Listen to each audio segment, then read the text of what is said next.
Can you hear me now? I forgot to turn my mic on. No? Yes? Hi. Hi. I forgot how long that song was. That song is like, dude, that song is like 5 minutes long. I was like, oh, I just have to make my coffee and then I'll come back. And it was just, they were rocking out. Is this Nickelback? This is a random playlist, guys. It looked good. Unfortunately.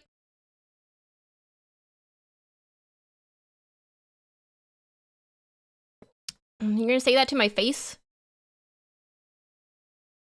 This song is wild. Have you guys seen the lyrics to this song?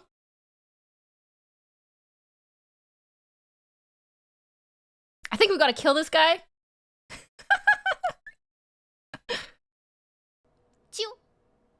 Maple! Thanks to @frozen_sol for my sub gift. Stimper for nodders. Thanks, Frozen, for the gift for Maple. Month 3 of a 6-month gifted subscription. That's crazy.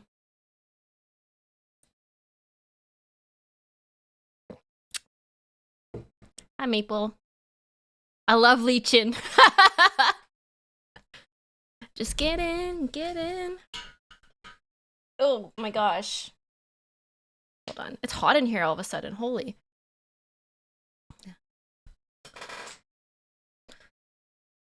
Wanna squeeze? Okay. I had to take my slippers off. I was literally getting out of my pajamas and putting clothes on and brushing my teeth while we were on the waiting screen. That's why it took so long. I'm so behind today. I feel like I say that every day. I'm like extra girl failure today. I'm getting ready for my trip.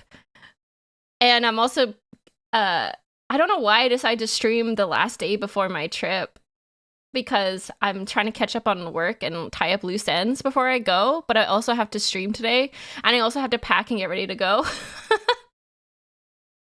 I'm like, oh, I have to do a million things today. Uh-oh. I've done the same before. It's fine. It's fine. Yeah, perks of working from home, right?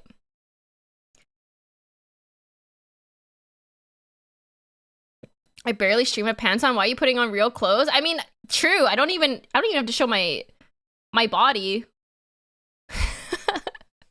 Fly by the seat of the pants. Luck will be with you. I am that kind of person. I'm not a planner. I'm one of those people that's like, everything will just work out, right? We'll figure it out along the way. We'll figure it out.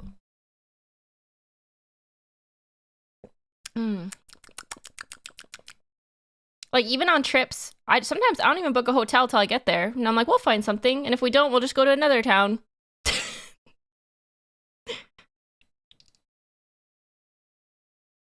A manager who doesn't plan. I do too much planning in my day job. I don't like planning on vacations. I could never. I always go, like, my parents are super planners. All my siblings, well, except for my one brother, are super planners, so usually someone has things figured out. I just gotta show up. Most people actually have a Victorian era gown on while they stream. I was talking to my one friend about like what era we would be most at home with if we went back in history and could be like born again. And they were like, oh, the 80s. The 80s would be great.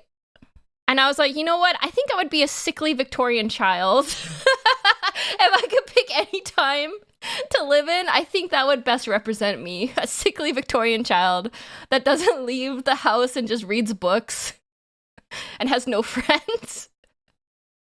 That would be me. I don't know, what age would you, what is it called, age? Which century would you want to be in, chat? I would say medieval times, but I would definitely die in medieval times, so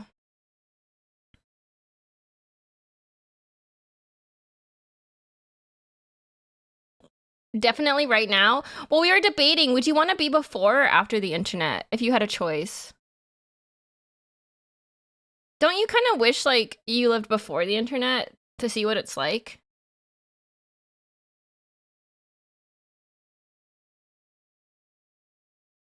after for sure. After, because I don't want to be old.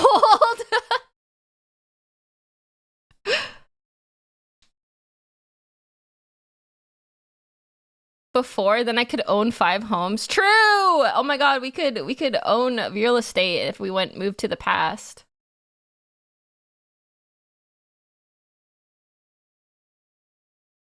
I was watching, somehow I got onto like the subreddit about like the economy, and I don't understand the economy at all. I was reading about it though. And they said that, I'm gonna get my numbers wrong, so don't quote me. Back in like the 80s, it cost $80,000 to buy a standard 2 to 3 bedroom home in like some random place like Pittsburgh or something. And the salary at the time was median $40,000, I believe. So your mortgage was like, it was like $500. It was very cheap. I'm just making up numbers. I'm just making up numbers. But no, the median house cost $80,000 to buy, and it was like peanuts to like what you would make a month. Now the median house is like $250,000 in Pittsburgh, but the salary has only gone up to the $60,000.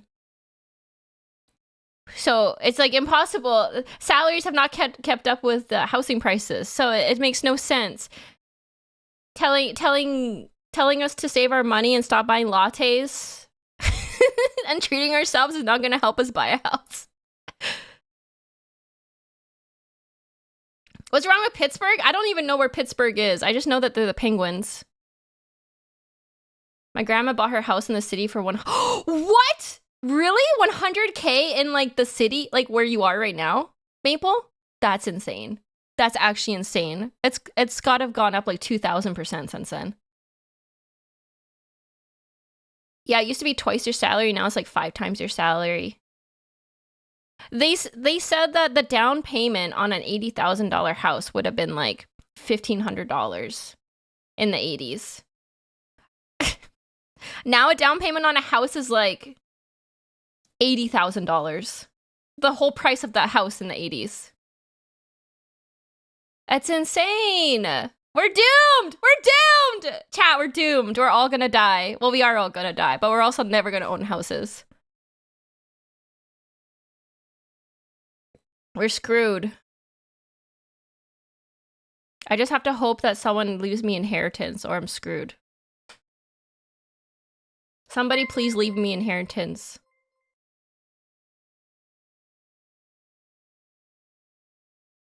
Everyone buy gold. Yeah, my parents told me to buy gold.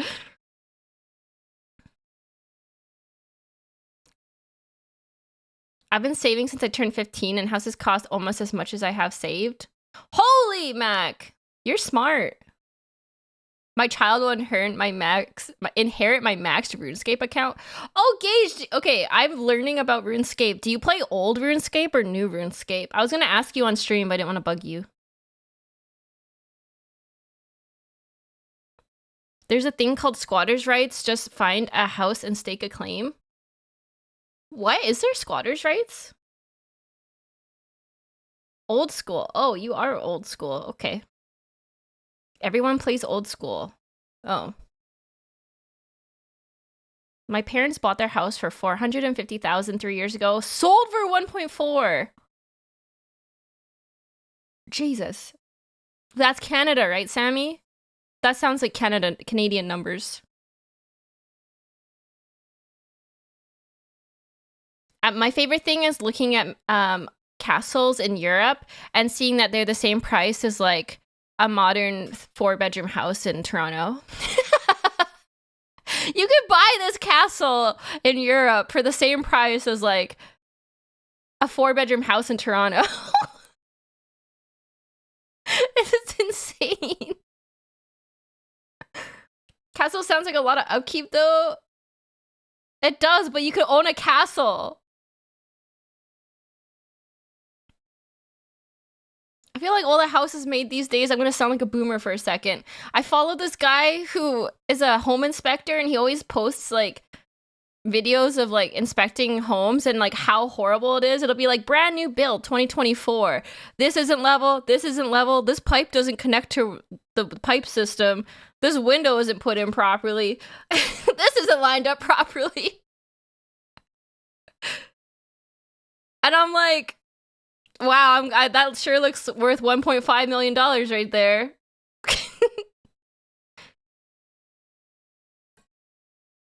The Arizona guy? Yeah!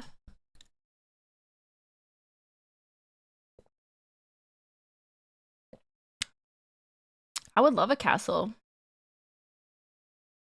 If I ever make it big, chat, I'm buying a castle as my summer home.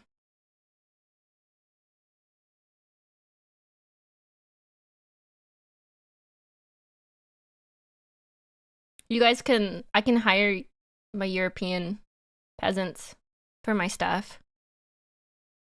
Then you can actually be stim peasants. Good Stars Castle. Yeah, Good Stars Castle content house.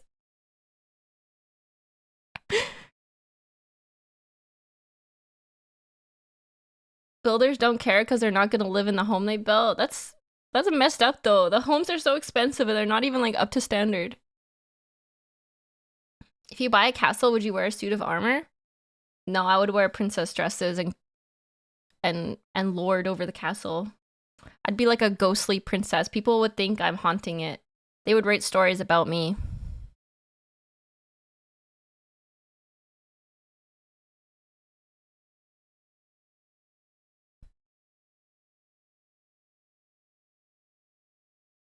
The lack of insulation in those homes always triggers me. Well, that reminds me, I have to insulate my pipes. My drain pipes in my house so I don't freeze again this winter. Would you wage war on other castle owners? Yes. Yes, I would. We need to get Stim a tiara. Oh, I would love a tiara. That would be cute. I'm very princess coded. I'm lucky that my uncle is a certified home inspector I can trust when I start looking later this year. Ooh, that's nice to have. I have the opposite. I just have a very farmer hick family, and they'll be like, yeah, it's fine. Just put some duct tape on it. Oh, okay. Thanks. Though you don't need to call a plumber for that. Get some electrical tape, get some duct tape. You're not gonna waste your money calling a plumber, are you, Stim? That's literally my dad. I'll just come over there and fix it up. We'll figure something out.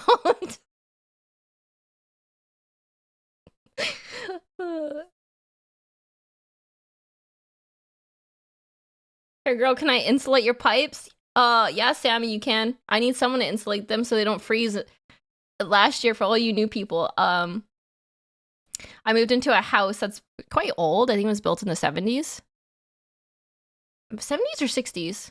Anyways, my washer doesn't work in the winter because the pipes freeze. So I had to, there's a hole that the last owners tore in the drywall, and it's big enough to stick a hair dryer in there. So you run the hair dryer before you do laundry to unfreeze the pipes. Otherwise, you can't do laundry in the winter time. Okay, Stim, I have to go back to work. Have fun. Have a good day, Mac. I also don't have grounded outlets in my spare room, so I have to get an electrician to ground them. The pipes haven't burst? Nope. A nice hole in the wall in the bathroom. House built like a RuneScape guy. It's only my washing machine pipe. It's because they put the pipes on like the outer wall that gets the northern wind. So anytime it's cold and windy in the winter, that pipe freezes. And it's only my washing machine pipes. Everything else works fine in the house. It's just a washing machine.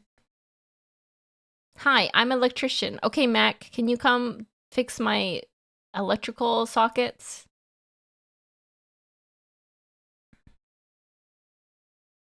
What Primarch are we watching today? I am taking a look at Warhammer. Well, it's because my inspector looked at it in the summer. I don't think any of us would have known that until winter came. There's no asbestos in the house? I don't think so, but he couldn't get into the ceiling, so we don't really know for sure. I don't know, bro. Did you have to hairdryer the hole in the wall? The hole was there in the summer, yeah. He did see the hole. He did see the hole, and he was like, they should probably patch that.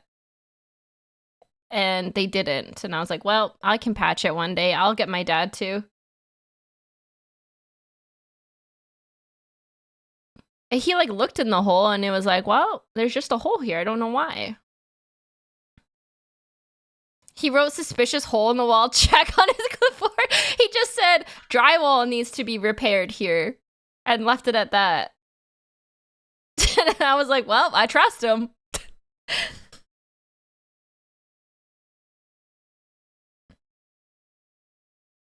Buy a house made before the Great Depression and look for cash in the walls? That would be an old house.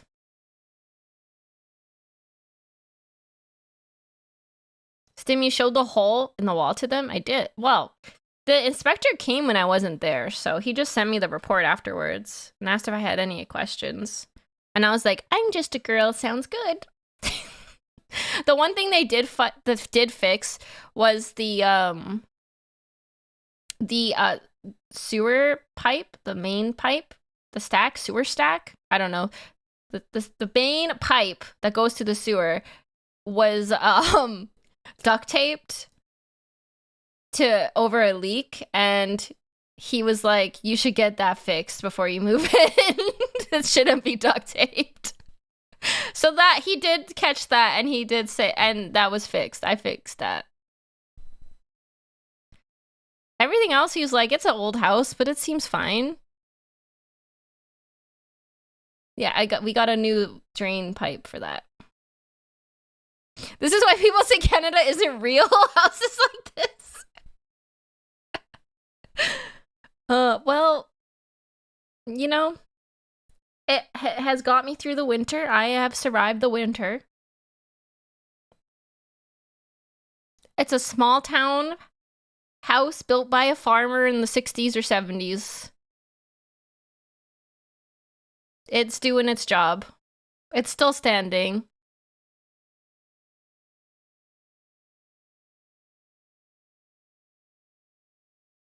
In video game logic, holes in pipes take you to the Mushroom Kingdom to save a princess in a castle.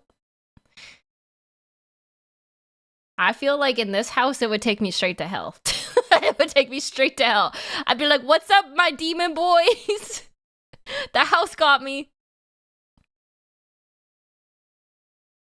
60s and 70s. I also think it was wired. Like, I don't think an electrician wired it. I think the farmer literally did everything. He was the plumber. He was the electrician. He was the contractor. He was the carpenter. He did it all, this man.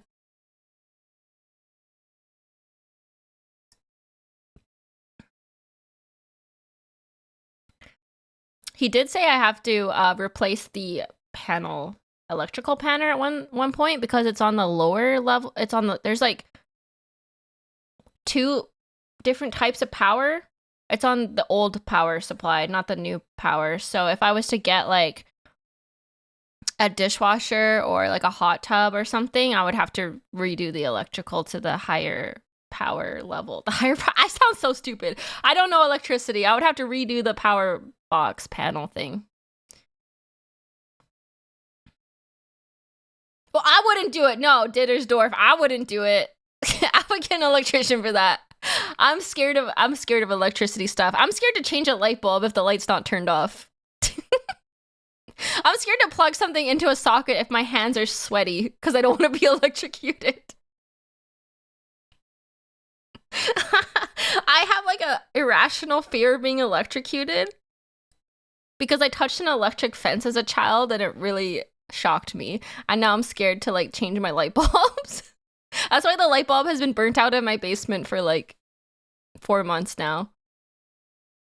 Thank you for the follow, Froggy Boy and Mau Mau. Welcome to the stream.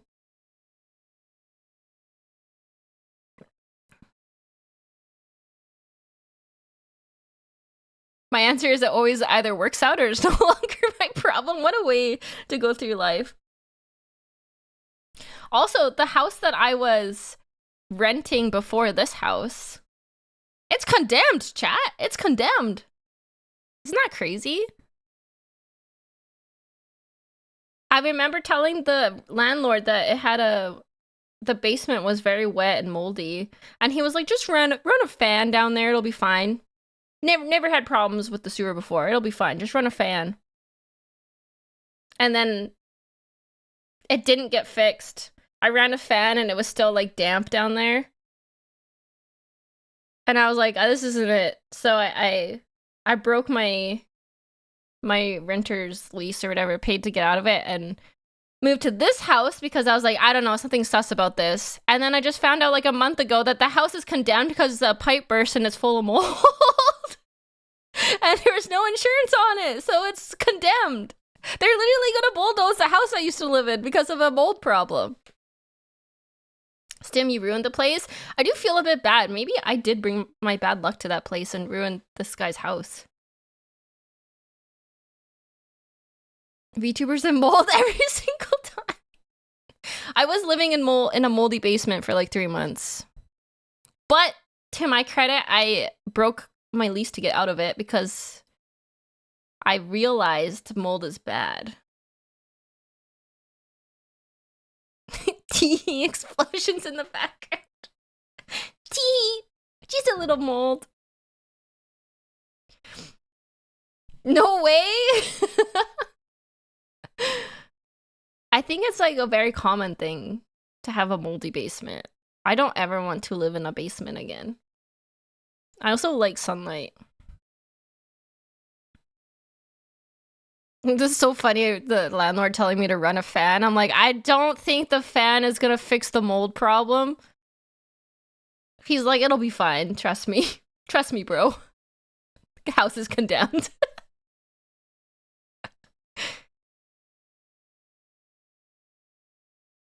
Sim, what happened to you? Grass is scary. Oh, guess what? I'm volunteering to back catch a softball game tonight, which I'm excited for.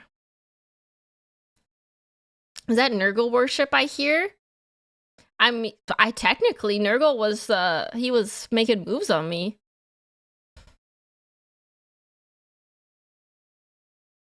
Stim is a tree?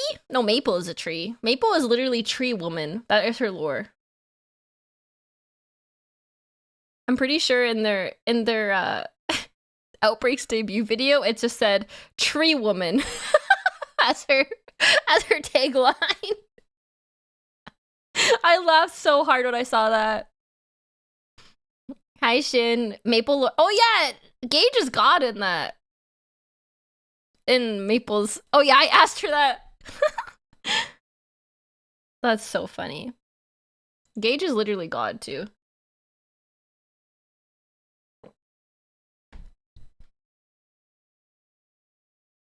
The goon god. He's a modern day Slanesh.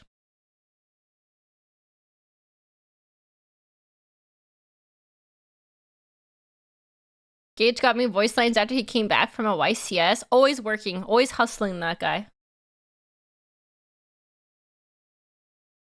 Then we bullied Jeff into editing it for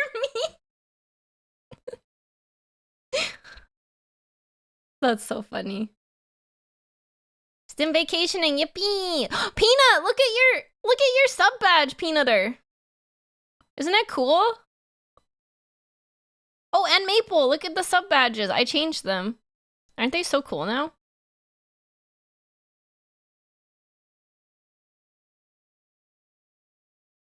They're so cute.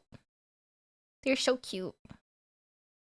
The 1 year badge is a shield because you are supposed to hold the line.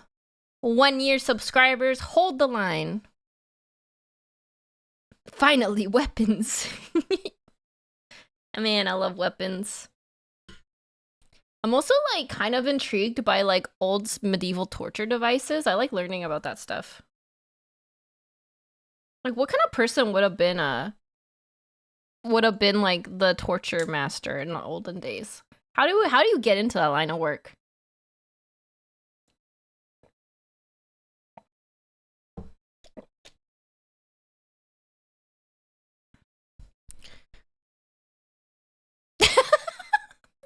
Just curious. Just curious. Good referrals, I would hope. It's a family business. Well, that makes sense, I guess. If you grew up with your family doing it, they'd be like, one day you will become like me. Wasn't it usually the local butcher? Oh, that's gruesome, but would make sense.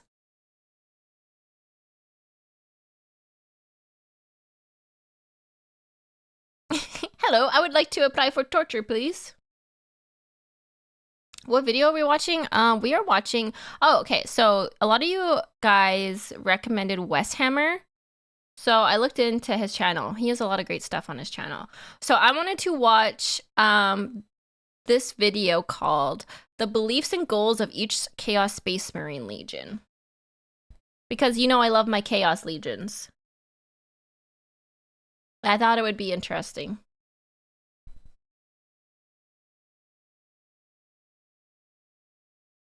Being a medieval inquisitor also leads to becoming a torturer. It's true. That's true.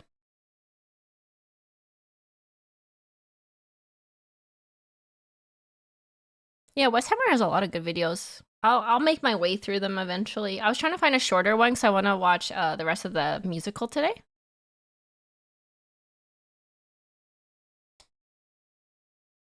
I got to update Nightbot. I'm not gonna have things on my throne for a bit because Canada Post is like holding all packages right now, which kind of sucks. Feel bad if you guys buy a little gift and it gets held up somewhere for like months and gets lost. Thank you, Prince.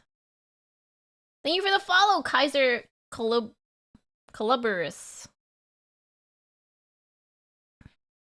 You can also send gifts to the Glitchstar girlies to get at Offkai. We have a PO box if you saw the post on Baba Booey on Twitter. That stuff is fine because it's in the US. It'll go to the US PO box. So you can still send Offkai gifts. It's just in Canada right now where I am. They're striking, so they're holding packages and things.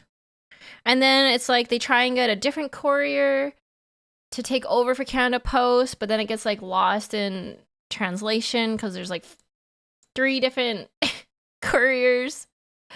And they're all, I don't know, it's all messed up. Every day I check tracking on my packages, it's like, expect delays, held up here. We think it's with this courier? Check back in 2 days. So I have no idea what's going on. Will that be okay with you and Miwa? Yeah, it'll be if you send them to the PO box for Offkai.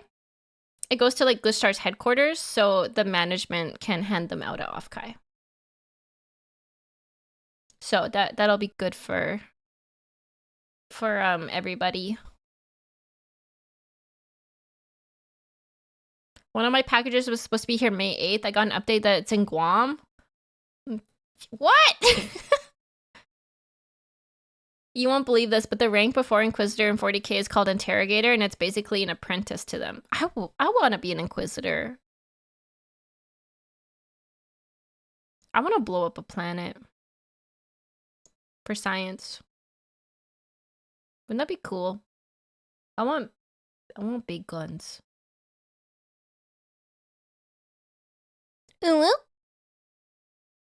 Wow, Stim leaving us? I'm not going anywhere. Just vacation. Oh, my back cracked so good.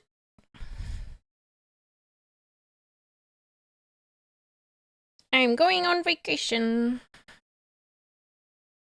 I just want to hang out today. Yap. Thank you for the follow, father of these. Stim leaving to get milk and not coming back for 20 years. Hey, I'll leave to get milk and I'll come back with a whole cow in 4 days. Won't drop a baby from a wall, but will blow up a whole planet. Okay, hear me out. The reasoning for this is very impersonal to blow up a planet. You don't see the people on the planet. You don't know them. You don't know their lives. You just press a button, boom. A baby? You're holding a baby? I got emotionally attached in that 5 minutes I was holding that baby. I can't do it. That's my problem. I just don't think about it. For the greater good.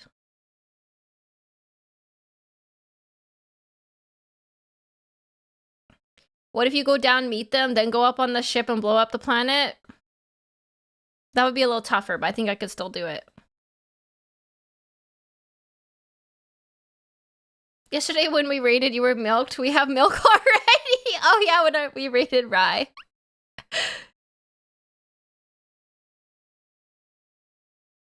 I'm a socially detached person. It would be easy for me. I say it would be easy for me, but we all know I'm too sensitive for that. I see like an old person sitting alone and I want to cry. I'm like, this poor old person must be so lonely. Do they have nobody? And then I start imagining their whole life.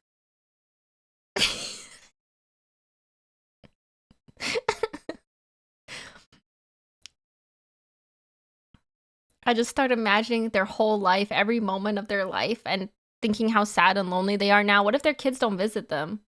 What if their partner died? What if they're truly alone and no, they haven't talked to a single person except for a cashier at a store in the last 5 years?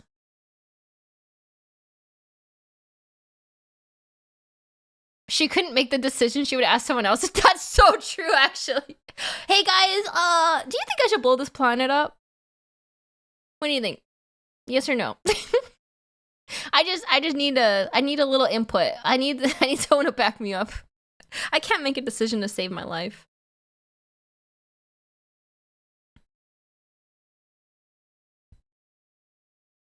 You would slip on the button. Also true. Also true. I would slip and hit the button by accident. I would trip over nothing and hit the button.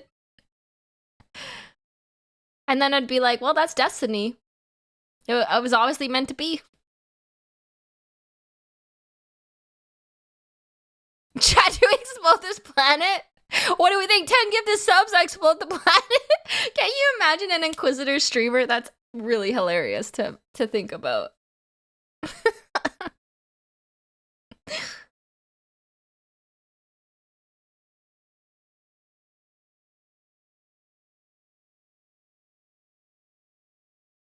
10 gifted, I'll do it. 10 gifted right now, I'll blow up the planet, I'll do it. What, you don't think I will? Mods virus bomb their families. Mods, bring out the Imperial Knight.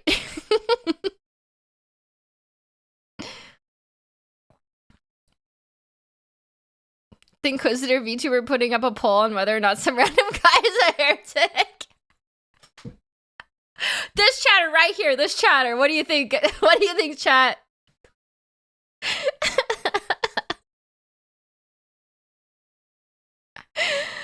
Oh my god, that's so funny. No, that's a fan fiction I want to write.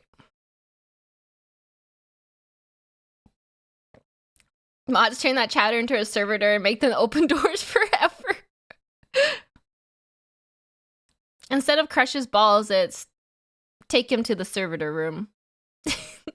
Lobotomy.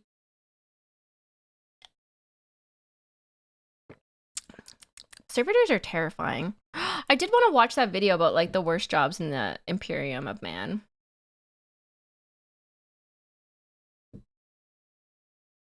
That sounds funny. Or not funny, it sounds depressing as hell, but also interesting.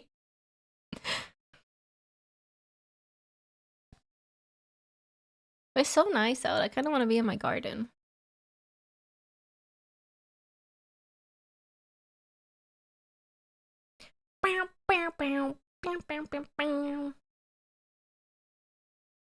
I'm vibing today. I wanna party. Last day before vacation. Let's go. It feels like a Friday for me.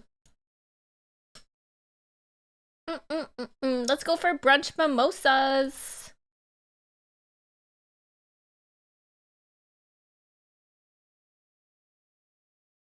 Switch it up and do a gardening stream.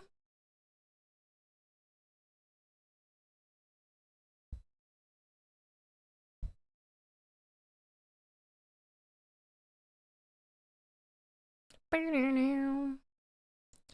can show you guys my garden. I have a fence around it. It's oh my, I used the tiller last night, guys. I used the farmer tiller. It was very terrifying. My arms are sore today from holding it. It tried to like take off on me multiple times. It's also very sketchy because the switch to turn it on is like right by the blades on the bottom. Because you have to turn it on by plugging the battery pack in, and it's like right underneath the main motor part where by the blades. So it's like shoving the battery pack, and then it just starts going. So it like yanked my arms. So I tried to grab it before it literally tried to like walk away from me. If you did blow up the planet, unemployment would be at 0%. True. That is true. Did we just fix the economy? Built by a man, it tried to leave you? It really did. It really did. My shoulders hurt from holding it in place. Because there's no, like... I don't know. I kind of thought it would, like, have levels to how fast it goes. There's no levels. It's just full send as soon as you put the battery in. But it worked.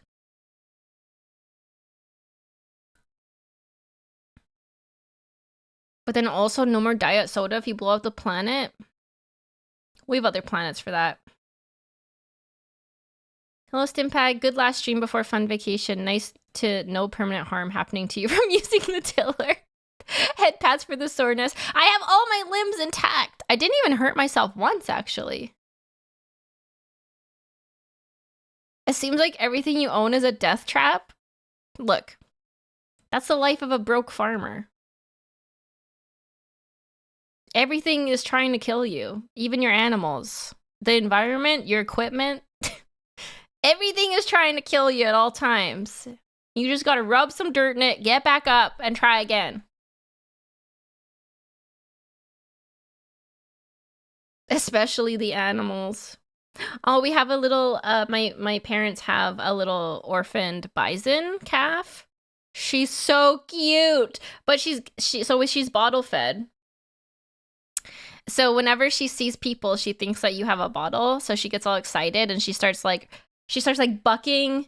And like, you know, have you ever seen baby calves like frolic and they do their little like hops and they like buck their back legs and they're so happy and they're so excited? It was really cute till she got big enough that now she can like run you over if you're not careful. So she's literally so happy she'll just run you over. She's too big. She's too big to be doing that. She doesn't understand how big she is now. She's not a little tiny newborn baby calf anymore. She's like a big calf. And when that big calf is running at you with excitement, it's kind of terrifying. She's just a baby. It's so cute because she makes these little like grunting noises. She's like, and she like runs over to you and she headbutts you looking for the bottle.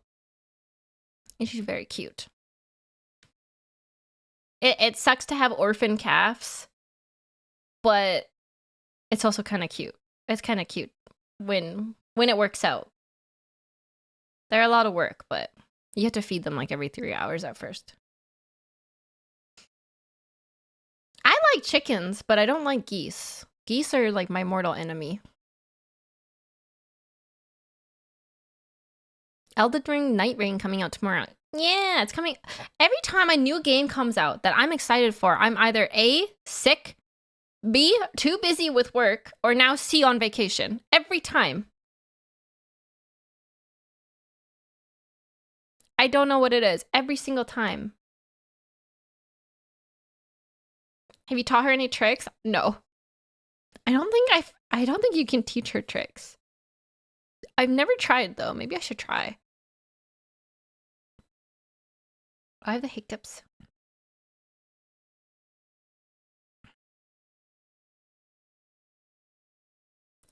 More Elden Ring? Prince, you don't even play Elden Ring. I was watching my own Elden Ring video this morning. My hubris is out of control, guys. I forgot what that fight with Godric was like, so I was listening to it while I was getting ready. I was like, how long did it take me to kill that guy? I was like, oh, a long time. Literally, like 4 hours.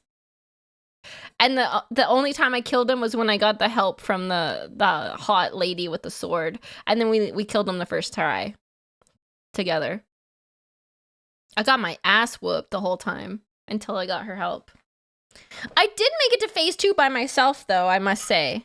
That's pretty good for me. It's a good video. Thank you.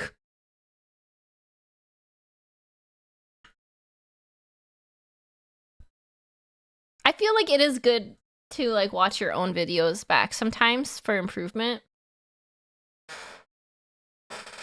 My chair needs to be oiled. I need to oil up my chair. It's very creaky. In my first playthrough, I used only the starting katana on Samurai the entire time until the final boss. Oh my god!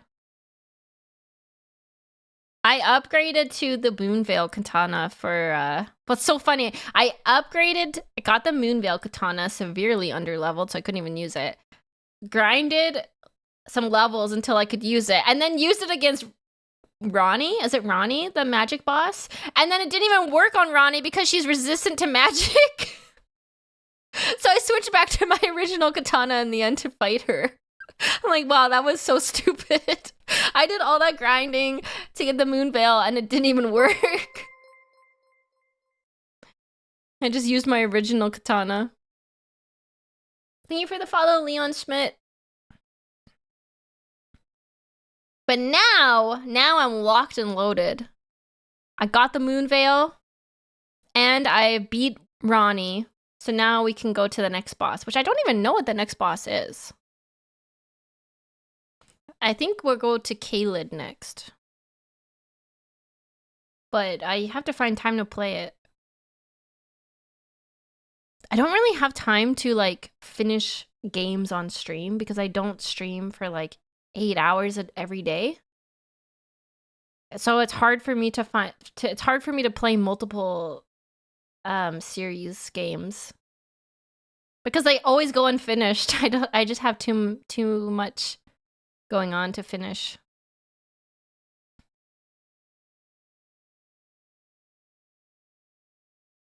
Xbox says, do you remember the horse guy when you first started? Oh, I already killed him.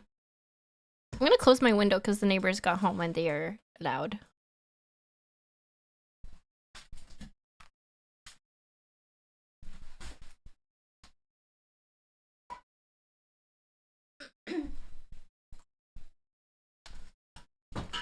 Oh, it was Renala, not Ronnie. Who's Ronnie then?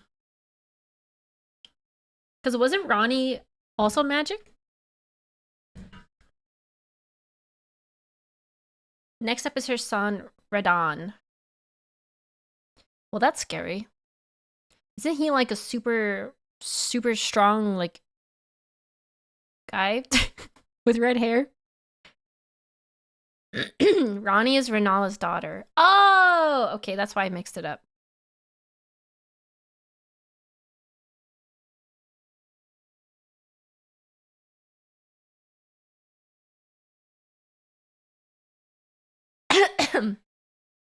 Are you gonna be my girl?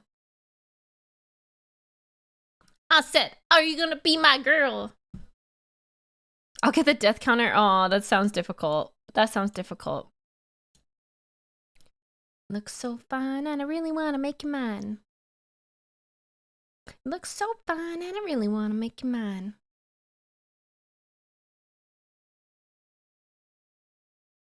So we're gonna watch the rest of the epic, the musical. I think we're over half now. Yay, over half.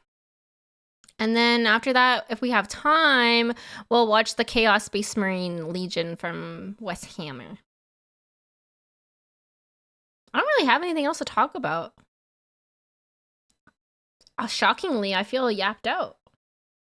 my brain is full of things I have to do before I leave.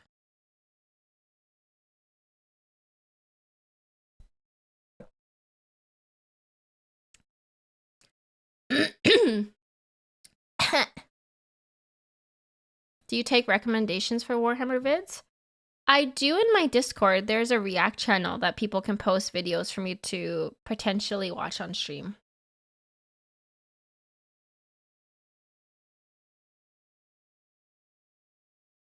Should put the Discord link here. The Stim Dum. Hi, Garo! I'm working, but always on for Stim. Hi, Garo. Have a good day at work. Join the Stim Dum today. Who do you, or what do you think is gonna win the poll? I was looking and for the voice pack poll, Yandere and Gardening are tied. I did not think Yandere would do that well, to be honest. But then when you look at the YouTube results, Gardening is winning by far.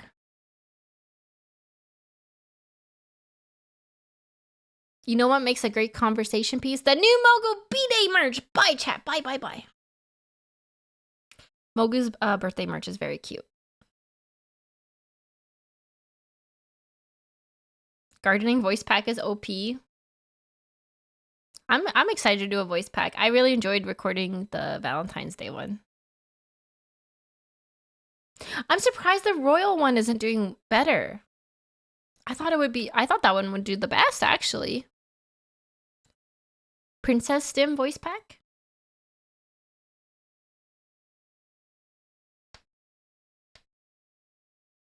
They're all cute, except for Yandere. That's not cute. That's a different kind of vibe.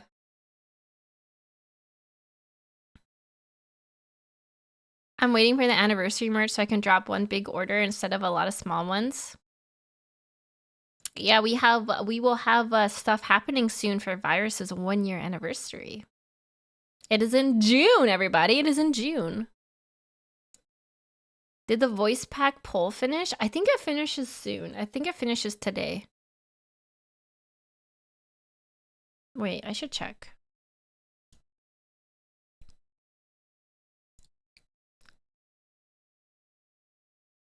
Also, Pokemon Zaza releases the day before my birthday.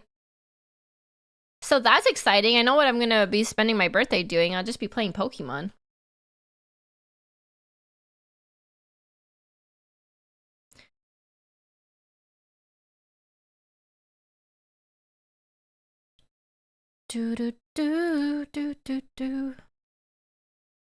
There's 3 hours left on the poll. Wow, Yandere is at 42% and Gardening together is at 40.9%. But then on YouTube, I think Gardening is at like way higher than anything else. Let's see.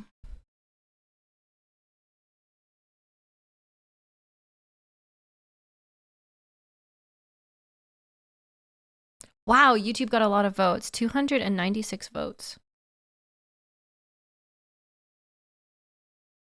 Gardening on YouTube is at 51%.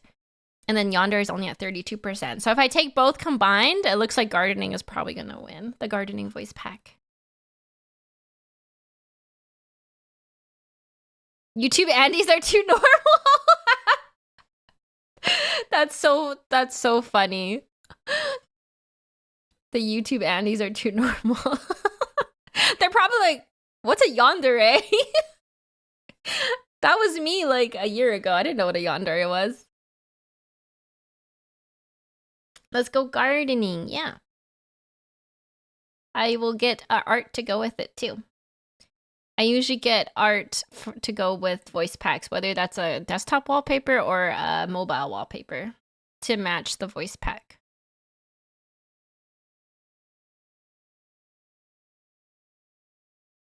I could do gardening videos too. I thought about it, making a gardening channel, because if you didn't know, I was a professional gardener before this. So I know how to grow things in the ground. But I don't know. That seems like a lot of work. I have so many projects ongoing already. Or a gardening stream would be fun. A supermodel and a I'm not a supermodel. Where did that come from? Where did that come from? I'm not. I'm a farm kid. Gauge the Rizzler? That's not Riz. That's lies. All men lie.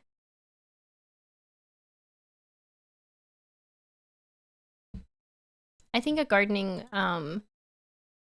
voice pack is a fun idea too. I just have to think of what the alarm will be.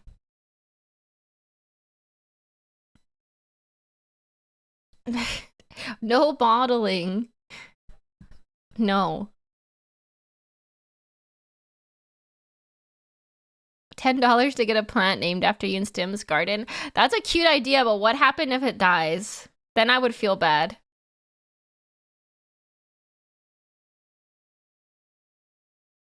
I want to play like a Harvest Moon type game.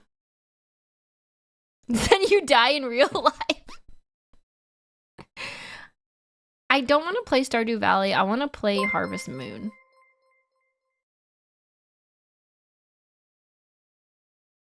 Oh my god, wake up peasants, it's time for you to plant your seed. No, no, that sounds wrong. Good morning, Snipe Shot. Thank you for the follow. And CRGR6. 3 hours left of the voting. You could play Fantasy Life I, the girl who steals time. What is that? Or is that Fantasy Life 1? Let me look it up. The girl who steals time. A slow life RPG where you can freely switch between 14 unique jobs, so-called lives, and enjoy a carefree life in a fantasy world. Oh, this looks cute. I've never heard of this. Oh my god, you can have horses! Oh, and there's dragons? You can do farming in old school RuneScape. I'm not playing RuneScape. Both of you. I'm not playing RuneScape. I'm not that level of nerd.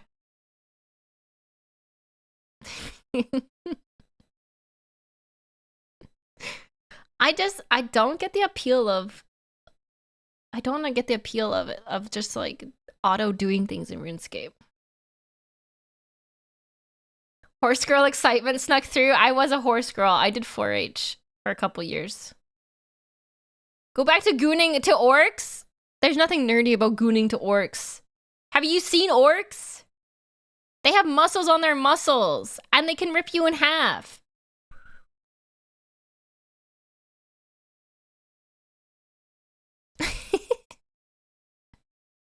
That's a totally normal thing to like.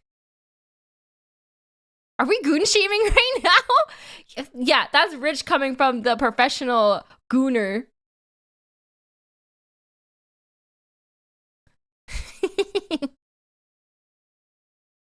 We don't kink shame here. Magic.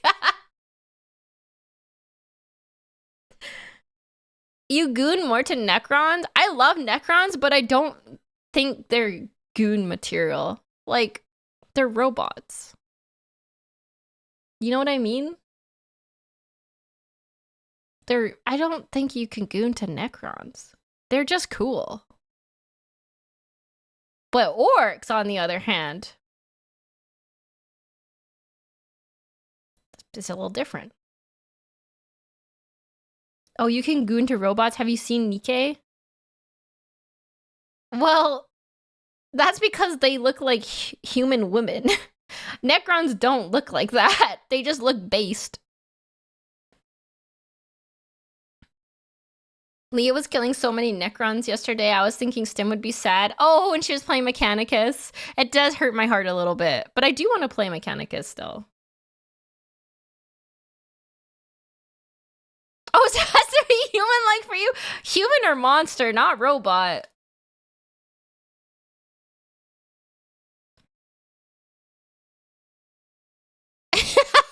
You guys. What are we talking about? Anyways, I don't have to defend myself here. I can like what I like.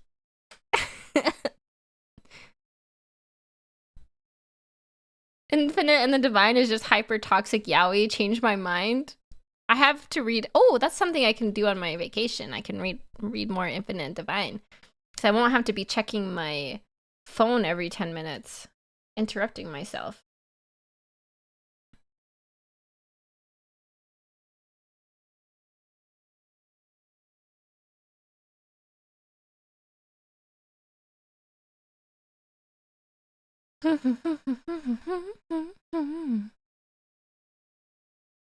Stim looks at the Catan and be like, not monstrous enough for me? I don't know, the Catan, they have their own thing going for them. All right, when the ads are over in 30 seconds, we will start the final half of Epic the Musical. I'll go to the React screen.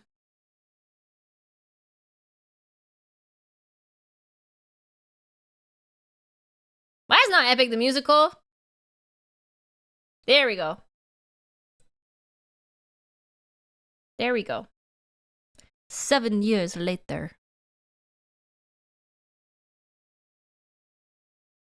Yippee! Oh, wait, let me turn sound alerts off.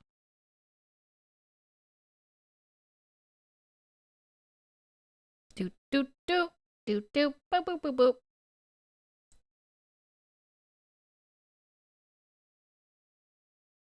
Okay, sound alerts are paused. I know they don't play for stream, but I don't want people to spend their points on it.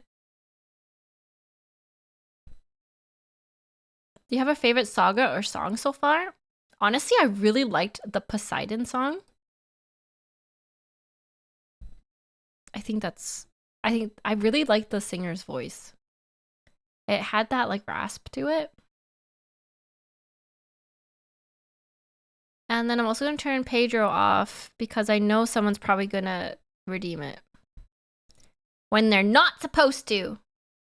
Because sometimes chat does not follow directions or instructions. I'll turn Uwu off.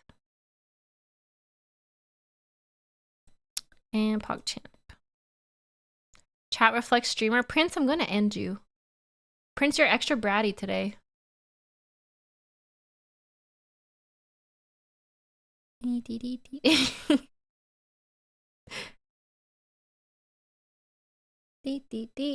why am I so large? Large. How big was I last time? Is this how big I was? I have to keep it consistent since I'm doing the second half. I think this is about how large I was.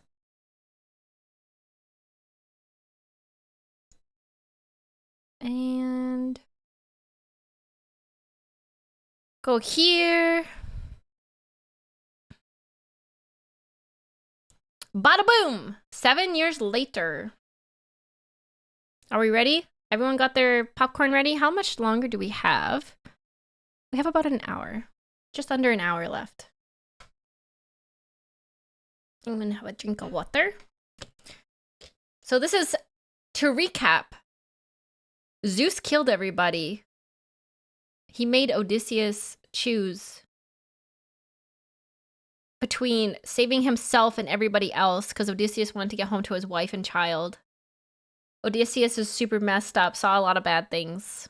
Everybody's dead. I think that was the last thing, was the Zeus song when he was like having a great time just murdering all of Odysseus's crew and friends. He's like, you asked for this. Literally, you have to ask for this. And now it's 7 years since the massacre. Zeus slutting it up murder style. Yeah, Zeus is a big ol' hoe. We love him for it. 7 years later.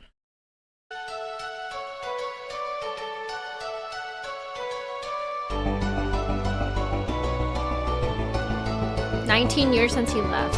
Okay. It's just me, myself, and I. Stuck in my bedroom, living in. Oh, is this his son? Wait, is this his son? He looks like a teenager. He looks like a bratty teenager, so I'm gonna guess it's his son. This world you left Maybe. behind. Dreaming of all these monsters that I'll never get to fight. But boy, I wish I could, so I could bring the world some light. Cause I'm stuck with your stories, but no clue who you are. And no idea if you're dead or just too far. Somebody tell me, come and give me a sign.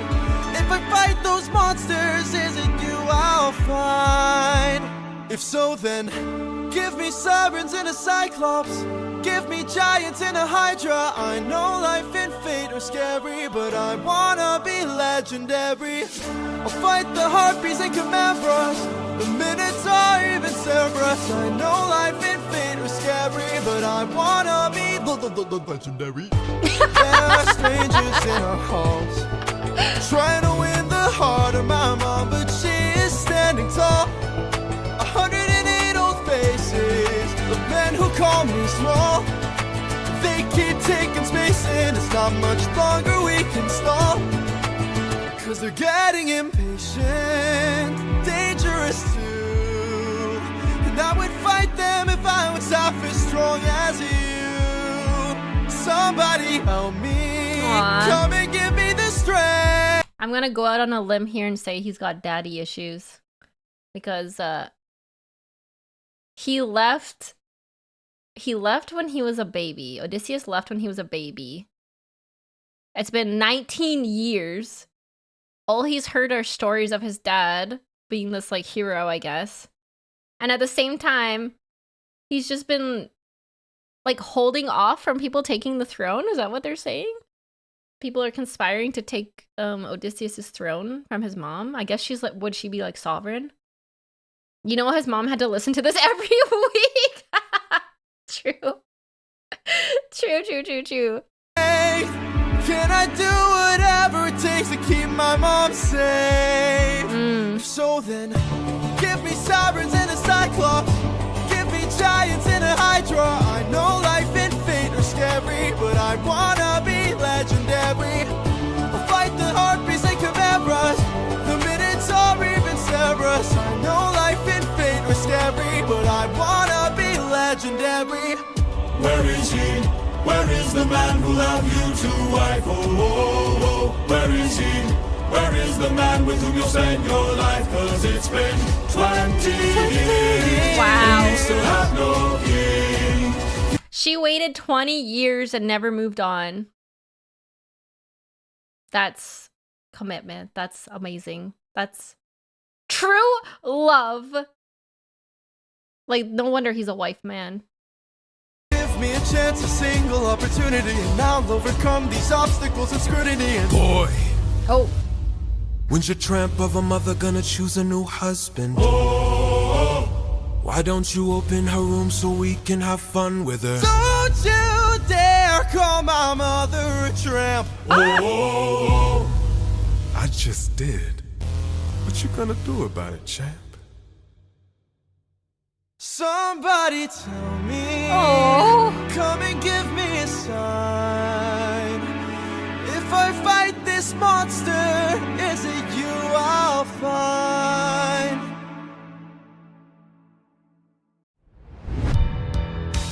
oh my god, they're gonna fight? Imagine your mom being such a MILF. That would suck. Everybody's trying to sleep with your mom. You gotta defend your mom's honor. Yeah, he's definitely got issues.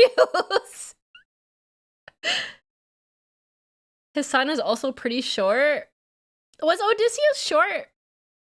Canonically?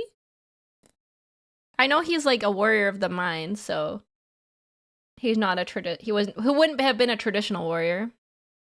Yeah, we love our short kings. We love them. Fight, little wolf, fight, wanna entertain me. Fight, little wolf, Little fight. wolf. Let's see how you take Aw. this. Strike, little wolf, wolf, strike. Wanna be a man then fight, little wolf, fight, little wolf, fight. You've made your worst mistake here. Might be your last one too. You'll have run out of bones to break when you and I are through. Damn. I'll teach you all the lessons your daddy never could.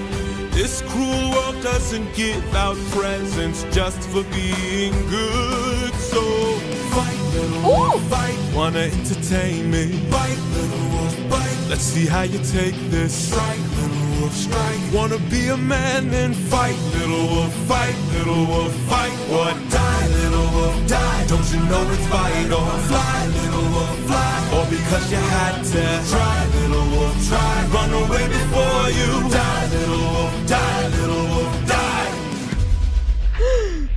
Need some help? Oh shit, it's Athena! Let's go! Okay, let's go! She's like, look, your dad left me, but now I got the sun. Okay.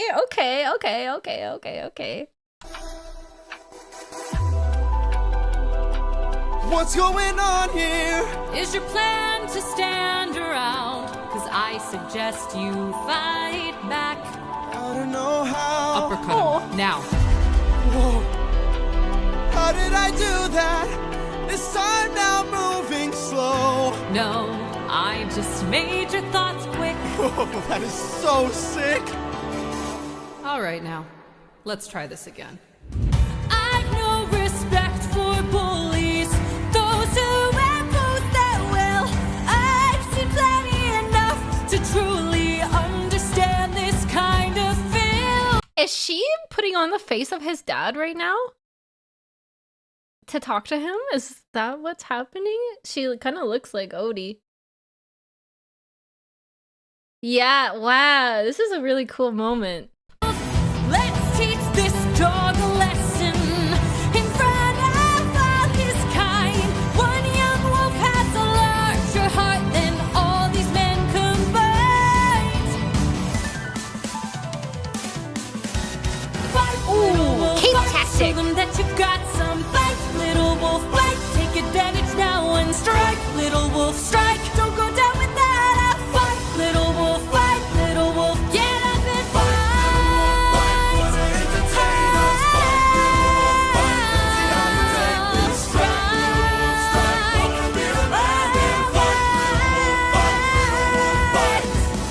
Get him! Maybe I pushed you a bit too hard. Ow. Ooh. Go back and cry in your corner. Make sure your mother hears. If she won't choose a man to adorn her, will bring blood and tears.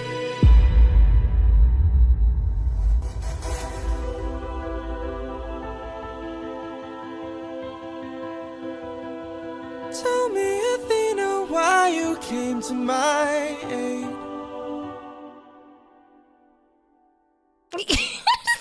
What was that face? I have a hard time, like, thinking, why wouldn't he have been training his whole life at this point? What? If his dad's been out to war and his mom is holding the throne, like, why was he not, like, training to be a warrior his whole life?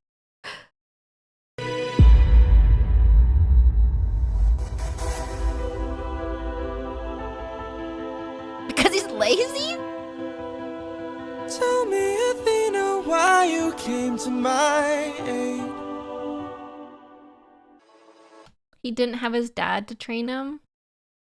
True, but he probably had like the whole well, I guess no, actually he took the warriors with him, didn't he? He probably took all the best warriors with him, I guess. I never thought of that. He's probably never, yeah, that's true. He probably has been training, but he wouldn't have actually had experienced. Athena, you should have stepped in sooner though, my girl. Like, Odysseus and you broke up like 7 years ago. You should have stepped in sooner. You think that she would have taken interest in him sooner, knowing whose son he is.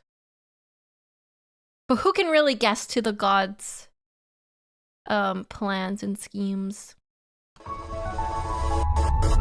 I had a friend before and he was a lot like you. I helped him fight through war, but he had his demons too. And then we grew apart. Then his light went dark.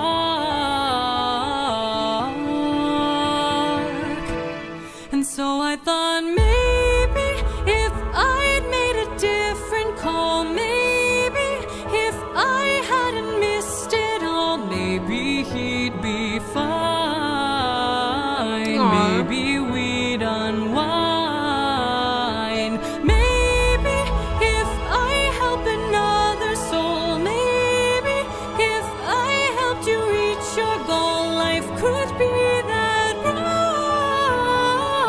I could sleep at night. Athena, I don't know who your friend is. I don't know. The friend is your dad, Bozo! Aw. She feels bad for how things went down. That's not very godly of her, is it? She's being very human in this moment. Aw. What he's like, but my time with you's been splendid. The best day of my life, cause I got in a fight and I didn't die.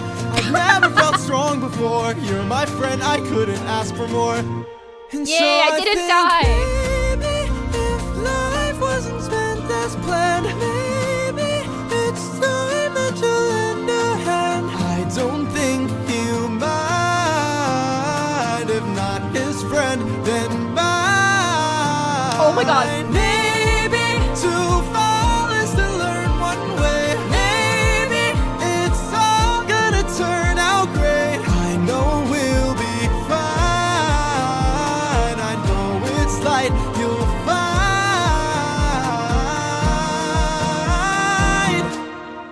You're a good kid. Thanks. Aw. Cute. He's been a bit sheltered, I think. Yeah, that makes sense. Heir to the throne, dad's gone, everybody out to get your throne. That makes sense. He would be sheltered. Thank you, Codian, for the 7 months of Prime. Nom, nom, nom, nom. Delicious. I love Prime subs. I eat them up. They sustain me. Thank you. Love in Paradise. Ooh, spicy. Old friend. Maybe. It's been 10 years since I last saw you.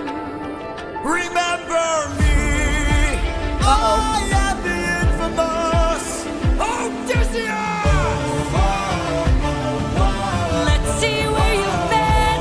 Uh-oh, she's not gonna like this. She's not gonna like this. Notice how Athena left the dad's high five hanging but gave the son one? Progress. Okay, Odysseus' son is like her second child. She might have messed up with the first one, but she's doing it differently with the second one. Odysseus was the experiment. She's gonna do it better this time around with the second child. Ruthlessness is mercy upon the sin. On the wrong move and you're done for. Anything like Song of past romance, I see the we won't take more suffering from you. drown in your sorrow and fears. Captain, Oh. I have to see her. but we'll die. Oh. I know. Odysseus, where did you go? She's like, oh shit, I missed a lot. Where did he end up? Where has he been for 7 years? Morning, sleepyhead, you've been resting for a while. I swore that you were dead when you washed up on my aisle. Did you know you talk in your sleep? Tell me though, who's Penelope? She's my wife. Anyways, I've got all you could want here, all you could need. Sorry, that's so funny. She's my wife. Anyways, I got everything you could need, baby. Smooth, smooth, smooth. Here, just you and me, my dear, my love for life. Soon into bed we'll climb and spend our time. I'm not your man. I'm what you want here, I'm what you need here, just you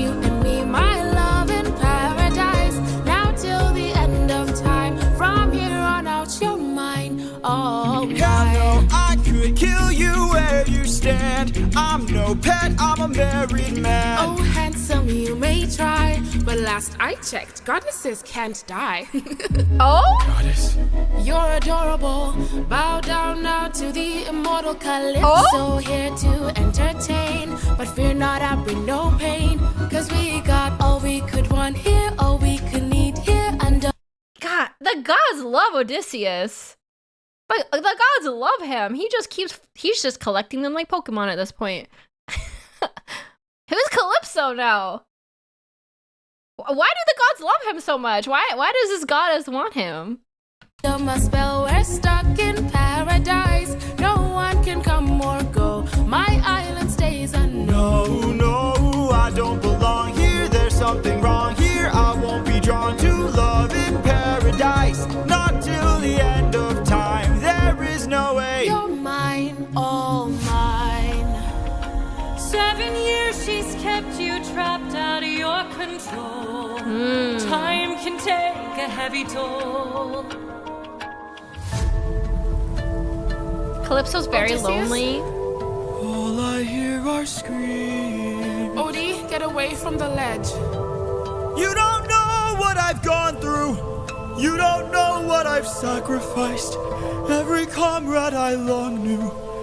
Every friend, I saw them die. And all I hear are It will be fine, screams. dear. Come back inside, dear. Love of my life, come back Let to me close my paradise. I know your eyes. life's been hard. I'll stay inside of your heart. All I hear are screams. I love you, my dear. I love our time.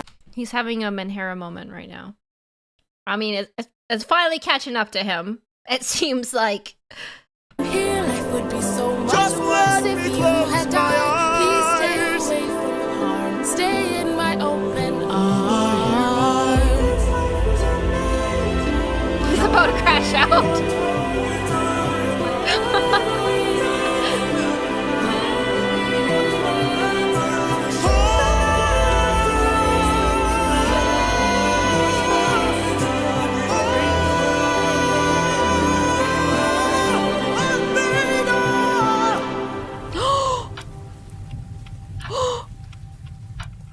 He needs my help.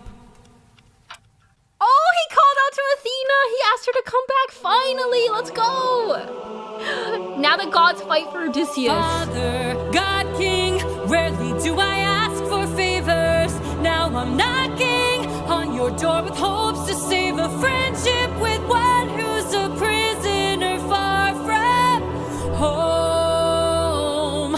Odysseus. Divine intervention, is that what you seek? To untie apprehensions that were placed on that Greek? You are playing with thunder for a man full of shame, but if he's worth the risk of going under, why not make it a game?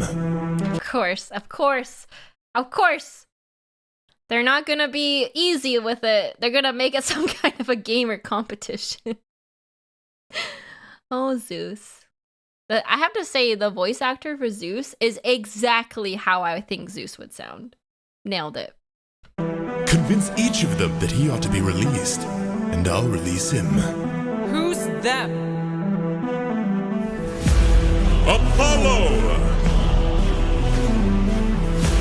Hephaestus! Aphrodite! Ares! Hera! Or me? What do you say? Great. Very well. All right. Groovy. Bring it. Apollo! You all know I'm a fan of catchy songs, so with so many sirens. Apollo is the god of the hunt, I believe, isn't he? I'm trying to remember what all the gods are. Apollo is god of the hunt, I think. Hephaestus. Oh, that's his sister. Damn it. He's the sun god. Oh, wait, he's the sun god? Oh, so Apollo is the one that he pissed off on the island. Artemis is the goddess of the hunt. Okay. Oh, right, they're siblings. Apollo and Artemis are siblings. Well, I mean, they're all siblings, aren't they? Anyways, okay, Apollo's the sun god. Wait, that was Helios? Is there two sun gods? quick history lesson as we pause here. Okay, there's 2 sun gods. Apollo is a different one.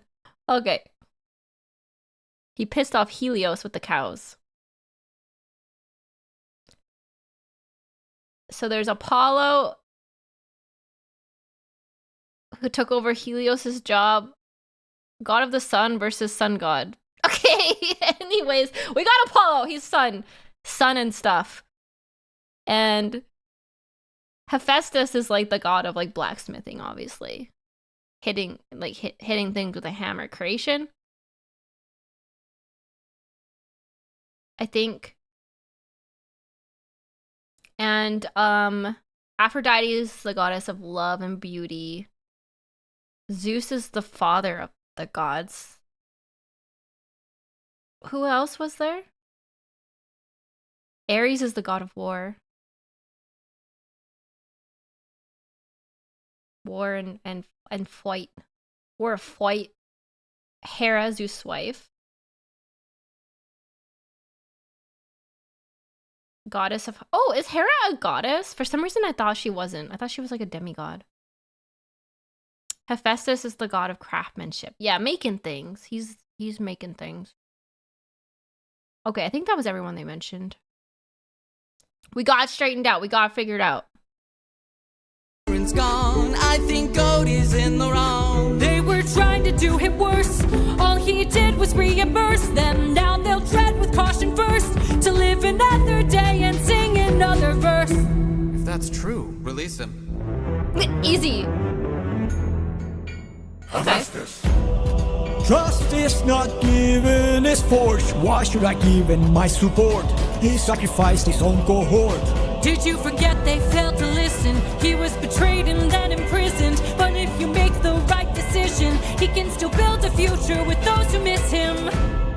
Fine, release him. This is easy. What the heck? This is so easy.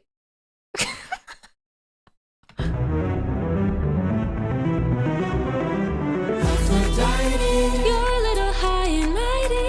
Odysseus claims to love his mother, but let her die of a broken heart. He was busy fighting, More like busy spiting. The Cyclops let him feel the pain that his mother felt and wrought. Wait! Ooh. Please reconsider this. Really, Athena? These old tricks? Ooh. Ares! I like Ares. Oh god, I love Ares. There's something about gods of war that they have my heart. What kind of sick coward holds back his power while his friends get devoured? He didn't even fight Scylla, didn't even try to kill her. Hides inside a wooden horse to get the job done. Never handles things up front, pathetic and weak like his son. Hold your tongue now, here's sons, my friend, and tell your lover that a broken heart can mend. You want more bloodshed, then set him free to get back to his homestead. He'll make every... Wait, they're lovers? Aphrodite and Ares are lovers? Oh my god, I didn't know that. What? Oh. I mean, that's a power couple right there. Holy. That is a power couple if I ever saw one. Okay. Everybody please. Release him. Hey, baby.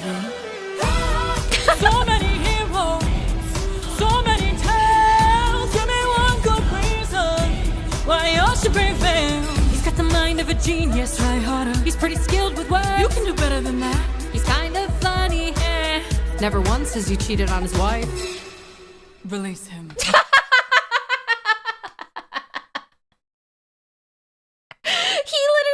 He's literally getting the support of the gods because he's a wife man and he's never cheated. Of course that would hit Hera. Of course she'd be like, all right, we release him. Hera's the goddess of weddings. Marriage. That makes sense. That's so funny.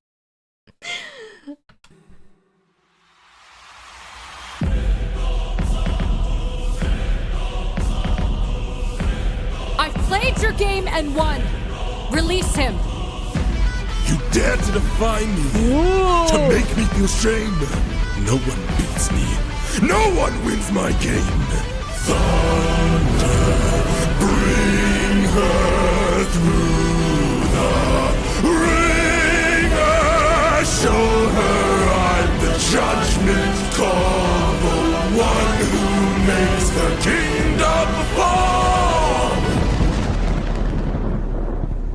Is she dead? Oh.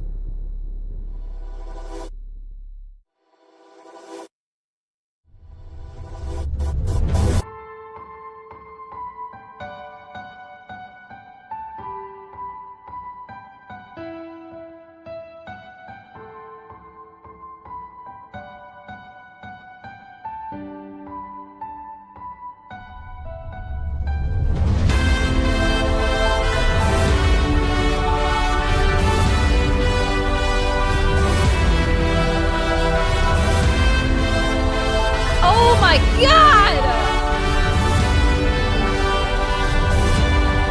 Let him go, please. Let him go.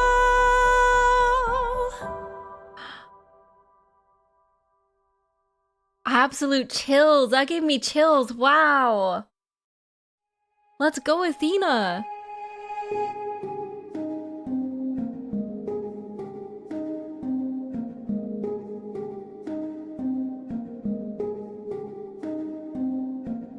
Someone arrived today.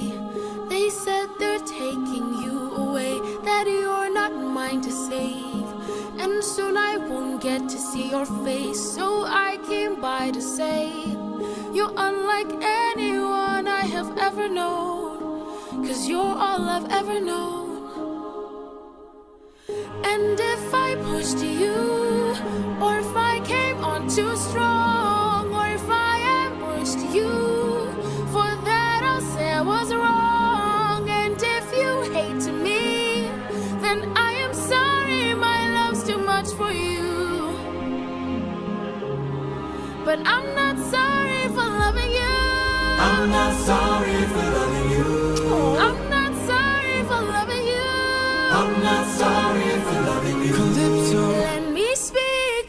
I spent my whole life here, was cast away when I was young, alone for 100 years.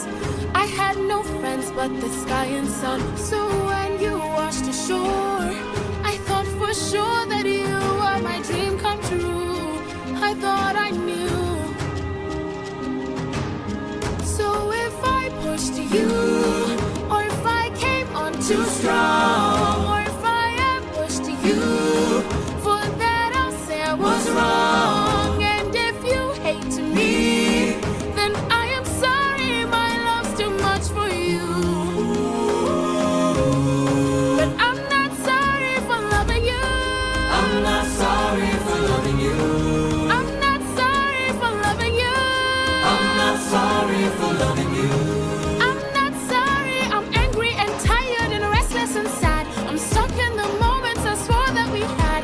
I wish you would chase me or try to embrace me for once. I wish you would lie and say I love you, you do. but not in the way that you want me to. Platonic love. Platonic love. They can be friends. That's so sad. Was she actually left on that island as a child by herself? And she can't leave for 100 years? And I say I'm lonely. My God. They just ditched her on an island as a little girl? That's so sad. Oh my God. That's so tragic. No wonder the first person she sees, she's like, I'm in love with you. She's gotta be like a yandere. I hate that I fell in love with you. Hate that I fell in love with you. Why did I fall in love with you? Why did I fall in love with you? What do I do with this love for you? What do I do with this love for you? How am I supposed to get over you? How am I supposed She was punished for the sins of her father? Wow. That's little innocent child put on an island to punish her father. In the book, she angrily yells at the gods for their double standards when it comes to goddesses' affairs versus gods' affairs. Are you saying misogyny back in ancient Greece? Is that what we're talking about? Man. She's the child of the Titans. They were imprisoned after the war. Oh man, that's sad. Every story is sad. Why in the world won't you love me too?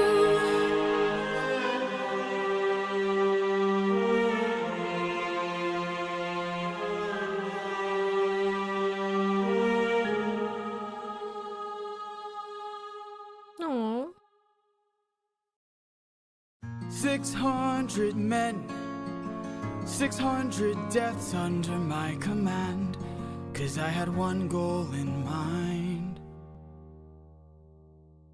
No fleet, no band, only this raft that I made by hand. How will I reach my homeland? All you have to do is not open this bag. Hermes? Hermes? Hello, old friend. So you're the one who talked to Calypso. Why are you here? You're being given a final option. Consider this your one last chance to make it back home and abandon caution. Wash it away like the blood your hands have known. I know if you dance with fate, then I know you'll enhance your state. If your plan's so great, then why'd you wait to say it? Well, it's a little bit dangerous, my friend. You need a mindset change for this. You cannot get away with playing safe for this. You wanna get home, put it all on the line and put your whole brain in it. Remember every trick in your domain for this. You gotta treat it like it is the main event. You wanna get home, put it all on the line. Be dangerous. All right, I'm in. What do I do? First stop, uncharted waters. When lost, look towards the sky. Follow the North Star, no matter how far you think you're going. You keep on rolling. When strangers look around the aisle, when danger greets you with a smile, fight your way through. Do what you must do, but no matter what, keep moving. It's gonna be dangerous. I love Hermes. I love his songs. I love his attitude. I just love him. I love the drama. I love the thesis. I love him. I love him. My friend, you need a mindset change for this. You cannot get away with playing safe for this. You wanna get home, put it all on the line and put your whole brain in it. Remember every trick in your domain for this. You gotta treat it like it's the main event. You wanna get home, put it all on the line, be dangerous. And lastly, the win back. We went through so much to get this. We did. Keep this bag closed if you wanna get home, sir. You won't get another time to try. The raging storm inside won't let you get closer. Okay, that's gotta be a bit triggering. That's gotta be a bit triggering, offering the windbag that literally got everybody killed in the beginning. Yeah. PTSD. Was meant to stop you by design. 'Cause no mortal can pass Poseidon's storm. Open this bag and you'll never make it home. You'll never make it home. Don't you know that danger is my friend? My whole life I've trained for this. I cannot tell you how much I have paid for this. I have to get home, put it all on the line. I'm gonna use ruthlessness, every trick, every skill put to use for this. I plan to put an end to all the foolishness. Damn. I have to get home, put it all on the line, or be dangerous. Hermes, thank you. Don't thank me, friend. I'm not the one who fought for you. Then who? Good luck. Good luck.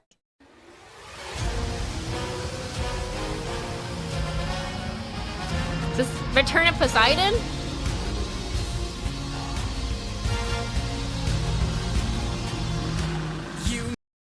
I think this is this the Return of Poseidon? I hope Poseidon has another song because I loved his song.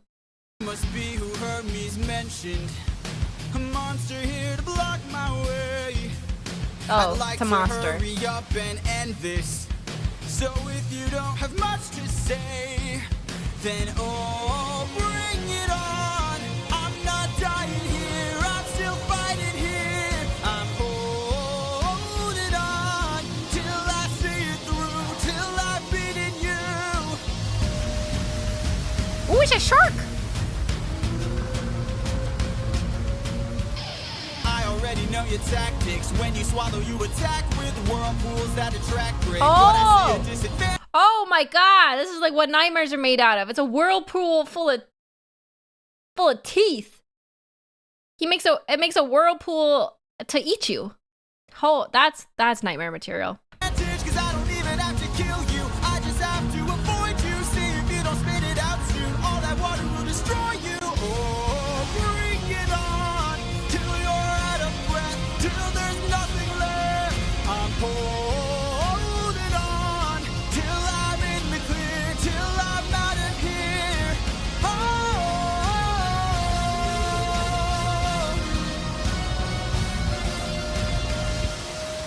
Oh. There, I see it. The island I've been searching for. Home, I've reached it. He did it. My wife and son are past these shores. Holding on, I am almost there. My love, don't be scared. Hold on. Oh no. I am on my way. I'll be there today. Penelope. What? No! Uh-oh. Uh-oh.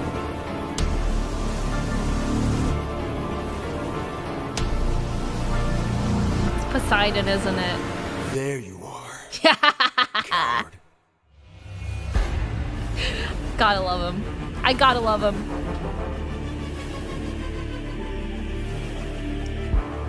I've been waiting for this moment, for the perfect time to strike.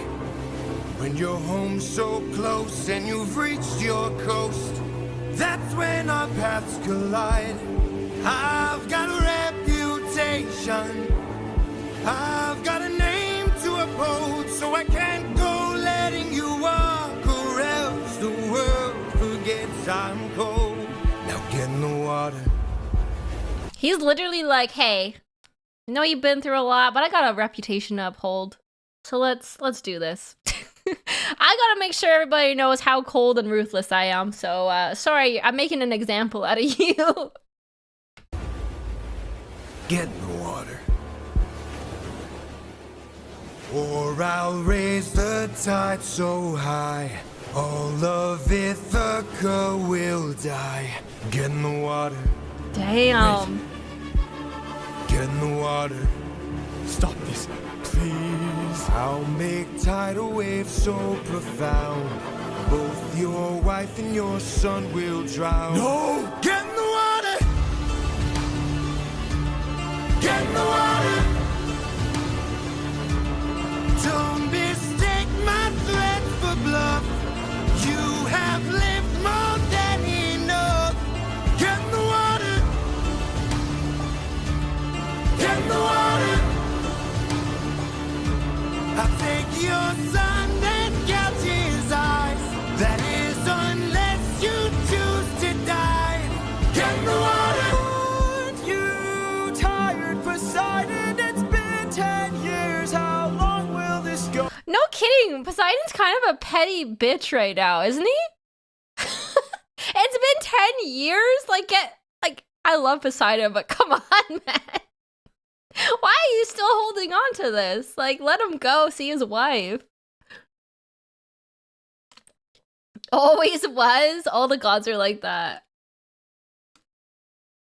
You think they'd have more important things to do than hold on to some petty, like, vengeance. Ruthlessness is mercy upon herself. Yeah, I love him for it, but 10 years for God is nothing. Oh, that's true. That's true. That's true. That's so true, actually. That's probably been no time at all for Poseidon. He did blind his son. But, like, well, the man's been through enough suffering.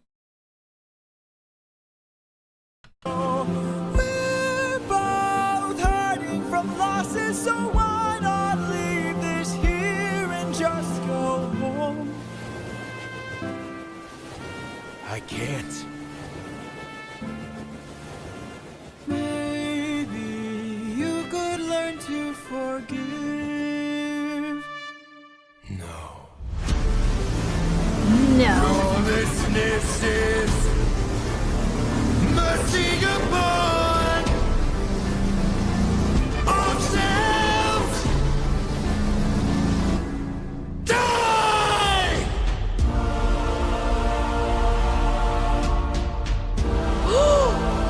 Oh my god! Is he actually dying?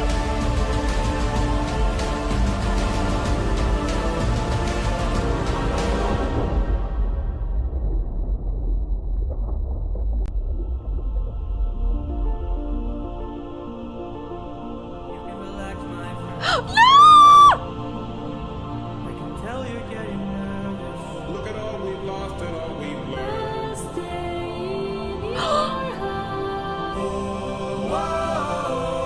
Odysseus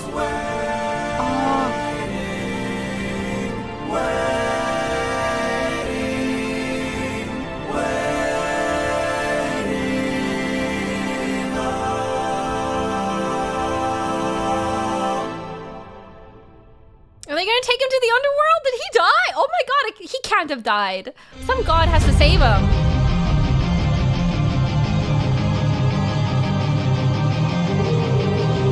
Oh, the bag, the bag. They fed him the wind bag.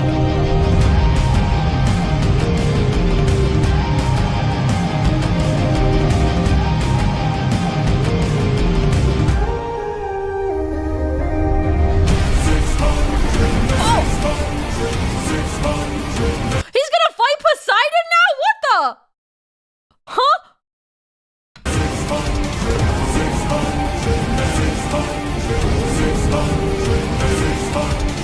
I don't think you seem to get it. I can't afford to die, 'cause I will get back to my son. And I will get back to my wife!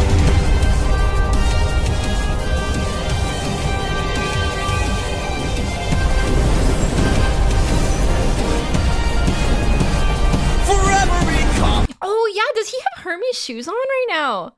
He's got the winged shoes. Did Hermes be like, yeah, you know, it'd be funny, you should fight Poseidon, that'd be pretty funny. Good luck. Run, every one of my friends, almost all of whom were slaughtered by your hand.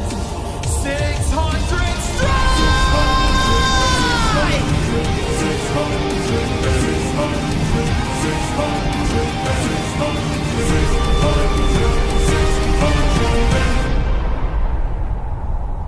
Trigger warning, blood, violence, and torture. You idiot. I love this. Okay, we're here for the blood, violence, and torture. Things are getting good, chat. Things are getting good. Can't you see? You sealed your fate just to beat me. You released my storm when you opened that bag. Blocked your one-way home. Now you'll never get back. Oh shit.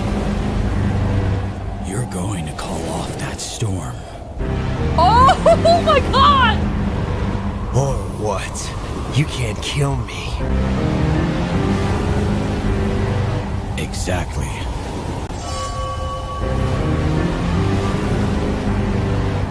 Wait. Wait! Ah! How does it feel to be helpless? How does it feel to know pain? Oh! I watched my friends die at home!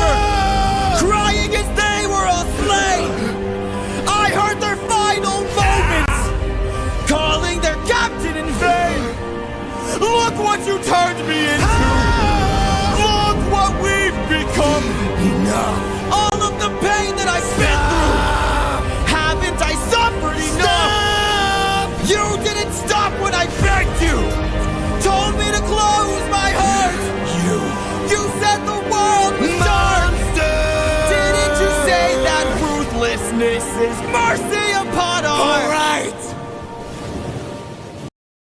Dude, tortured a god.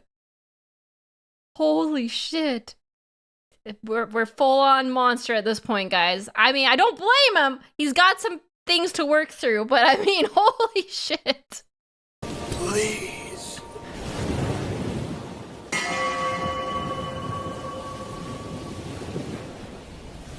After everything you've done, how will you sleep at night?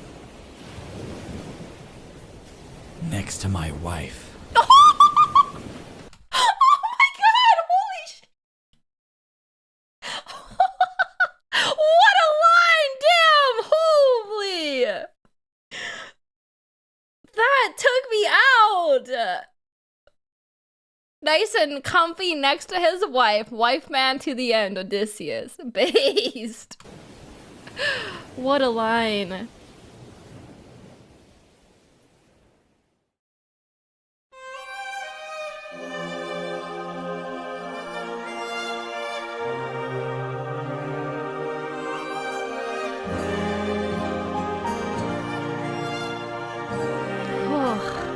My heart is beating. I'm supposed to choose a suitor to wear the crown. I said I would choose as soon as I weave this shroud. Don't do it, girl! They don't know that every night I unthread all the work I've done. 'Cause I'd rather lie than allow them to think they've won. Though I never thought that I'd resort to this. Just know I'll be here. But I don't know how much longer I'll last since we saw that storm. We're so close! And though it was so close to our kingdom, it was far from the norm. Unless, oh, could it be some kind of sign that my world is all about to change?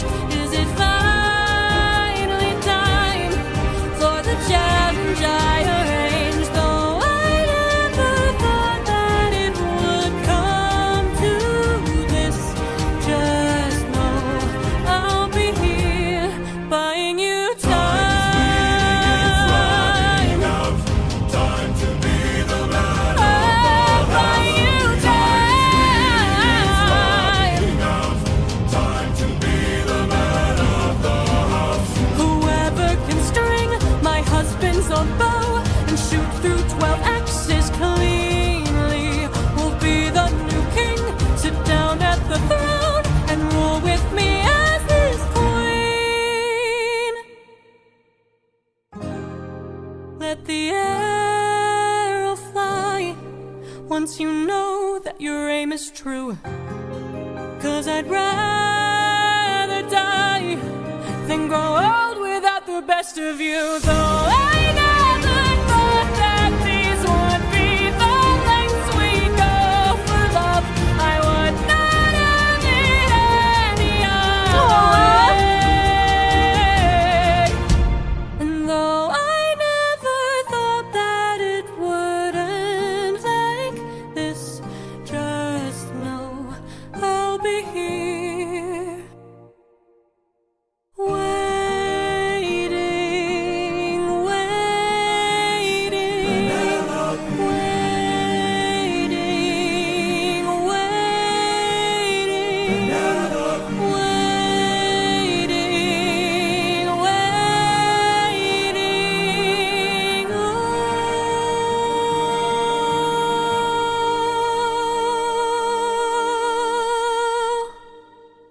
Oh, it's so sad.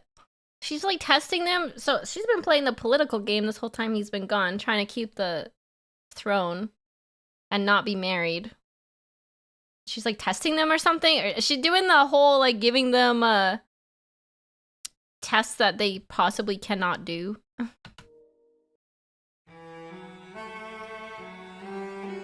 Hold them down. She intends to die? What?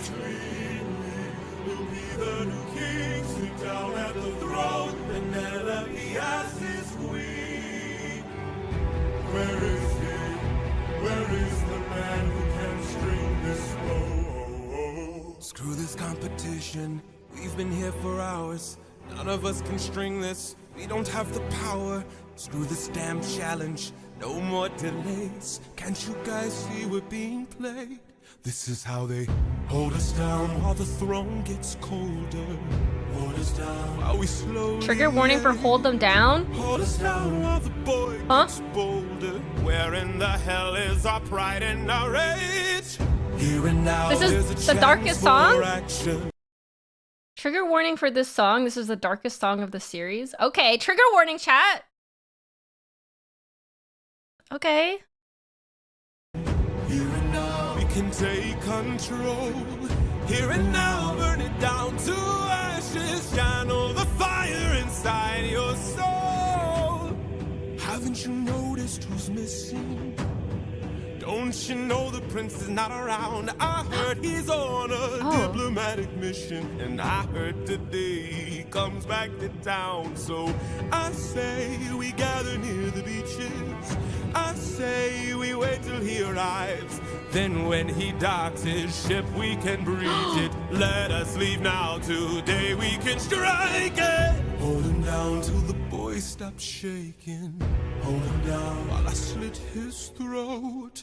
Hold him down while I slowly break his pride, his trust, his faith, and his bones. Hold him down into tiny pieces. Hold him down in the great below.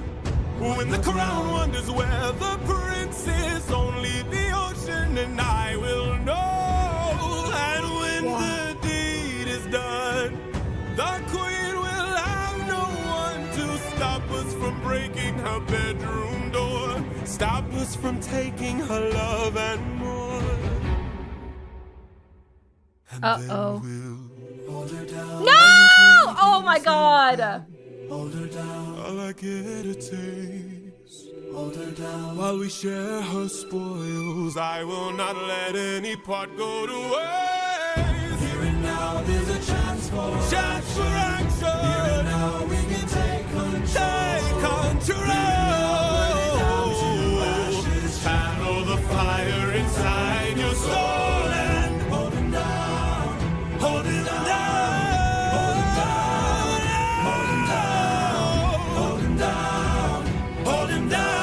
Channel the fire inside your soul.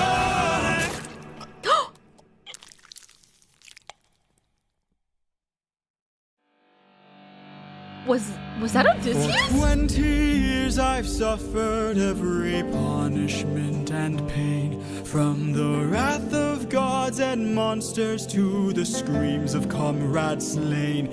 I come back and find my palace desecrated. Oh boy, he's mad. He's gonna be mad. At least he came back right before the bad stuff happened. Crash Out Part 2. He's gonna be real mad, guy. I wouldn't want to be anyone in this castle at the end of this. Act like Troy.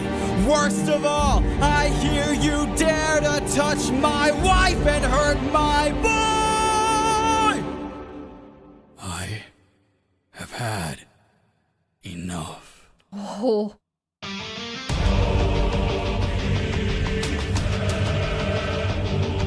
Remember, he's a monster now, not a man.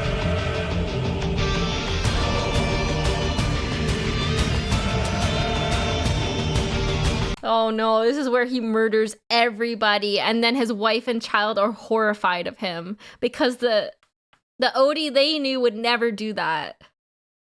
Oh boy, Ares was promised blood. Blood for the blood god. Skulls for the skull throne.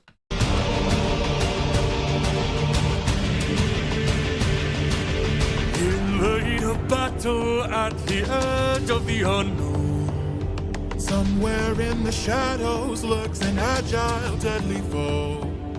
We have the advantage, we've the numbers and the might. No, you don't understand it.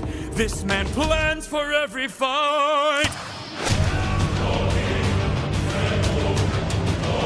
Oh, he's doing the old, he's doing the Skyrim strat. He's doing the stealth archer run. Sneak level 100.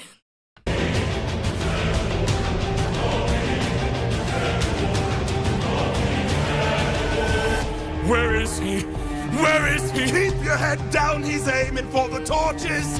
Our weapons, they're missing. He's using the darkness to hide his approaches. We're empty-handed, up against an archer. Our only chance is to strike him in the darkness. We know these odds, the odds can't be tilted. You don't think I know my own palace? I built it. Oh, damn! He's got the best one-liners.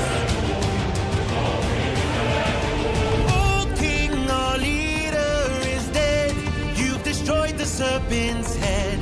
Now the rest of us are no longer a threat. Oh King, forgive us instead, so that no more blood is shed. Let's have open arms instead. No. This is very satisfying.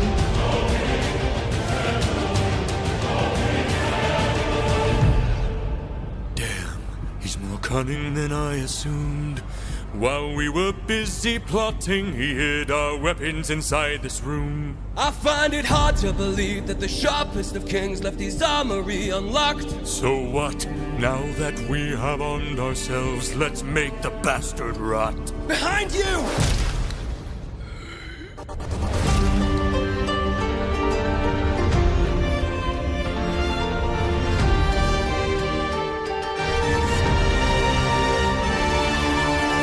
Those weapons, and I ensure you'll be spared. After seeing what the king will do to us, we wouldn't dare. I don't want to hurt you, but trust me, I've come prepared. Your very presence is doomed the king, young prince. We will fight fair. Oh, that's the son. Uh-oh, boy. Oh no, you should have not got involved with this. You should have let daddy do this. Oh God, no. That's like his one weakness, his family. Oh, man. Stop! Brothers, we got company, and he's made a great mistake. Left the weapons room unlocked, and now they're ours to take. Brothers, come and arm yourselves. There's a chance for us to win. We can still defeat the king if we all attack the prince. Where is he? Where is he? Capture him, he's our greatest chance. Get off me! Get off me! Fight till the prince can barely stand. Hold him down! Hold him down! Make the king obey our commands. Hold him down! Hold him down! 'Cause if he won't, I'll break the kid's hands. Got him.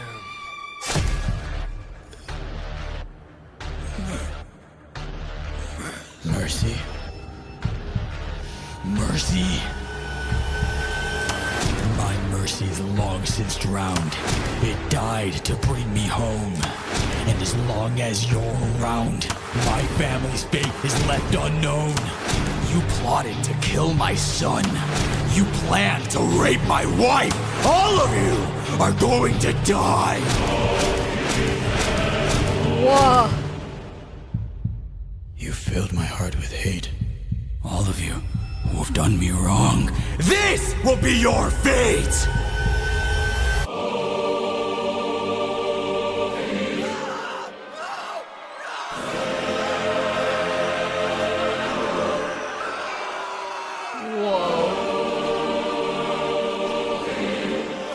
Imagine the first time you see your dad since you were a baby and he's just absolutely massacring people and being a monster. That's a great reunion. Daddy?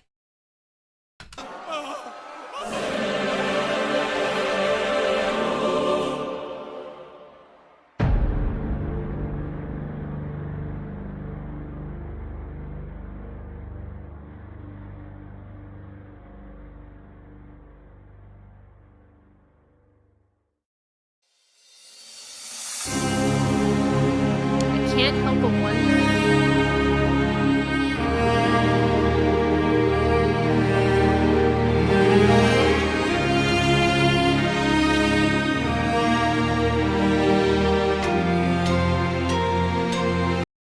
Also in the Odyssey, he was completely naked while murdering everyone? Based. Father?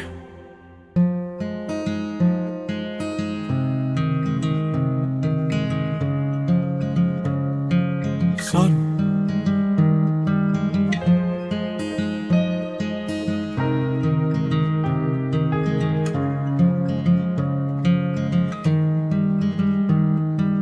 All my life I'd have died to meet you. Thought about your name so much it hurts. For 20 years I dreamt of how I'd greet you. Oh, and now you're here. I can't find the words. All my life I'd have died to know you. Days and nights I wish that I could show you. For 20 years I never could outgrow you. Oh, and now you're here. I can't help but wonder what your world must be. If we're like each other, if I have your strength in me. All this time I've wondered if you'd embrace me as your own. 20 years I've wondered, for so long I felt alone. Oh my son, look how much you've grown. Oh my boy, sweetest joy I've known. 20 years ago I held you in my arms, how time has flown. Aww. Oh, used to say I'd make the storm clouds cry for you. Used to say I'd capture wind and sky for you. Held you in my arms, prepared to die for you. Oh, how time has flown. I can only wonder what your world has been. Things you've had to suffer, and the strength you hold within. Oh. All I've ever wanted was to reunite with my own. 20 years we've wandered, but today you're not alone. My son, I'm finally home.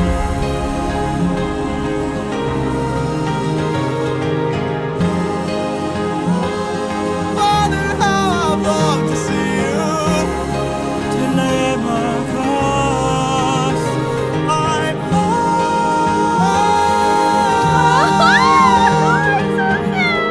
In the happy way. Oh. Go. Tell your mother I'm home. I'll be there in a moment. Of course.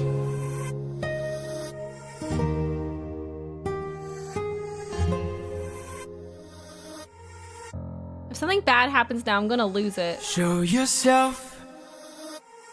I know you're watching me. Show yourself. Oh, Athena?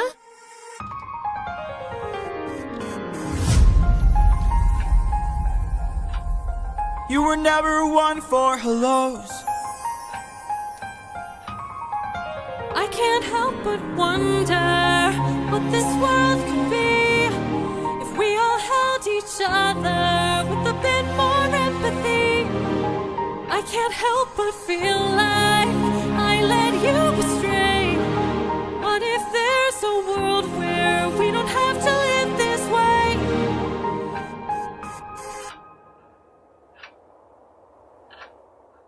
If that world exists, it's far away from here. It's one I'll have to miss, for it's far beyond my years. You might live forever, so you can make it be. But I've got one endeavor. There's a girl I have to see. Very well.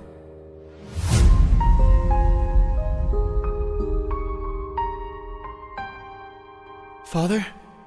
No. She's waiting for you. Okay, God. Oh my God. I don't trust anything. I thought she was dead. I thought she was dead.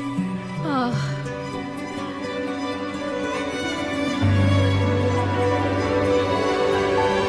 Go get your girl, Odysseus. Go get your girl.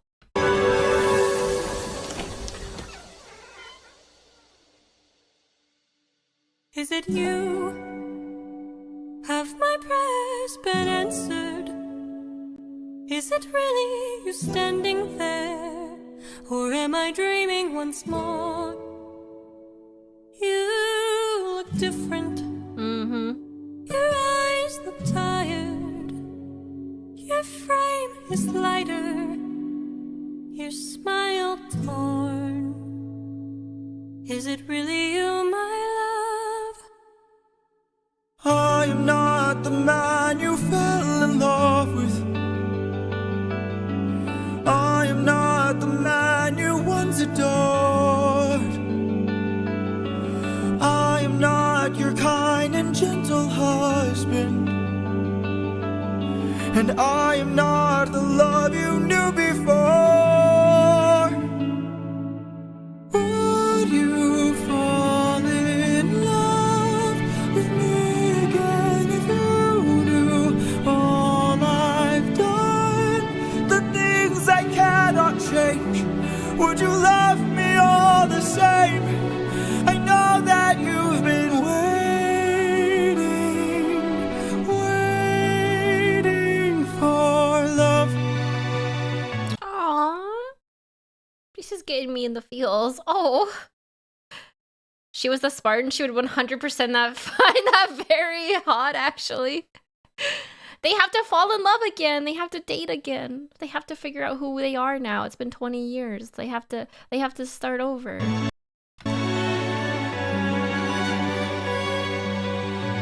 What kinds of things did you do? Oh boy. Left a trail of red on every island. As I traded friends like objects I could use. Hurt more lives than I can count on my hands. But all of that was to bring me back to you.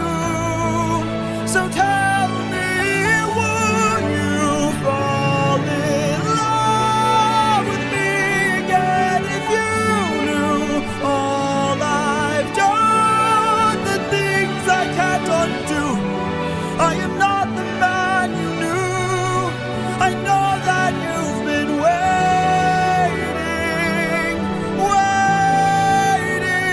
If that's true, Oh. could you do me a favor? Just a moment of labor that would bring me some peace. See that wedding bed? Could you carry it over?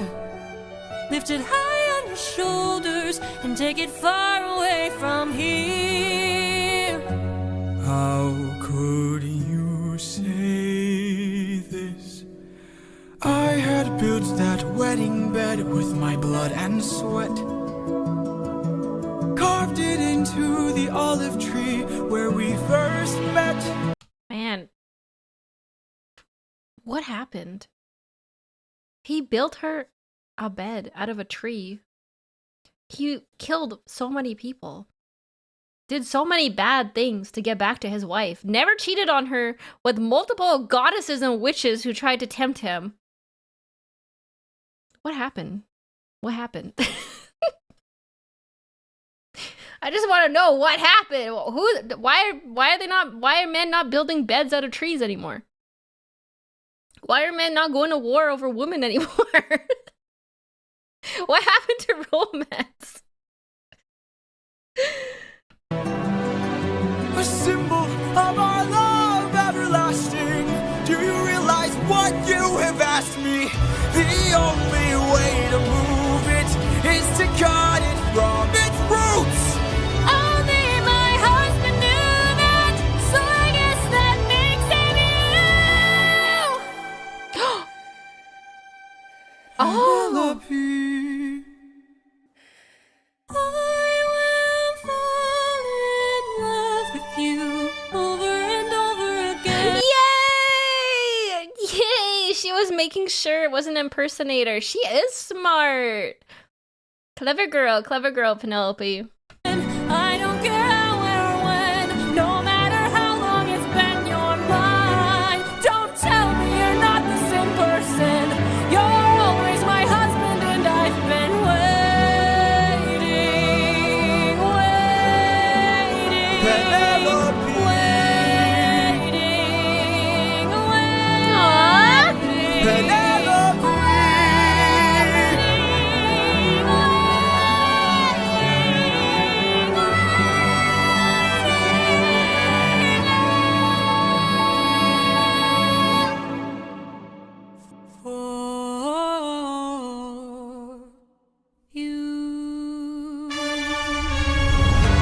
Let's go! He did it! He got his wife back!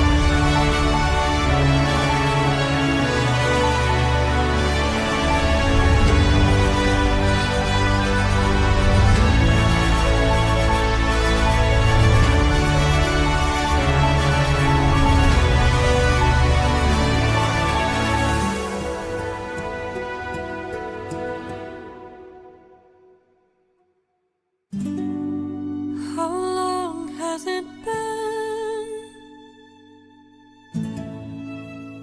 20 years.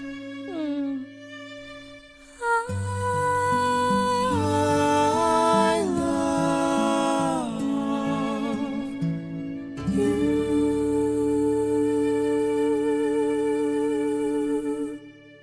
He's so happy. Is this the good ending? Did we get the good ending, chat? I can't believe it. Oh my god, that's the end! That's the end! Wait, that's the end? It actually was a good ending? Yeah, kiss. Wow, okay. I was expecting something horrible to happen after that. We actually got a good ending.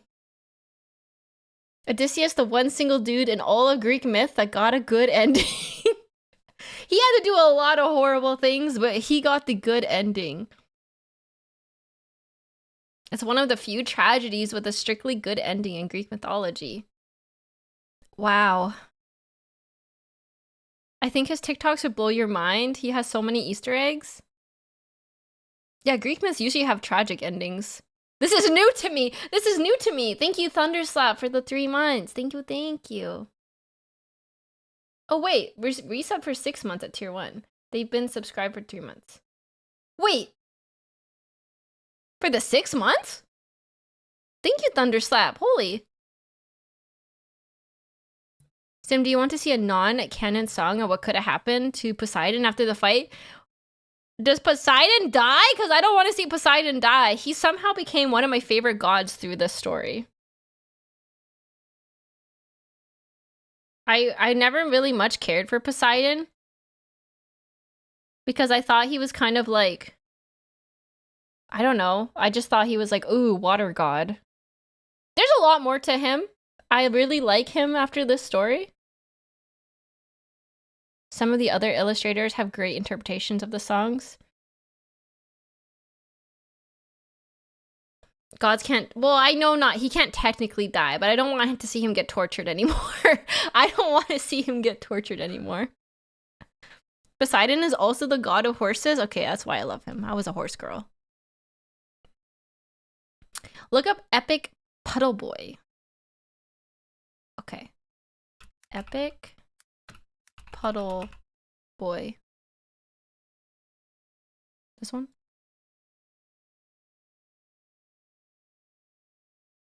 Is it this? Is it this?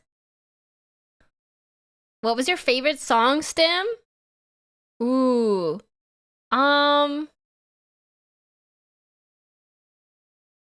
I really like the first Poseidon song. That was really good. Well, I liked so many. I have to re-listen to them. I have to re-listen to them. It's non-canon, but it's hilarious. All right, let's watch it. Ever heard of the instrument called the hurdy-gurdy? I have not. Poseidon is top 2 on the power scale behind Zeus. Anyway, no one wants to smoke with him in canon. That dangerous song is gonna be stuck in my head. Ooh, oh, I liked the first Hermes song too.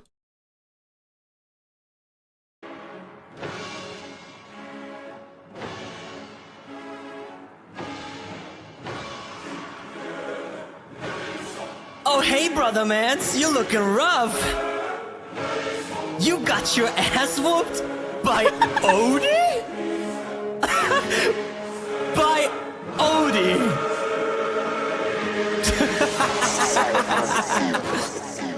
Wait, is this Hades? Is this Hades or who is this?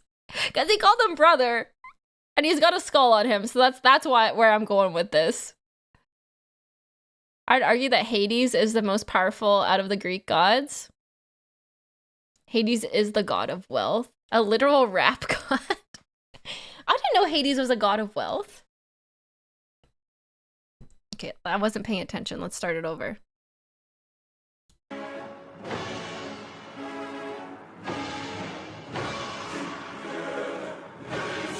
Oh, hey, brother mans, you looking rough. You got your ass whooped by Odie?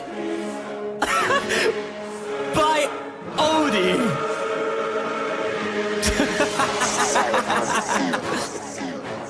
Gotta step in with a mortal, got wind on the wind with a whimsical watery god. I'm unproblematic, some call me ecstatic, but you still got body than Claude. You picked up your trident while you was a strident, then took out the trash while you scream for indictment. Canonically stabbed by a mortal, got smacked cause immoral, but coral like Croys don't match. Water guy, stab me, step opposite, don't you cry broke, I got live or die hard and die. Look at the boat, you can see who composed, Poseidon just flushed down the drain.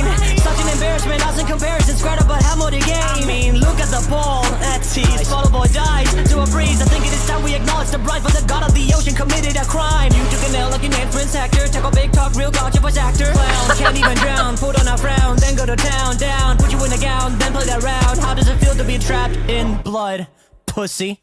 Oh my god! Holy, that went hard. What the heck? Damn, Hades got bars. Holy. Mic drop and leaves. Dang. I forgot that they're brothers, all the gods. That's hilarious. I love all the gods. It's hard to pick a favorite. A common misconception is Hades is the god of dead, but not the god of death. The title, depending on the nature of the death, is either Ceres or Thanatos. Ceres or Thanatos? I like Hades a lot. I wish he was in this. I guess if he doesn't really play a part in it, they wouldn't have made it. It's funny because Hades once said to Apollo to never mess with Poseidon because he thought Poseidon would be the one god to literally rip the earth apart to come throw hands in the underworld if he was pissed off. Is anyone who's immersed in lore, is Poseidon technically like the most merciless of the gods? Or I know Zeus would be up there too. Well, I guess a lot of them would be up there. He's very ruthless, yes. I know he's temperamental like the sea, but I wonder if he's like the one you really don't want to piss off. Because I would assume it would have been Ares.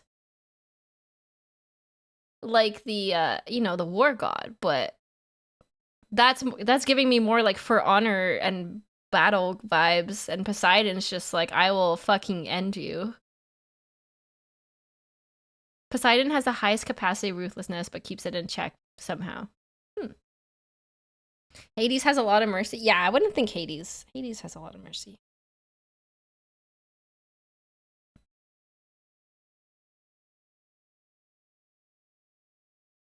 Ares was hated on by ancient Greeks because of how barbaric he was depicted. Ares isn't on the same power level as the major gods, right? Poseidon kills your family, Zeus beds your wife. Oh man.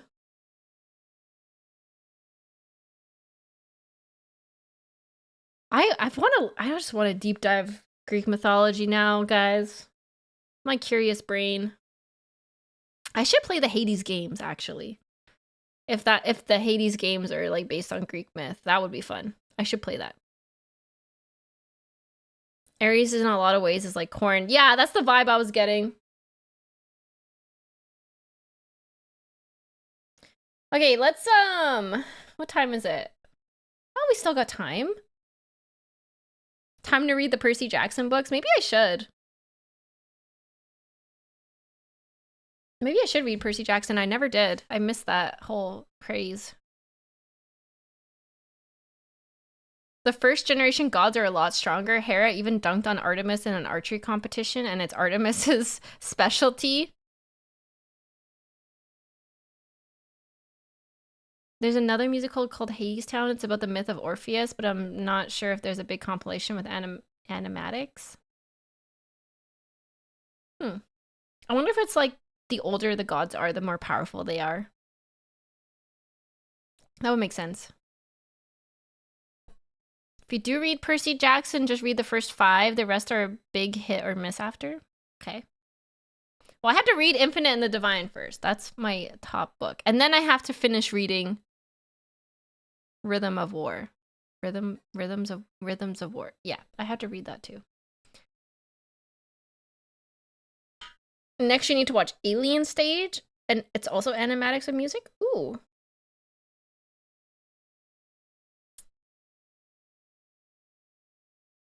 The hurdy-gurdy. That is hilarious. That is a hilarious name for an instrument. The hurdy-gurdy.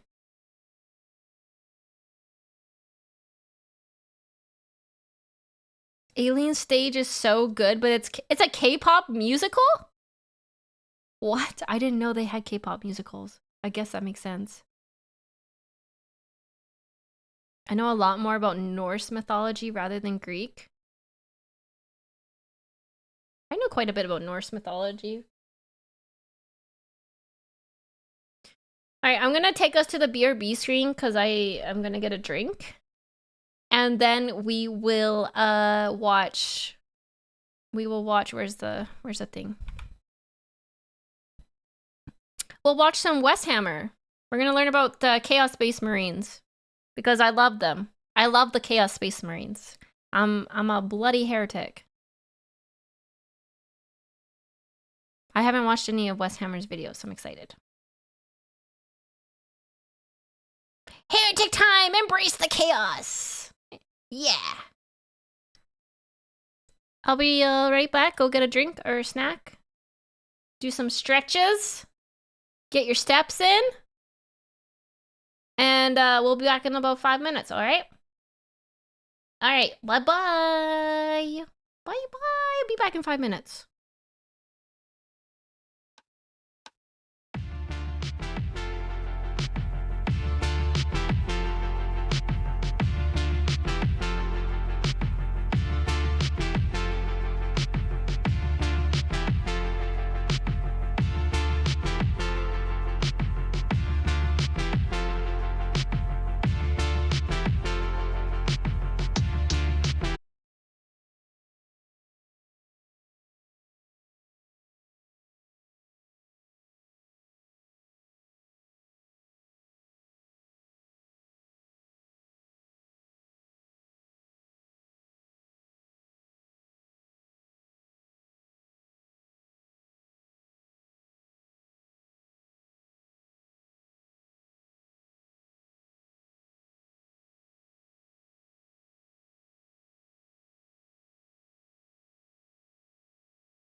I have returned.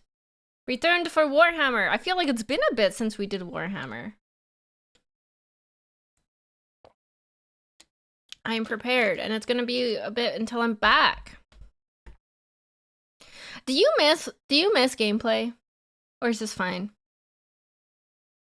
Do you actually miss gameplay, or is this fine?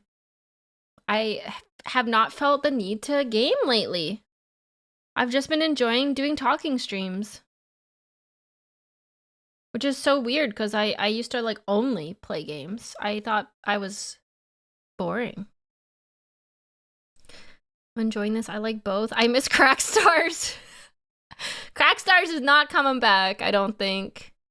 There's too many good games I want to play. I have to, like, rotate them. I do have, some Warhammer games on my Steam list to buy. I will play Space Marines, too. Yes. You guys miss Crack Stars? My drug days. I don't think I have time to play Crack Stars. I got too many games on the go. Oh yeah, there's a Steam summer sale coming up.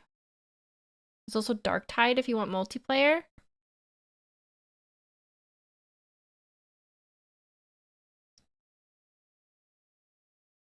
Only the second time I've been here. I haven't been around long enough to catch a game stream. Well, back in my day, before I started yapping, I mostly just played games. I mostly did gameplay content. Mostly Souls-like. I picked up Space Marines and Mechanicus, and I don't think I picked up Dark Tide. I think I was gonna come back for that, and I never got it.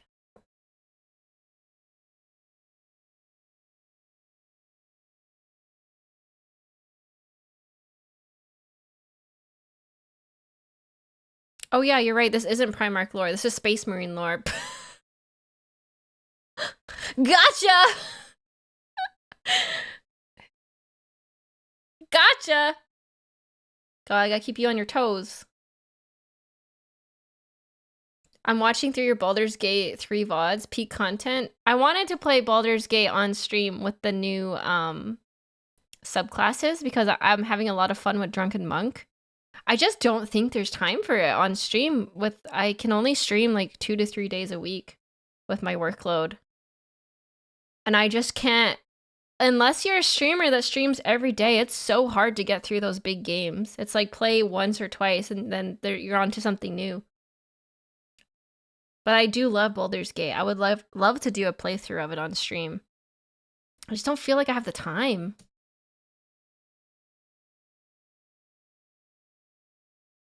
I do love Chaos Marines. They're my favorite.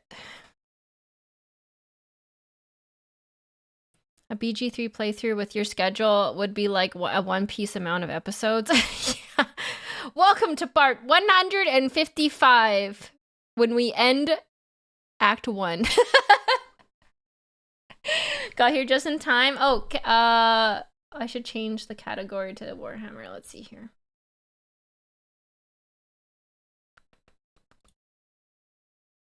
Category.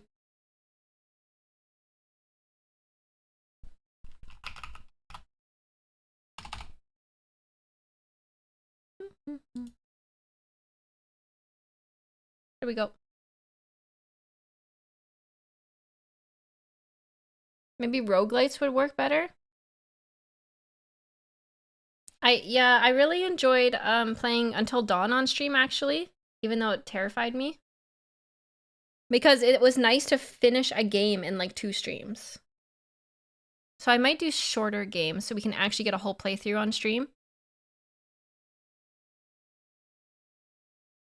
Baldur's Gate 6 will be out at that rate. I know. I know. Just play Minesweeper? I don't like games like that. I like Souls-like games. I like difficult games. I like RPGs.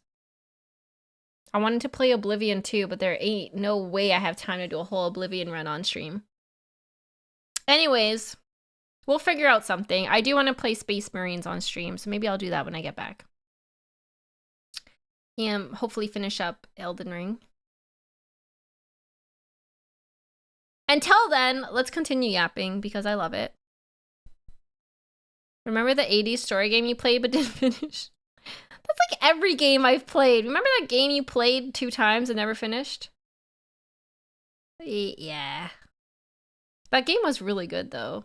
Lost Records, Bloom and Rage. When do you come back from vacation? I'm back Monday, but I have meetings all Monday to catch up, so I probably will be back streaming Tuesday. Let's start The Beliefs and Goals of Each Chaos Space Marine Legion by Wes Hammer. Because we love our chaos here.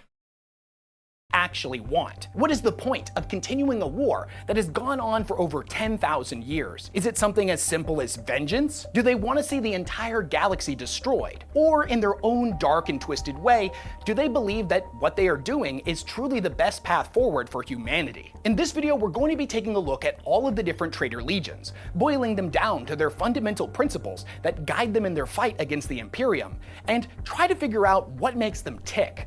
Ooh, I love that guy. Is that like Moritarium? He's like very cool. The moth guy. Yeah, that's Morty. He's cool. Really don't like Nurgle because I can't handle the like grotesque imagery that goes along with his legion, but Mortarion looks cool. I find the word bearer's belief system really fascinating. So like I was under the impression that the Chaos Legions were just mind controlled by demons and they didn't have like their own autonomy. So I'm very intrigued to learn about the belief systems of the Chaos Legions. What their beliefs, goals, and overall objectives actually are. And that's a lot easier said than done, as all of the traitor legions are broken up into hundreds of different competing warbands, all with their own differing agendas. It's honestly kind of a miracle that Chaos is ever able to actually unite for one of Abaddon's Black Crusades. For the War Master, it's gotta be like trying to herd cats. If, you know, those cats were 8-foot-tall demonic super soldiers, blessed with the unholy might of the dark gods. We're gonna be taking a look at legions like the Word Bearers, who fanatically worship the Chaos Pantheon and want to see the entire universe cleansed of all non-believers. Legions like the World Eaters, who most— Those my boys. That's my boys. Look at Chainsaw Man here. Look at Chainsword Man. How can you not look at them and be like, I want to play that. I want to be like that. Love them. I collect word bearers so I can have a bit of everything from all gods in the army. Oh, that's cool. That's a good way to think about it. Most of us just see as mindless, frothing berserkers, but actually might be the most potentially profoundly enlightened faction in the entirety of 40k. Really? Look at that guy. You're gonna say he's the most enlightened faction in 40k? Hell yeah. That's my faction. And of course the ever mysterious Alpha Legion, who actually just got a brand new novel that is filled with an insane amount of insight into how they work, what their beliefs are, and most importantly, what their overall goal is. I'm just gonna tell you right now that whatever you think the Alpha Legion is, you're probably wrong. We're gonna be getting into all that and a whole lot more in this video, as there's a lot to cover with the Chaos Legions. Honestly, they're all pretty messed up in their own unique and twisted way. Yay! And each and every one of them really could have benefited from some therapy. Therapy that they could have gotten from today's sponsor, BetterHelp. Taking care of our mental health is something that most of us don't take very seriously. Chat, you should all get therapy. Even if you think you're fine, you're probably not. You probably have PTSD from something. You should all get therapy. Even if we all know that we should. It's something that we need to do, but we just keep putting it off. And maybe we don't have time to schedule appointments, or maybe our local area just doesn't have anyone who's— Is BetterHelp a reliable therapy service? I've never used BetterHelp, but I've heard bad things about it, but what do I know? I think you should probably go to a registered therapist in your area, like I do. But I mean, I don't really know. Specializes in our particular needs. Or maybe, as is the case for a lot of us in 2023, trying to find a way to fit it into our budget is a stressful situation that only ends up making things worse. Well, thankfully there's BetterHelp, who make something as serious as taking care of your mental health more accessible, convenient, and most importantly, affordable. They have a huge network of over 30,000 licensed therapists who are all trained to listen and give helpful, unbiased advice. Because their network is so large, you have a much wider range of expertise available to you than what might be available in your area. You'll be able to schedule therapy sessions at a time that's most convenient for you, and if Remember guys, therapy is expensive, but a tier 3 stim sub is only $20 a month. I'm not a therapist though. What I say is for entertainment value only. I am not a doctor or a therapist. This video was clearly made before because now BetterHelp is known as a scam. Wow, I actually did not know that. The more you know, chat. Look for your country's national psychology psychiatric organization. They will have resources to help you find a reputable therapist. That's what I did. That's what I did. I went to Psychologists of Canada, I think. Or Psychiatrists of... No, not Psychiatrists. Psychologists of Canada? If you're in Canada, look it up and they will actually list everyone in your area. Hot, single, no, not that. Therapists in your area. And they will help you. I actually go to one that specializes in PTSD and OCD. And they are great. They help with my intrusive thoughts. So you should go through real therapy with real therapists. Also, Glitch Stars pays for my therapy. Ting! That's my shill. Glitch Stars pays for therapy. After a couple of meetings, you feel the therapist isn't the right fit for your particular needs, you can easily switch to a new therapist at no additional cost, without stressing about insurance or who's in your network or anything like that. Getting started is super easy. All you have to do is click on the link in the description of this video and fill out a questionnaire to help assess your specific needs, and in most cases, within 48 hours, you'll be matched with your therapist. Over 4 million people have used BetterHelp to start living a healthier, happier life. And if you think you might benefit from therapy, then click on the link in the description of this video or go to www.betterhelp.com/Weshammer to get 10% off your first month. Big thanks to BetterHelp for sponsoring this video. The Word Bearers differ from other Chaos Legions in 2 major departments. First and foremost, they are by far the most devoted to the Chaos Gods. Whereas other legions are monotheistic in their worship or simply don't have any unified system of... So when we came from Luton's videos on the Imperium of Man, were the Word Bearers not the first traders? I keep forgetting about these because their Primarch sucks. Yeah. They were the first. Beliefs one way or the other. That's what the I Word thought. Bearers view each of the gods as an intrinsic part of chaos and thus the truth of the universe. And second, as will become a theme throughout this video, pretty much all of the Chaos Legions exist in a shattered state, some seemingly beyond repair. So this cool! is not the case with the Word Bearers, as through their unified faith, have remained as close as one can possibly get to an intact Space Marine Legion. These guys have done some pretty horrific, inexcusable, genocidal things over the years, but maybe during the days of the Horus Heresy, many of them truly believed that humanity really would be better off under the leadership of the true gods. You gotta remember that these guys had something that all of the other Space Marine legions didn't, and that was faith. And faith can be a really beautiful thing. These were the guys that, when they were still with the Imperium, they would go to planets and convert them to the religion of the Emperor before that was a thing. And the Emperor got severely pissed off and made an example out of their Primarch. Okay. And then after all this happened, they went back and converted them back to the religion. Can inspire great acts of compassion, heroism, and can lead people who have sunk to the lowest, darkest places imaginable back out of the darkness and into a brighter tomorrow. But as we all know as well, faith can also compel people with good intentions down an incredibly dark path and lead them to commit some truly horrific and unforgivable acts. With most legions during the Great Crusade, they would show up on a world, force the entire population into compliance, and then take off again, jumping back out into the stars to do it all again. The word bearers were different though. They didn't want to just bind people into subservience, they wanted everyone to prosper under the emperor's banners. They didn't want to just deliver the emperor's wrath, but teach the people they encountered of the emperor's love. They had faith that the emperor was the one true god of humanity, something that he wasn't exactly the biggest fan of, and this would end up coming back to bite them. Long story short, their beliefs led to them staying behind on their worlds for far too long. Oh, I forgot about that.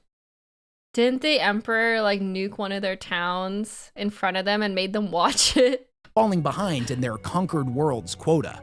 And the emperor punished them by burning the symbolic and somewhat literal monument of their faith, the city of Monarchia, to the ground. This shattered the Legion to its core, and they would only end up recovering when they set off on a pilgrimage into the stars to find gods truly worthy of their devotion, which, unfortunately for everyone who happened to live in the Milky Way, ended up being the Chaos Gods. And like I said before, maybe in the beginning— Man, Korn looks really cool here. I feel like I'm a Tzeentch girl because, you know, curiosity is my biggest thing, but Korn looks really cool. I love Korn too. He looks badass. Most of them truly felt like they were doing the right thing. Maybe even after all of the dark rituals, the countless sacrifices, and the truly inhumane and brutal acts of genocidal warfare that they inflicted upon the Imperium's population. And maybe even still, a few of them truly believed that they were doing what had to be done. That once all of the fighting was over, they would guide humanity through the new age. However, all you have to really do is take one look at some wordbearer artwork to see that 10,000 years later, all of that is gone. It's all right out the window. These are some truly depraved and sadistic bastards. But are the wordbearers simply irredeemably evil for the sake of it? Or is there something more to it? What compels the wordbearers to do what they do? They do look super evil. Like super duper evil. Even like compared to other chaos factions, don't they just look extra evil? Like some of them are like really gross, some of them are like horrific, but they just look straight up evil. I mean, they are. I know, but like it really encapsulates who they are, just straight evil. What is their ultimate objective and what is their philosophy? This is the opening passage to the Book of Lorgar, and it gives us some good insight into the fundamental pillar the Wordbearer's belief system is built upon, and that's the truth. All I ever wanted was the truth. Remember those words as you read the ones that follow. I never set out to topple my father's kingdom of lies from a sense of misplaced pride. I never wanted to bleed the species to its marrow, reaving half of the galaxy clean of human life in this bitter crusade. I never desired any of this, though I know the reasons for which it must be done. But all I ever wanted was the truth. And it really is that simple to them. To the Wordbearers, their beliefs are nothing more than what they perceive as the undeniable truth of the universe. But what exactly is this primordial truth? Well, an aggressively oversimplified version of their beliefs is that the Chaos Gods are not a myth. They aren't simply a made-up story designed to scare people or an allegory for evil. They are terrifyingly real, despite the Emperor's centuries of lies that said otherwise. Because the gods are real, and it's a fundamental and somewhat obvious fact that gods are above mortals in the universal hierarchy, it is the role of humanity to debase itself before its rightful rulers. It is the faithful's unholy duty to purge the galaxy of anything that goes against their god's will. Now, don't get it twisted. They understand just how horrifying a galaxy controlled by chaos truly is, but scary or not, it doesn't matter. It is the natural state of reality. Anything that goes counter to the Pantheon's designs, any mortal that would deny their will, and any moment in time or space that does not bend to the will of the Immaterium is a blasphemous perversion of the true nature of the universe. So it sounds like they've devolved, I would say, into just worshiping chaos itself. Because they're just like really big chaos zealots. Great as he may have been, the Emperor never truly understood mortal man's need to believe in the divine and fantastic, a misunderstanding that would become his most fatal flaw. True. I wonder what would have happened if the Wordbearers somehow stumbled across a Catan shard instead. That's interesting. The Imperium and all the organized societies of the other sentient species stand as a heretical mockery of the gods' unholy plan. Would it be nice if instead of disease, wrath, treachery, and excess, we had the god of books, trees and flowers, of hugs and kisses, and of firm handshakes? Yeah, that sounds great. The average word bearer would surely contest that that certainly would be better. Whoa! I didn't realize that was like depictions of the gods there. What? Is this some alternative reality of the gods? This is like, we just watched Epic the Musical, and this is like, this is like the, Grecian representation. Other aspects of the Chaos Gods. Father Nurgle, good god of life, growth, and the garden. Lady Slanesh, goddess of fertility, art, and music. Korn, god of harvest, patron of soldiers. And Tzeentch, god of change, magic, and the cosmos. Oh, this is really cool art. They were closer to this before the war in heaven. Wow, that's crazy to think. That's crazy to think. Well, I mean, I guess Slanesh wasn't around, right? But... Hi, Riri! Welcome, welcome. This is super pretty. This is chaos propaganda!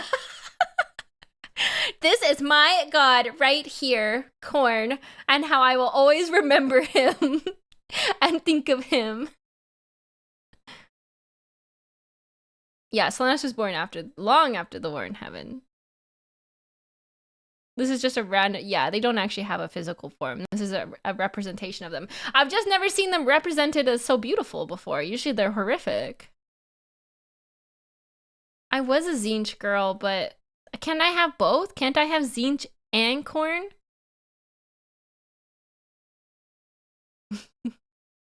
Better. But that's not how things are. You don't get to pick and choose which gods you get, but you have to worship them all the same. You must always serve as an instrument of their unholy will. So the advice that they would give anybody who came asking would be to pick up a book of Lorgar and a warp-tainted bolter, put on a can-do attitude, and go out into the galaxy and purge it of all non-believers. Korn kinda hates Tzeentch. It is funny, my two favorite are like the opposites. One is like the god of hope and trickery and knowledge and magic, and the other one is like the god of honest battle, war, bloodshed. That is funny. I like both though. The World Eaters have a solidly deserved reputation as a disjointed legion of butchers that care only for taking skulls and spilling blood in the name of Korn. Now, this doesn't mean that there aren't intelligent, insightful... This is my favorite Chaos Space Marines. I love the World Eaters. When I took the personality test, this is the army that they gave me. World Eaters. And tactical minds found throughout the Legion's ranks, but most of their plots, schemes, and grand plans do almost always feature slaughter as the ultimate objective, as the Butcher's nails are always pushing them towards killing, and any ability to hold off their influence is always fleeting. That being said, the nails affect everybody differently, and look at this. Look at this. Look at this. It's beautiful. This is everything.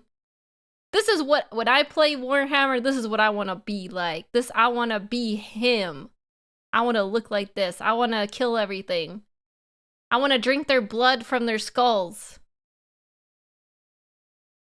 This is Warhammer to me. I love it. There have been World Eaters such as Apothecary Aaron Zorzi that chose to join up with Fabius Bile and has demonstrated a remarkably keen intellect and the ability to meditate through the nails biting. Despite a few rare individuals, rage is a pretty prominently binding theme throughout the entirety of the Legion. Blood for the Blood God, skulls for the Skull Throne. It really just about perfectly sums up what they're all about. But from the World Eater's perspective, rage is a good thing.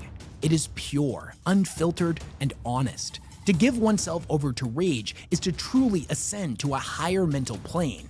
By giving in to their gory desires, they have experienced a somewhat profound awakening. This is a quote from the audio drama Butcher's Nails, where Angron is slaughtering a whole bunch of Eldar. the narrator gives us some insight into what it's like to truly give oneself over to rage. And honestly, I feel like it sums up the World Eater's views, goals, and philosophies pretty perfectly. Okay. This is what it meant to be alive. Humanity was a wrathful species, and anger vindicated all of its sins. Nothing was as honest as rage. Throughout the history of the human race, what release of emotion had ever been more worthy and true than depthless anger? A parent confronting their child's killer, a farmer defending his family against raiders, the warrior avenging the deaths of his brothers. In rage, anything was justified. It was the highest state of sentience. With rage comes vindication, and with vindication comes peace. When it comes to That's pretty deep. I don't really know if I get it fully. Are they saying rage is the purest emotion? Like everything comes down to rage in the end? The thing about Korn is you can almost find yourself agreeing with his philosophy. Zen Buddhism, instead of trying to find peace, you're trying to find rage. I love a thing, therefore I rage when it's threatened. They're saying letting the rage out is what brings peace once everyone is dead.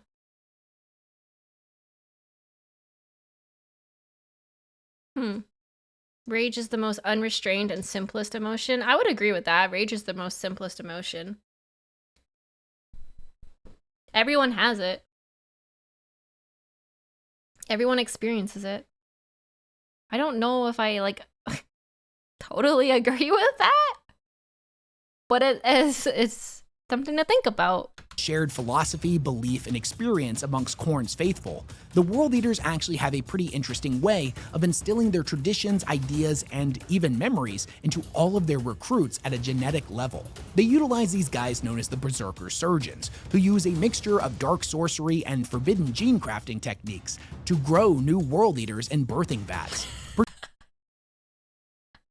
Stim, I don't think you're supposed to agree with the insane murder guys. I was literally thinking that ruthlessness is mercy upon ourselves. It's literally giving Poseidon.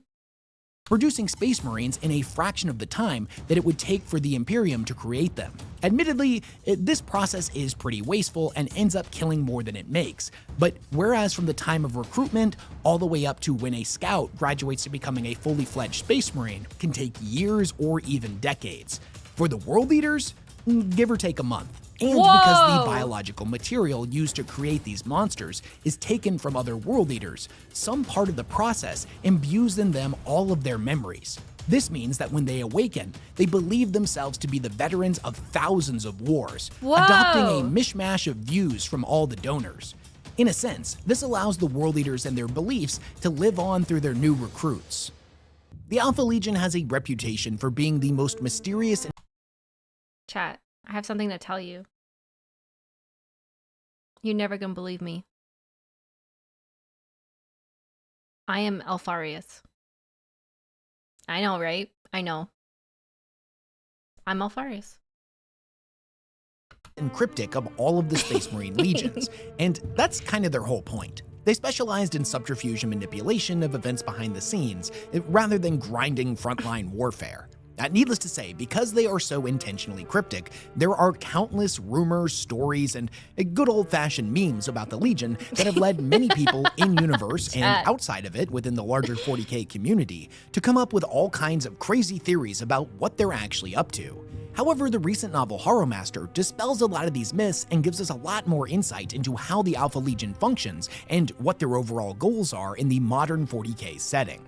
I'm just gonna let you know right now that there's a lot to cover, and I plan on doing an Alpha Legion deep dive pretty soon, so I'm gonna go into a lot more detail in that video, but I'll give you a summarized version here. The most important reveal to me in this book was that the Alpha Legion, for the most part, was the only Chaos Legion that did not flee into the Eye of Terror to escape the Loyalist forces during the Scouring. This means that despite a small handful of individuals, the Legion is the only one that truly knows anything of the Long War, as they've been fighting against the Imperium for a true 10,000 years. Not like how other Chaos Space Marine legions that exist within the Eye of Terror suffer the effects of time dilation, where for some of them, the Siege of Terra may really have only been a few decades ago. They pop into the Eye of Terror, come back out for a raid, get their ass kicked, and go back in to lick their wounds, only for a year later they commit to another raid, and surprise, surprise, 5,000 years have passed. This isn't the case for the Alpha Legion. They have had to experience every brutal minute of the last 10,000 years. And because of this, there are no surviving Alpha Legionnaires that were alive during the Horus Heresy. And that's kind of a big deal. At one point in the book, the Alpha Legion is described like a bolt shell that shattered against the walls of Terra, before splintering off into thousands of different warbands, or in this analogy, pieces of shrapnel, that each lodged themselves somewhere deep within the body of the Imperium, dealing a great amount of damage in their own right and never truly being able to be removed. But they were no longer a unified whole. Now, it's true that every legion and every chapter has a history shrouded in mystery, as important records have been purged, sole surviving secret keepers slain in battle, or major historical events having never actually had their events recorded on paper. But with the Alpha Legion, this is taken to a whole new level, as secrecy was kind of their whole bag during the Great Crusade. Their Marines of today look back on their ancestors with a pretty heavy amount of frustration, as they don't really know anything about their Legion's history, what its purpose was, what their goals are, and what they're supposed to be doing. The only thing that they know is that the Imperium is their hated ancient enemy, and it's their sole purpose to see its destruction. That is so funny. Imagine joining a battleground in WoW, but you're using Burning Crusade gear and the enemies have Pandaria gear. It's like when you come back for an expansion, like 3 expansions after you've last played, and you're like, all right, who are we fighting? What's going on here? Wait, who are you guys? What's our goals? Where am I? There are tales amongst the warbands that apparently their Primarchs once had some grand plan, some super secret ambition that them and all of their sons were all in on. But there are no surviving members of the Alpha Legion from the Horus Heresy era, and no records to go on. No one has even seen either of the Primarchs in 10,000 years. Some say Alfarius was killed on Pluto, while others say it was Omegon. Still others say that neither of the Primarchs died, and they still exist somewhere out in space, and one day will return. Definitely. But these are all just rumors. They really don't have anything to go on here. When it comes to the views of the various warbands, they're kind of all over the place. There's only a single warband that continues the practice of wearing Alfarius' face, contrasted against this being done by the entirety of the Alpha Legion back during the days of the Great Crusade. This is something that is not widely done by the modern Alpha Legion. In fact, at one point in the book, a conclave is called for all of the warbands to get together and discuss what is to be done about the Primaris Marines and the return of Guilliman. A handful of representatives from the warband known as the Faceless step forward and remove their helmets, all bearing Alfarius' face. When the first one goes to speak and says the famous line, "I am Alfarius," the entire room erupts. Some members of the Legion shouting condemnations, others saying, "No, you're not," and others still lost in uproarious laughter. However, Solomon, the main character of the book, steps forward and quiets the crowd down. He says if this warband wishes to continue the practice of looking like their Primarch, they have every right to do so, but let it be known that it gives them no authority over any other warband. And speaking of authority, the Alpha Legion has a pretty nuanced perspective when it comes to their hierarchies. They value expertise above everything else and don't much care where it comes from. Whether the individual be human, space marine, or Xenos, it doesn't really matter. If an individual has expertise in a subject that is useful to the Legion, then they are respected. But there isn't a centralized hierarchy. Now, there are both strengths and weaknesses involved with this. On one hand, they are incredibly fluid and are able to adapt to new situations incredibly quickly. Having to adhere to doctrines, scriptures, and formal recognitions of rank made a warband incredibly rigid, and rigid tools were more prone to breaking when stressed. However, on the other hand, when a serious situation It looks like he's holding a Nerf gun. I think I've seen this exact Nerf gun at Walmart. This is the most I've learned about Alpha Legion ever. I didn't know anything about them before this.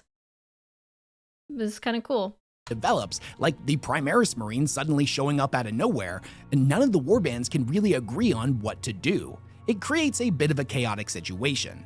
The book even dispels the classic Alpha Legion meme of "it may look like I was defeated, but secretly this was my plan all along. You've activated my trap card, Imperium." There's a battle early on where the Alpha Legion definitely loses and has to retreat, but one of the Legionnaires makes mention of the fact that even though they didn't accomplish what they came here to do, from the Imperium's perspective, they weren't expecting the Alpha Legion to be here, and they're going to be examining this victory for the next century, wasting countless resources and man-hours flipping over every single possible stone, trying to figure out what they missed. What was the Alpha Legion's real objective here? And meanwhile, the Legion has already moved on to their next engagement. This uncertainty on the Imperium's part is made even worse by the Alpha Legion's fractured nature, as from their perspective, they seem to be striking all across the galaxy with alarming cunning and efficiency, when in reality, it's kinda disorganized. Some people might not like the It's kind of disorganized. So there's a whole bunch of different teams and they're just doing whatever they want, basically. See, they're very fragmented. It seems like, do the other teams even know what they're doing? Do they even share their plans with each other? It's just like my team in Dota. A lot of Chaos Legions are like that. There are a bunch of splinter cells. Yeah, they're like Strike Force teams. They're on their own missions. Spelling of a lot of the rumors and myths about the Legion, but I actually personally found this new take on what they're like in the 42nd millennium much more nuanced and grounded. As it stands, the Alpha Legion has maintained one primary objective for 10,000 years, to tear down the Imperium. They just can't all agree on the best way to go about doing that. As I mentioned before, the Alpha Legion of today doesn't really have any centralized hierarchy of leadership, but they do have this concept known as the Horomaster, which used to be a Praetorian rank back in the days of the Horus Heresy. Solomon is trying to unite the Legion by becoming the next Horomaster, and when he gives his pitch at the conclave that was called, he had this to say, and I feel it summarizes the Alpha Legion's views pretty well. I have on occasion pulled out a warrior's heart and shown it to them still beating as they died. Damn! I intend to do the same to the Imperium. I wish to reach into its chest, rip out its rotten core, and watch its systems go into failure from the shock. Perhaps when everything is done, there may be something worth saving. There may still be some future for humanity, the race that originally birthed us all. But the Imperium, that fetid carcass that spreads its entrails across the stars and bleats glory to its own name, will be dead. And if humanity cannot survive without the Imperium, then it does not deserve to survive at all. I kind of agree with him. For the Thousand Sons, their goals mostly get boiled down into two major categories. The first is to learn everything there is to know about everything, including all of the super dark and twisted lore of the Immaterium. And two, vengeance for Prospero. This makes sense because from their perspective, they were betrayed by the Emperor and the Imperium when the Space Wolves were sent to destroy their world and everyone on it. This is Magnus's army. Let's go, my first army, my glorious boy failure. Oh. They joined Chaos out of necessity, out of survival. And for 10,000 years, that bitterness and hatred they felt has been allowed to fester and grow. When it comes to knowledge, despite popular sentiment online, the Thousand Sons of the Great Crusade era put pretty severe limitations on just how deep they would delve into the mysteries of the Immaterium. Knowledge was sacred. It was the tool that ultimately enlightened humanity and would lead to a better future. But knowledge could also be— Whoa, this is cool. I do like their magic aesthetic. They got like flying manticores or something. They're pretty cool. They're pretty cool. I do like them. Thousand Sons. Be dangerous. Although the term sorcerer was something that their detractors often levied against them, they rebuked this notion. They were scientists. They were doing science by studying the warp. They followed the Emperor's teachings to the letter and believed in humanity's superiority. The Great Crusade was well underway, and mankind had proven themselves to be the masters of physical reality. Ooh, I like how they have like a third eye on their helmets. That's really cool. This is giving like evil magocracy. when, you know, mages are in control of everything. The warp was simply the next frontier, one that they were only in the infancy of conquering. After mankind had fully dominated the galaxy, the Thousand Sons believed that the next step was to bring the warp itself into compliance. But they couldn't just dive in too quickly. They knew enough about the warp to know that it was incredibly dangerous, so certain areas of study were off limits. However, after having been betrayed by the Space Wolves and the Imperium at Prospero, all of those restrictions have gone right out the window. All knowledge deserves to be acquired, no matter how dark, unholy, or dangerous. Oh, they're like dark wizards. They want all the dark knowledge. They snuck into the forbidden section of the library. Okay, I hear you. A sentiment that is very much aligned with the Dark Mechanicum's views, although I'm sure them and the Thousand Sons still find many things to disagree on. When it comes to their quest for vengeance against the Space Wolves, however, they would get partial revenge during the Battle of the Fang in M32. They didn't outright destroy Fenris and the Space Wolves, but they did hurt them pretty badly, and they made it so they wouldn't be able to have any successor chapters. Something that has recently changed with the introduction of the Primaris Marines in the Wolf Spears chapter.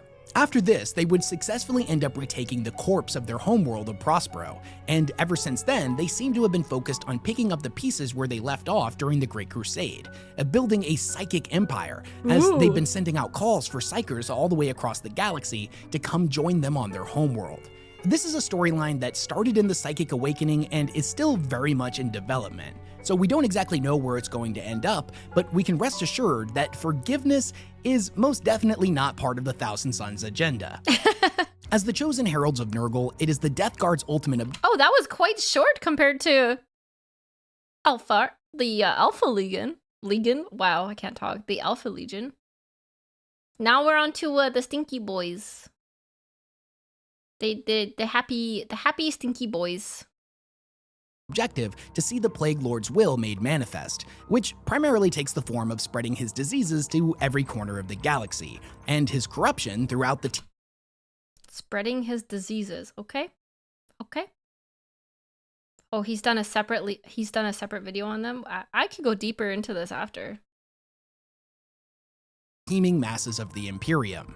They see entropy and decay as the natural state of the universe, and by accepting the Plague Lord's gifts, one can be made strong enough to endure in a galaxy of rot. This may come as a surprise, but oh my god, he's got a drill? What the frick is happening here? What the? Yeah. This is such a cool, like, legion, but that's a corrupted apothecary. All apothecaries have drills, loyalist or not. That's a medic. Oh, it's so grim. The imagery is so grim for me. They're really cool, but like, I get squeamish with them. not all of the Death Guard warbands agree on how best to accomplish this grandiose objective. The entirety of the original Death Guard... No! He's got a tongue in his eye! His eye is being tongued! I don't like it! I don't like it! The men born of Barbarous who fought during the Great Crusade and were at Terra during the siege feel like they owe their Primarch Mortarion a great debt, as it was he who freed them from the Overlord's tyranny thousands of years ago. As some of them venerate him as the chosen of Nurgle, whereas others see him simply as a man, and a deeply flawed one at that. But man or demigod, the original Death Guard will follow him into hell itself no matter what happens, as their bond to him is the one thing that will never truly decay. Despite this, there are individuals within the Death Guard such as Typhus, and those that have chosen to follow him, traditionally newer turned Plague Marines born thousands of years after Barbarous' destruction, who despise Mortarion. They see him as an ignorant fool, who doesn't take his role as Nurgle's chosen champion seriously enough. The Death Guard represent not only the death of hope, but also the death of warrior culture. Even back in the days of the Great Crusade, they were a win-at-all-costs type of faction, forgoing air and vehicle support to instead grind their enemies under 1,000 ceramite boots in a grinding war of attrition. They had no qualms. Oh, they're like, yeah, the slow and steady type army. Would this be, like, I don't play the war game tabletop? But would this be kind of like a control style of play? Nurgle's all bitchy about being sworn to Nurgle. Typhus is much more... Or Morty is all... doesn't like being sworn to Nurgle. Typhus is more enthusiastic. Oh. I see. They're very tanky with AoE effects. So they're like slow and steady type fighting.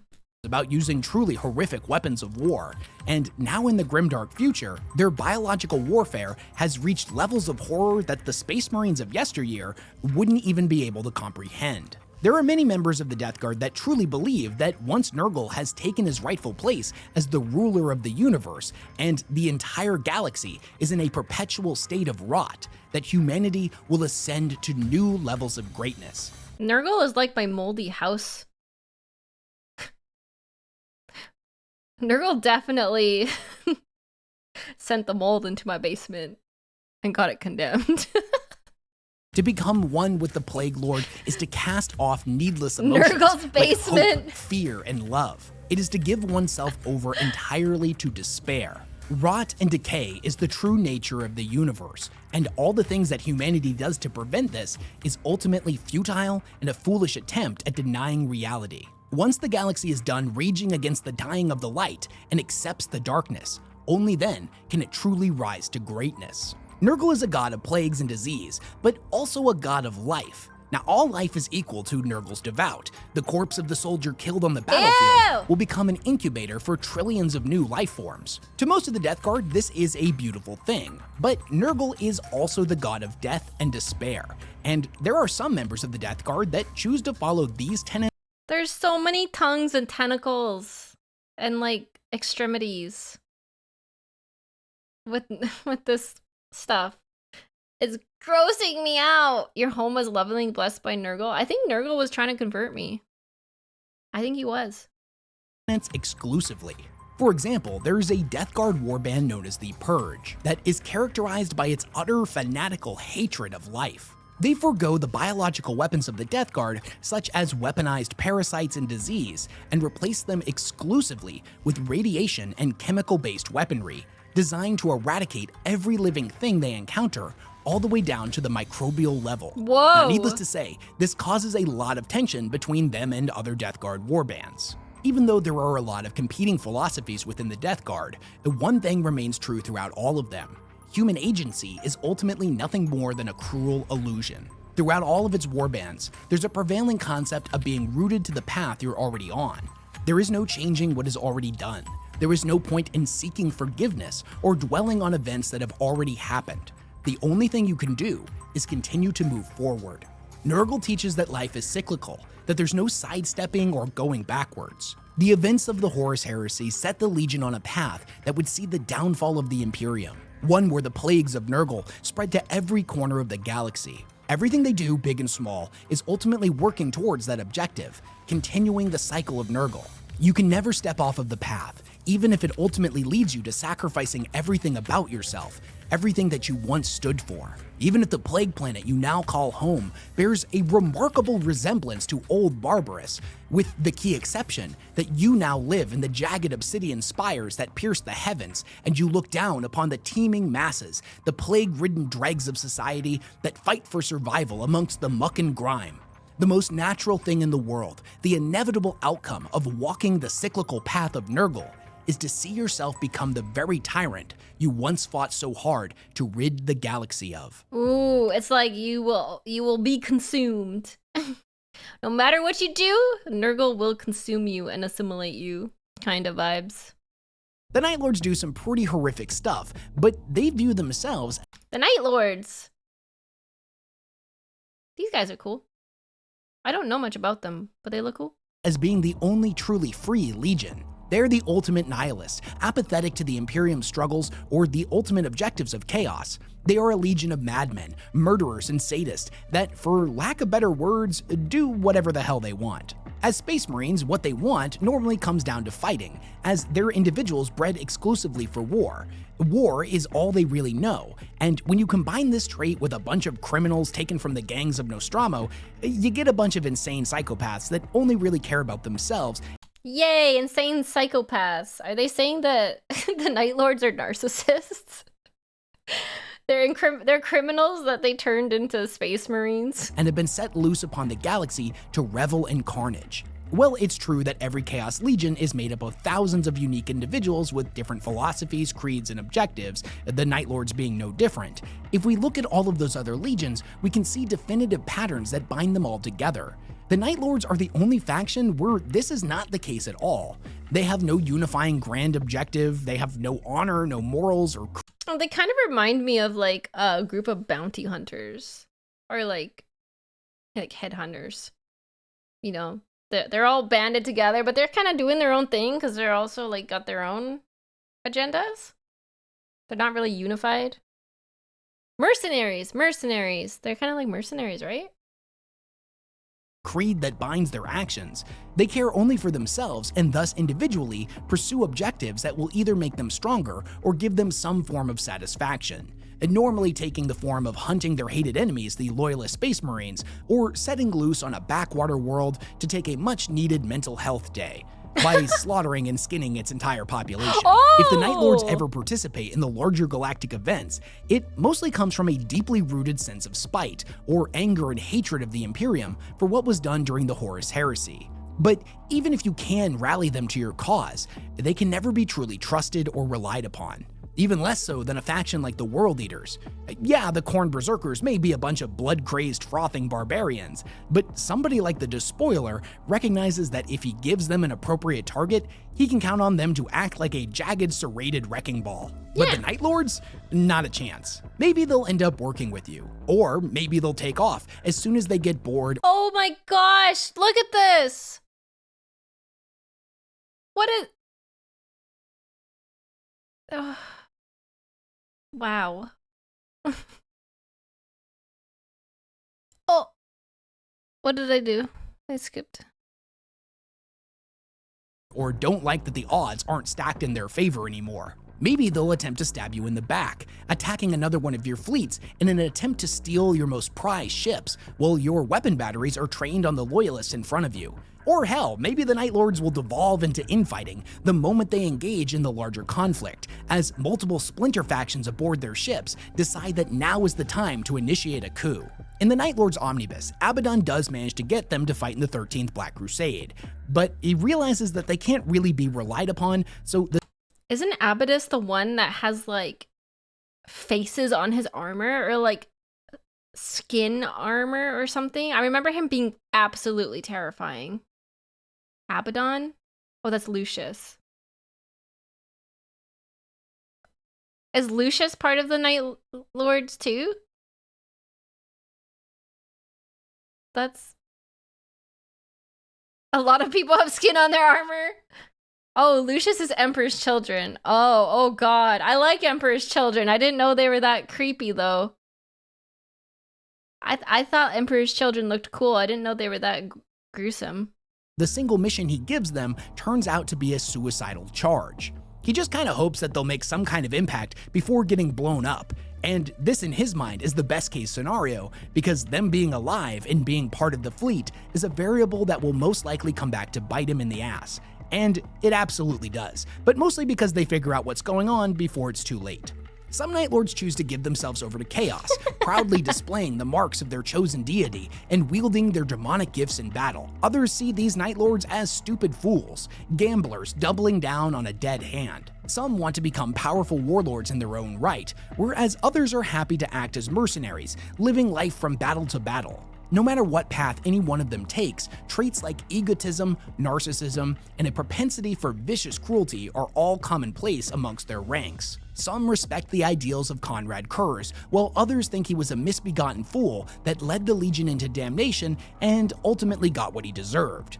Spoilers for the Night Lord trilogy incoming, so skip ahead to the next chapter or timestamp on screen if you don't want to hear it. Spoilers, chat! I'm gonna listen. I want to know all the things. Put earmuffs on if you don't want to hear the spoilers, though. Okay, you got your earmuffs on? It's only a minute. If there's any hope of unity for the Night Lords, something that rallies them to a common cause, it will come in the form of their prophet. You see, in the Night Lords trilogy, the main character was this ex-apothecary named Talos. He had inherited his Primarch's gift of foresight, but after he was killed, his gene seed was placed in the kidnapped son of 2 of his former slaves that had managed to escape during the events of the book. This individual would grow into the Night Lord's champion named Decimus, and he was said to have perfected the Primarch's gift. Decimus is prophesied to unite the Legion and bring about the end of the Imperium. However, this trilogy wrapped up over a decade ago, and we haven't heard anything new about him, so the plot is still kind of left unresolved. Aaron Dembski-Bowden has stated in interviews in the past that he plans on continuing Decimus' story, but he doesn't want to force it to meet some kind of quota. There's so many stories and plot lines. How do you keep them all straight? Oh my god. So here's hoping in the near future we learn more about this mysterious figure. The Emperor's children are... Okay, hear me out. You don't? You don't? Okay. I mean, it's been around for a long time. No story in Warhammer is truly finished. Relatable. That's like every game I ever play. Never finished. You choose a faction, learn from them, and hate all the other factions. Okay, I can do that. The Emperor's children, okay, hear me out. Sometimes Stim concerns me. I really like pre-Horus Heresy Emperor's children. I think they're so cool. I like their color scheme. They're very pretty. They're very perfect. They look cool. I will say I don't know much about Emperor's children now, but I saw their minis and they look very cool. I don't know what Emperor's children do to their captives. I just know that they're like Slanesh coded, so they're probably really bad. The glorious children with burnout syndrome. This should be the VTuber faction. Are probably one of the most tragic legions that exist within the Traitors' forces. They were once one of the most noble and honorable of all legions, and now exist as a pack of hedonistic sadists. Oh, okay. We're off to a great start. They were like the noble legion, and now they're hedonistic sadists? Did he say? Did he say that? Look, my eyes are the same color as them, though. They're pretty. Individuals that are only interested in pursuing ever increasingly outlandish extremes in the form of torture, murder, drugs, and excess in all forms. They are a shattered legion held together only by their worship of Slanesh, a god that caused their pursuit of perfection that they prided themselves on to be warped and twisted into... Oh god! Oh god! Oh god! What's happening here? How do you get faces to look like that on your armor? This is the legion that Lucius is from. So they're not pretty anymore. They're twisted. Droopy face. An obsession with excess. The vast majority of Space Marines within the Legion display traits of extreme narcissism, egotism, and only really care about pursuing pain and sensory extremes. So there's at least something there that... This is like the Drukari. This is like the mankind version of the Drukari. Is what it... Because I guess they both follow Slanesh. You know, maybe I don't like Emperor's Children. I like them pre-heresy. But this is a bit much for me. This is a lot.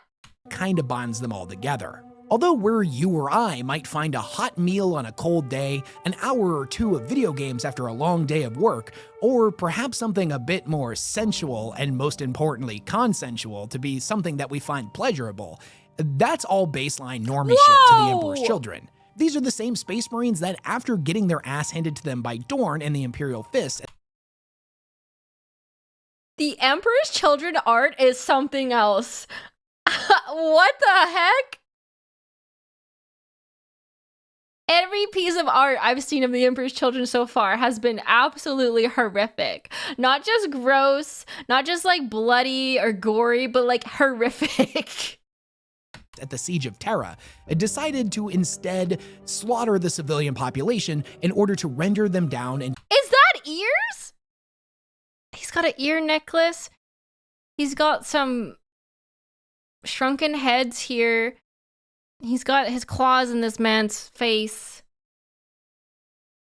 To an endless variety of drugs and stimulants. Their levels of addiction and depravity truly know no bounds. Although there are a few groups within the Emperor's Children, such as the Noise Marines, that we can point to as having something of a defined goal, when it comes to the Legion as a unified whole, they don't really seem like they have anything they're pursuing other than their own selfish needs for sensation. Some prominent members, such as Chief Apothecary Fabius Bile, saw the writing on the wall for the Legion a long time ago and bailed to pursue his own agenda, whereas individuals like the self-appointed Lord Commander Primus Eidolon seek to reunite the Legion and set the stage for Fulgrim's return. Eidolon created what was known as the Phoenix Conclave, a gathering of elite representatives from most of the Emperor's Children warbands. Their ultimate objective is to return the Legion to its former glory, a task that, needless to say, is gonna be easier said than done.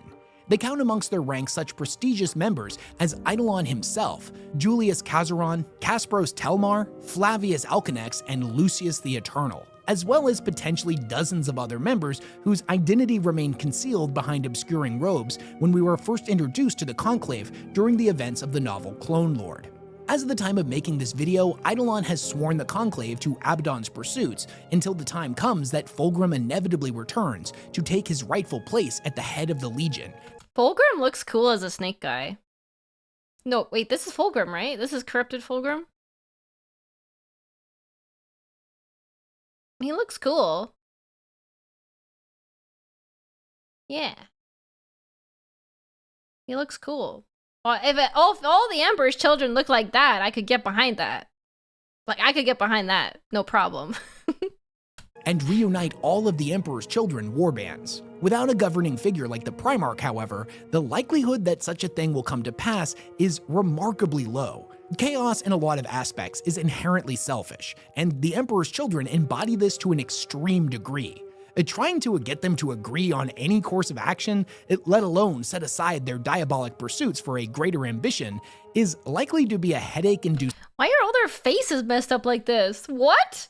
Is this like a trait of Slanesh or something? Like, all the artwork, their faces are like this. Oh, that's from the drugs? Because they seek perfection through pain? Sensory organs need to be enhanced.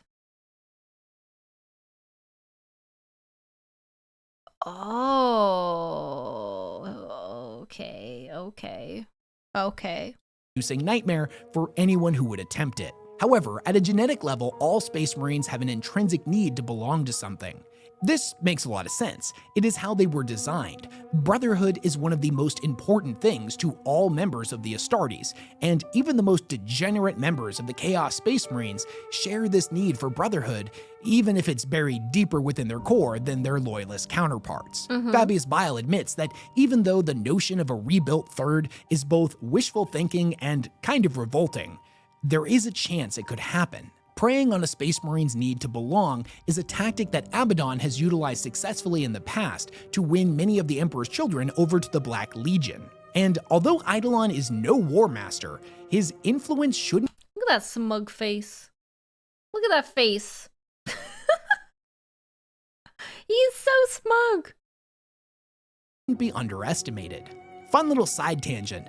This is actually why Fabius Bile ended up trading away his perfect clone of Fulgrim to Trazyn in exchange for a vault of uncorrupted Emperor's Children gene seed, as he saw firsthand the effects his creation had on the Emperor's Children that witnessed the cloned Primarch. They all dropped to their knees immediately, pledging themselves— This is the Emperor's Children that I like. This is what I like. I like this. This is nice. This is clean. This is royal. I like this. I don't like whatever the hell that was. To their reborn gene sire. The notion that the Third could actually reunite was so terrifying to the Chief Apothecary that he traded away— Wait, Trazyn just has an uncorrupted Fulgrim clone?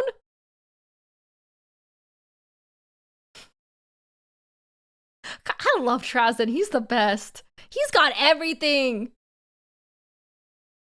He's got everything. I love Trazen. He's collecting people too. Yeah, he didn't even have to steal it. He traded for it, but that's hilarious.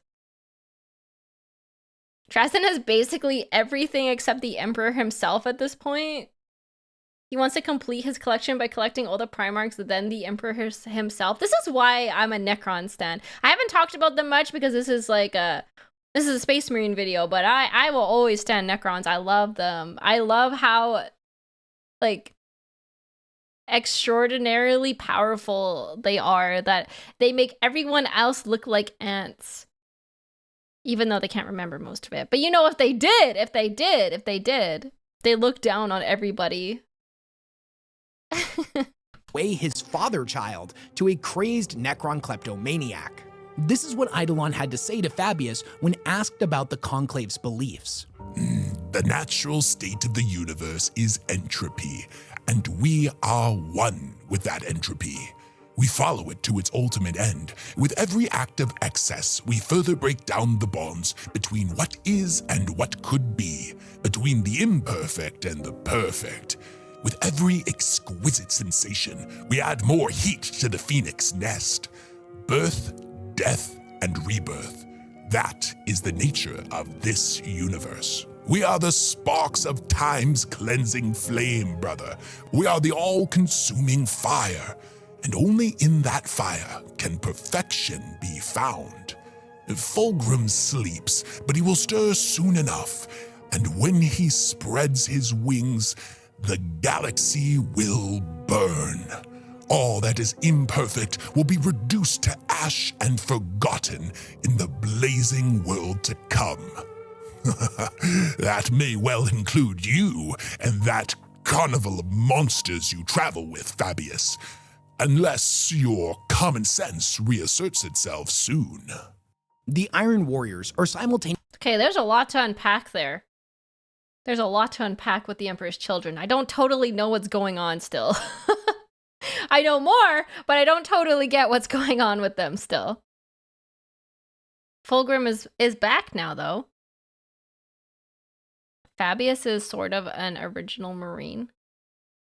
Oh, Fulgrim was the duelist of the Primarchs. I did not know that.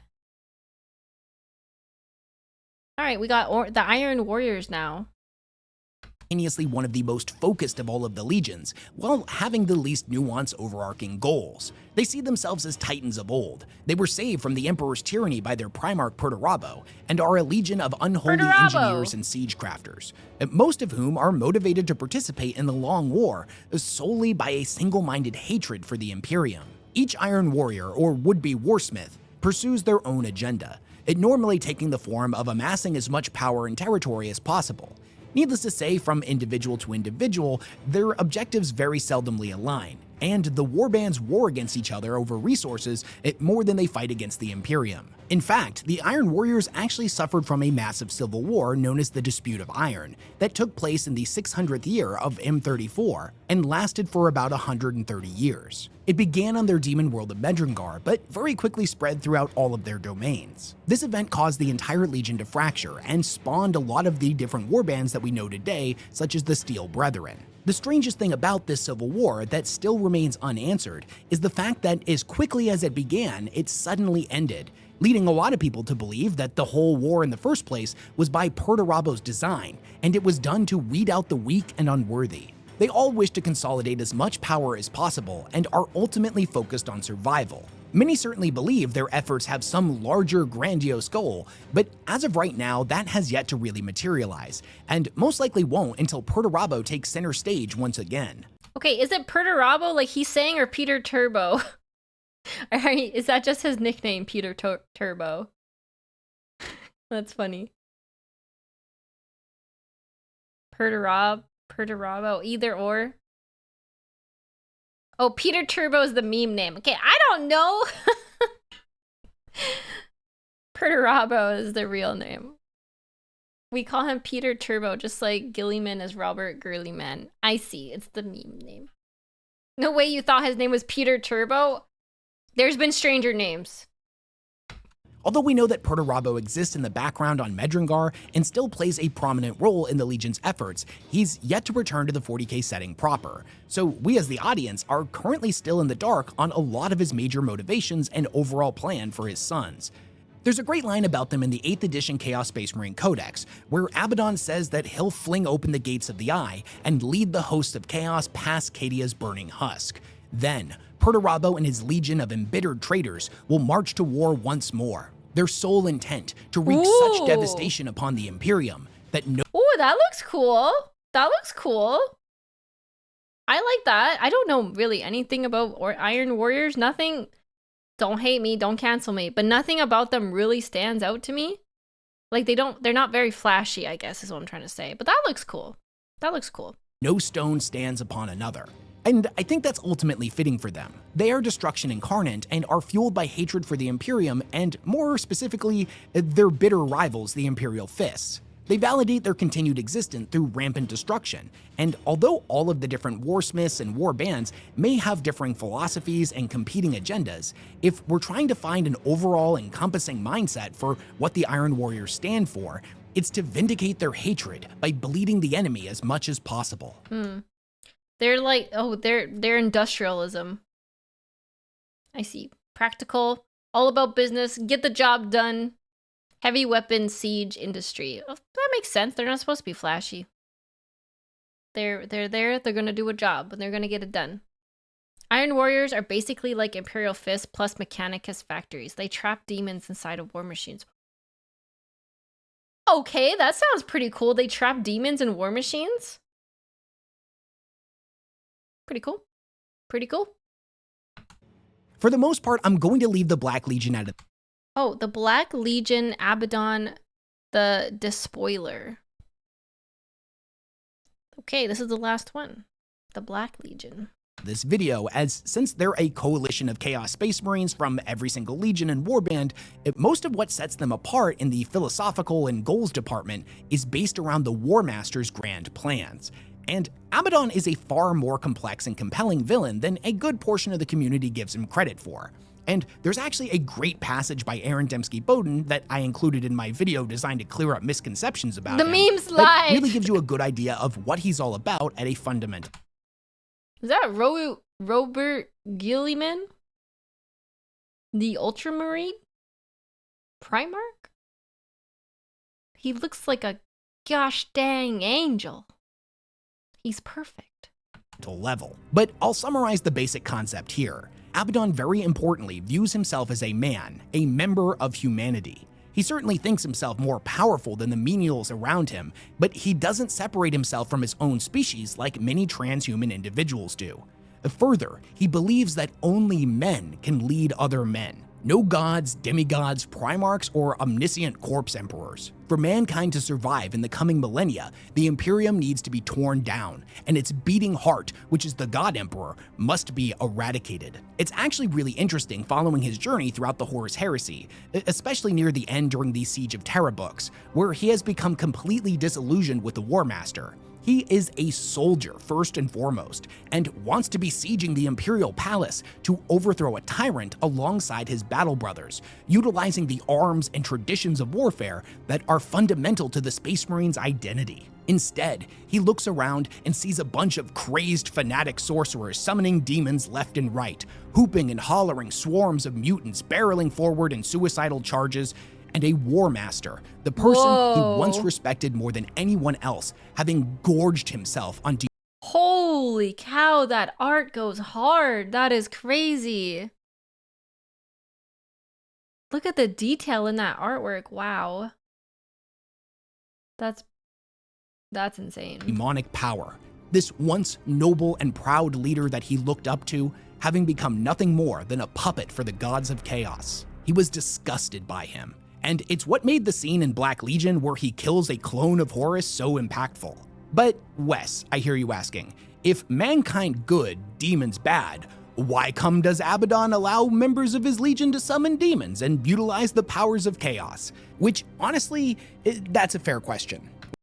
The Iron Warriors are sadistic. There was a battle with them and the Word Bearers versus Loyalists, and when they started bombing everyone, And the word bearers told them to watch their fire because they're getting hit too. They said, ha ha ha, we all bleed today.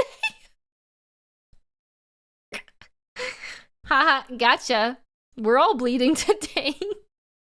What he's doing now looks pretty damn similar to what Horus was doing, but there's one major difference. To him, chaos is a means to an end. It is not the end-all be-all goal like the word bearers think. He will utilize all the tools at his disposal to get what he wants, but he'll never surrender himself to the promise of power or the will of the gods. He knows if he did so, if he truly gave in to their will, they would infuse him with so much power that the next Black Crusade would make Cadia look like child's play.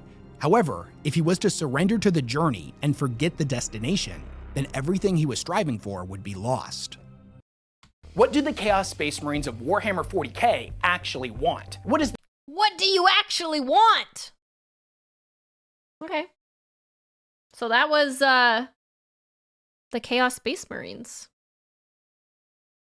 They want chaos. Chaos! I learned quite a bit more about the other factions of the Chaos Space Marines. I learned Emperor's Children are really scary. Really, really, really scary. I like them pre-Horus Heresy. I think they look really nice. I like purple. Who would you say is your favorite legion now? I still like the World Eaters. Mostly because I really like Angron's story from... I haven't read the whole story, but from what I know about him, how he was... all the bad things that happened. And how he was, like, empathetic before. The nails, the butcher's nails. I just also really like how they look. I like, they're almost got like a barbarian berserker. Yeah, they're like a berserker style, which I like. I like that. I like Blood Reaver type stuff. Blood for the blood god. Milk for the cornflakes. They're the only legion that uses chain axes. They have really cool weapons. I like how they're like melee. They look more melee focused because they have the axes and the chain swords. But I actually learned a lot about the Alpha Legion. They're kind of cool. I'd like to learn more about the Alpha Legion.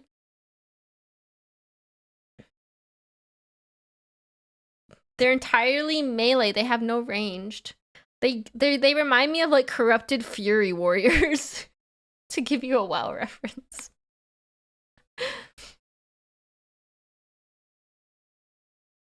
Karn the Betrayer also has really cool lore for a World Eater character. Or Karn, not Korn, sorry. Deep dive? Should we deep dive on World Eaters?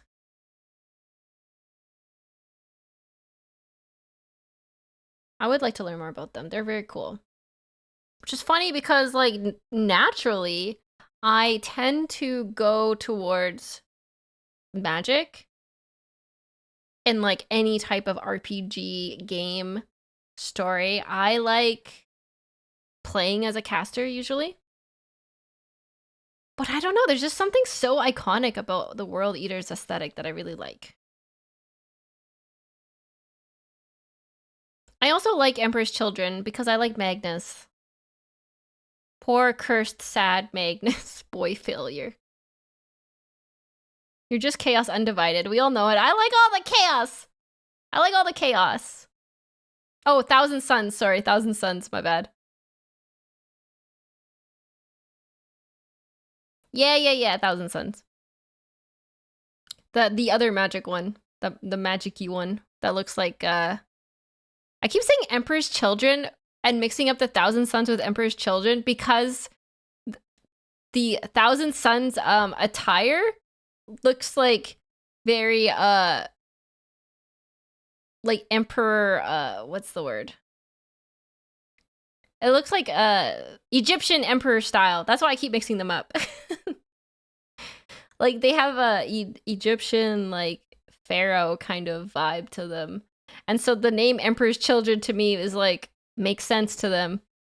They have that like emperor look. So Thousand Suns to me, I don't really get the name of it, but I don't know the lore of them.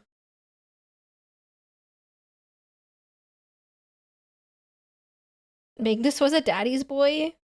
He was. He tried his best. He did it all wrong, but he tried his best.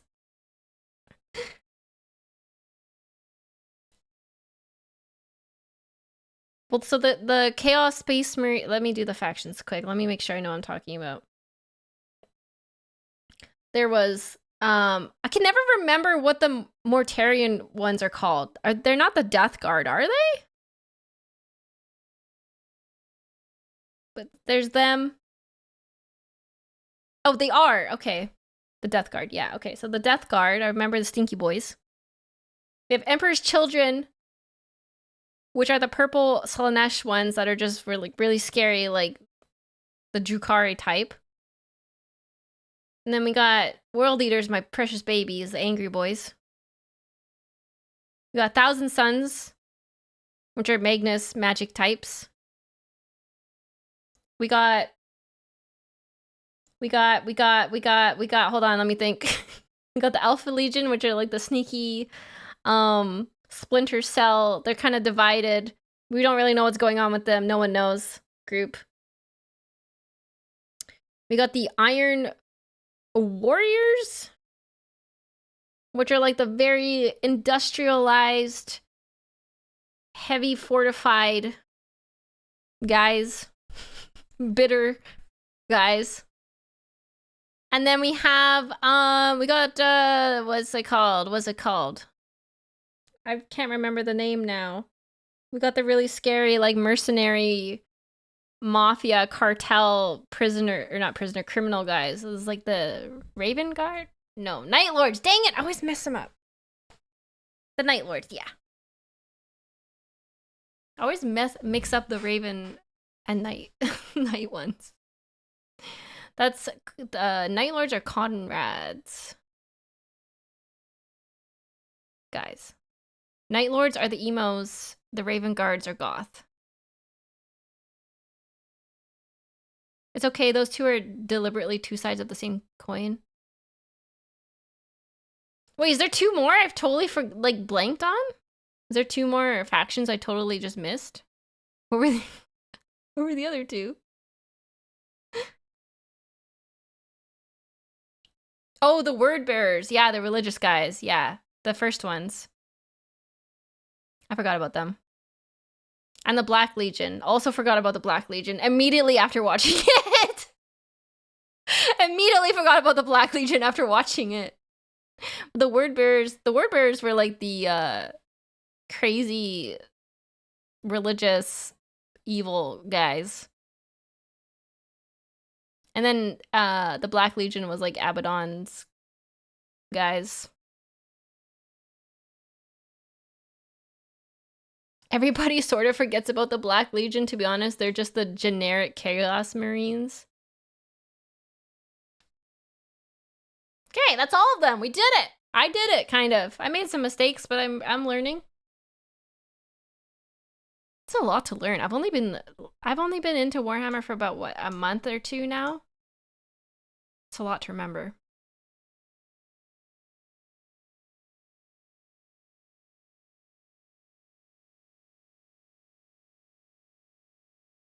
Black Legion, Sons of Horus, Luna Wolves.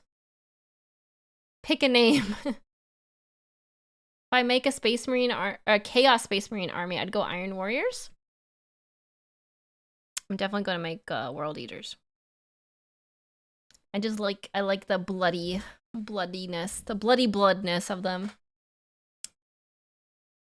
It's also very tragic, which I love. But everything is tragic in this, so... Can I suggest a YouTube channel for character-specific videos? Yeah!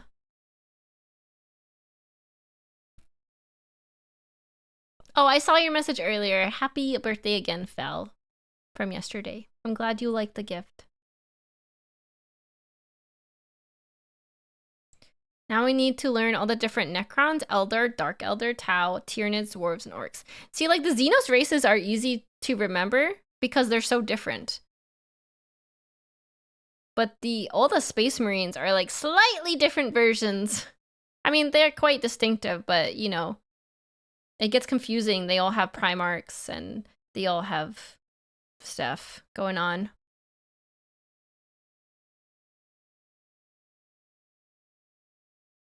They also have really similar names. Yeah, they do.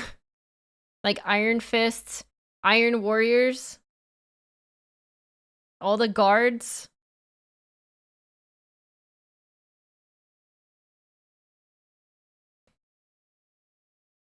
Sim doesn't know about Necron space pirates? Oh, Imperial Fists. My bad.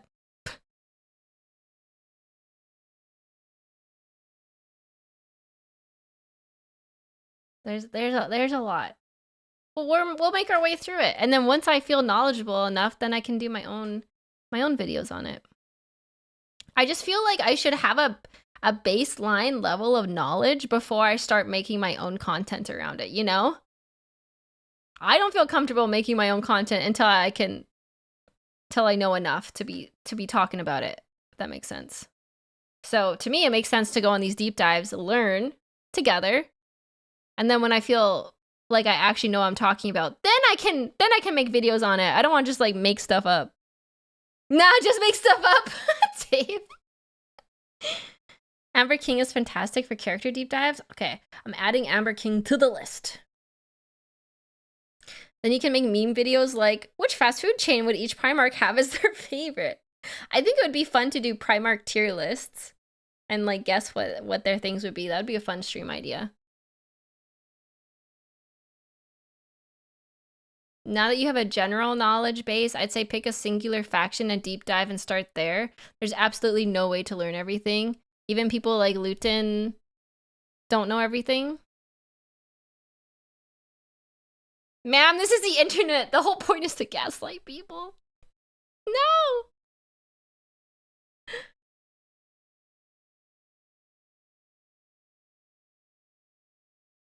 That's funny. You know, it is kind of, now that you say that, is a bit ironic. Because to me, reading chat, I feel like every single person in chat knows every single thing. But I forget that it's like 100 people all sharing their specific knowledge on things. So I kind of feel bad sometimes. I'm like, oh my god, chat knows everything. Every single chatter knows everything, and I'm an idiot. But it's like you all come together and share knowledge on specific things you know about. And sometimes we're just lying. True. We are Twitch chat hive mind. Our accumulated knowledge guides you.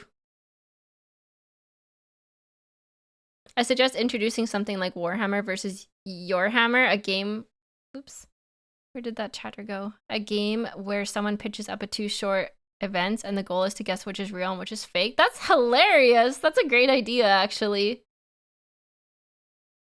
All chat combined becomes one whole brain. Okay, chat, I'm going to consume your brains now so I know all the knowledge. We're good with that, right? You read the contract? You saw the fine print. I get to consume your brains and get your memories and knowledge. That's what happens now.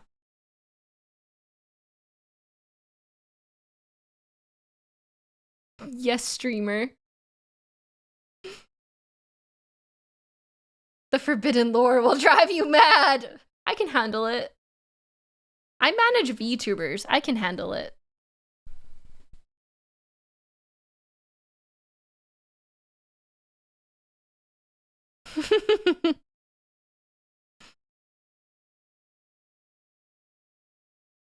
You say that till you learn of the demon Demonculaba? Demonculaba?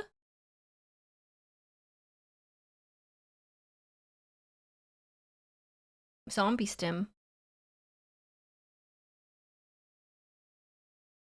Oh no! Don't look up that word? Wait, is that a bad word? You don't need to know that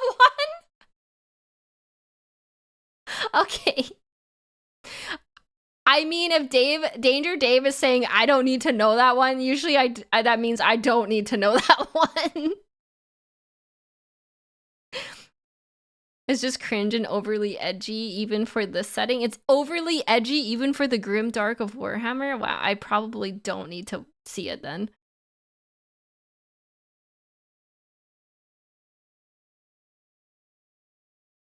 It's something the Iron Warriors made to make more Space Marines. Oh!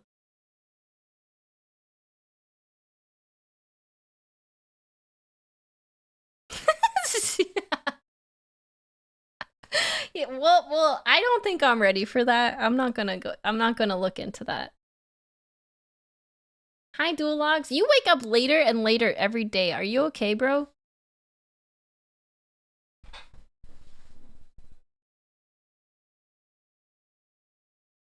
It's not worse than the Dark Eldar. The Dark Eldar traumatized me. When I learned about human furniture, or living furniture, I mean, I had nightmares that night.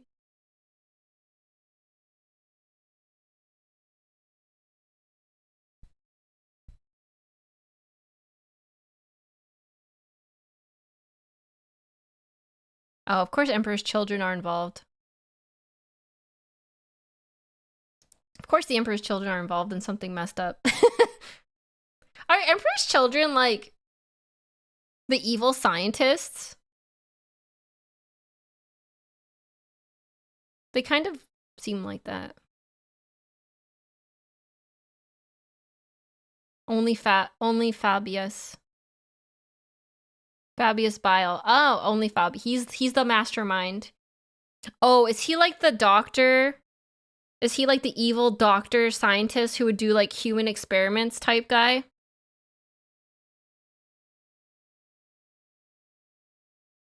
Yeah, okay. I understand now. I understand.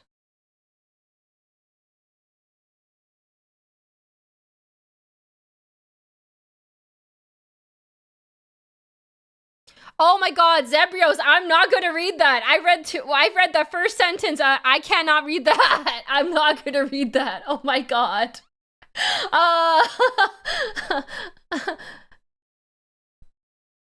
Holy. Anyways, let's go back to the chatting screen.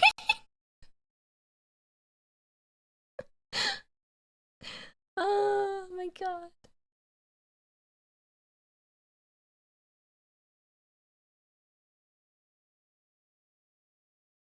So, about that, guys.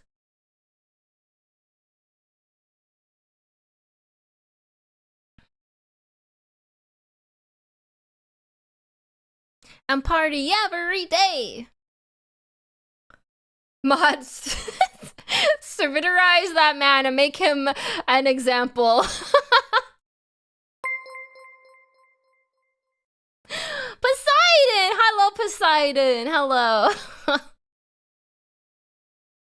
Don't traumatize our cute dragon. I read 2 women stitched together and I immediately scrolled past the comment because I was not reading anymore. I was not reading anymore. Your model is so cute. Thank you. Poseidon, we were watching a musical about you today. We learned that Poseidon is very merciful. Yes, merciful is the word.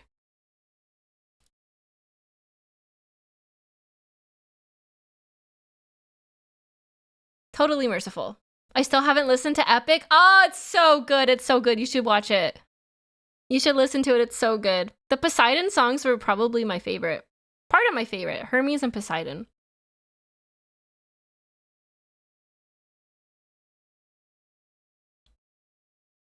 Hades did have bars, unofficially.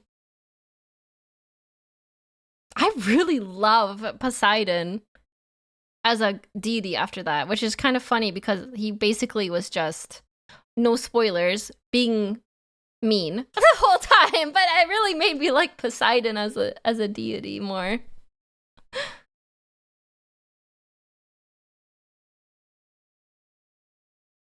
That is it for today. Yes, that is it for today. Poseidon in Epic has a unique voice. Very unique. Very unique. I thought it really suited the character. So now I go on vacation for 4 days.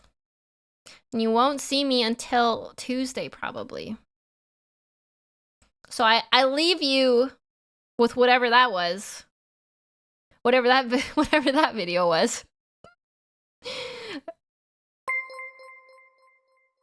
Thank you for the follow, Void Wanderer.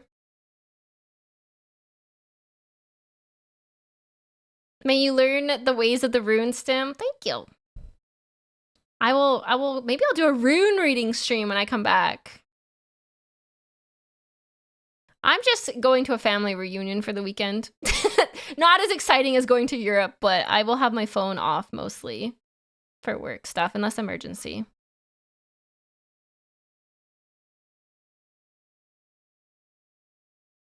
My runes say buy gold. I would love that.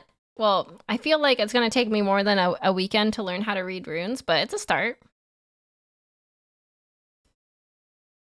Every day there's an emergency. That's true, but there's certain levels of emergencies, and you should only call me for emergency level 1, the highest emergency. Hi, Stim, I'm back. How did the reacts go? They were good. I was kind of disturbed, but it went well. Duologs, do not call me. I don't want you to call me. I don't want to hear from you. What counts as emergency level 1? That's top secret.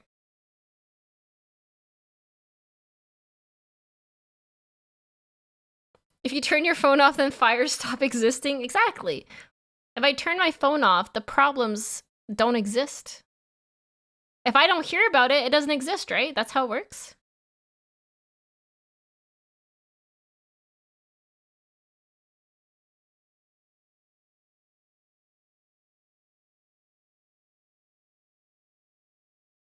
There's emergencies every day, just now they're not my problem. Exactly. Hopefully. Hopefully. I do have some projects I have to keep tabs on while I'm gone. But those are going along well, knock on wood. Knock on wood. They are going along well so far. Things are on track. I should stop. I should shut up. As soon as I say things are going well, things go badly. My favorite Primarch is tied between Angron and Magnus.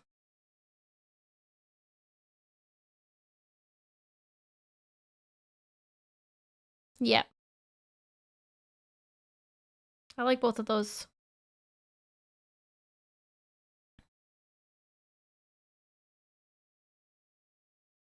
Conrad and Korax, myself. You like the emo boys?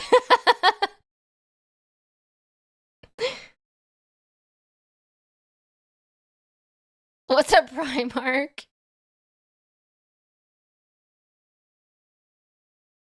Doesn't Sunny love Vulcan?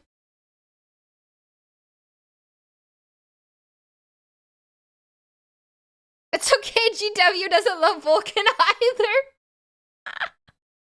Man. Oh, I love Sanguinius too. Mr. Linguinius himself. I love him too.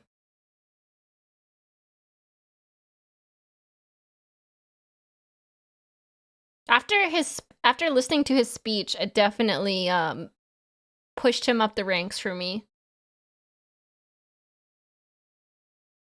Acceptable choices, but let me introduce you to this man who loves motorcycles. Oh, do you mean what's his name? Khan? Jagatai Khan? Is that him?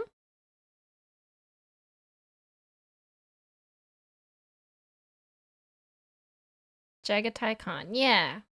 The gotta go zoomies. He is cool. He is cool. I haven't learned much about what he's done, other than when he shows up in Luton's videos, but he's pretty cool. He seems like a badass. Okay, before I go, one more question. Think for the head patties. One question. Who here? Okay, I'm gonna make chat do something, so please participate for my amusement. If you are a Chaos fan, Chaos Space Marine fan first, put a 1 in chat. But if you are a Loyalist Imperium Marine Marine fan. I butchered that. Put a 2 in chat. I want to see 1 for Chaos, 2 for Loyalist.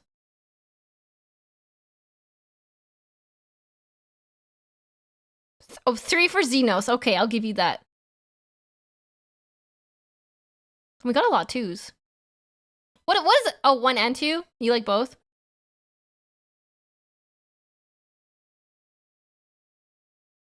Ain't no heresy in this chat. Look away. Look away, Caesar salad. Look away. Okay, let me look for reasons. There's a lot of 3s. Is there a lot of Xenos lovers in here? Are there filthy Xenos lovers in here? Lots of 2s, though. I see mostly 2s. I do love Necrons. They're my favorites. The orcs are the biggest and the best. Wah! I do love orcs, too. I love them. They're so fun. They're just having a great time. No, I haven't done a deep dive on them. Ha! Tricked you. I'm actually an Inquisitor. I'm doing my job. You thought I was a heretic? I'm actually an Inquisitor. I gotcha! Yeah, everyone that picked 2 and 3 getting lined up against the wall and getting shot by the Inquisition.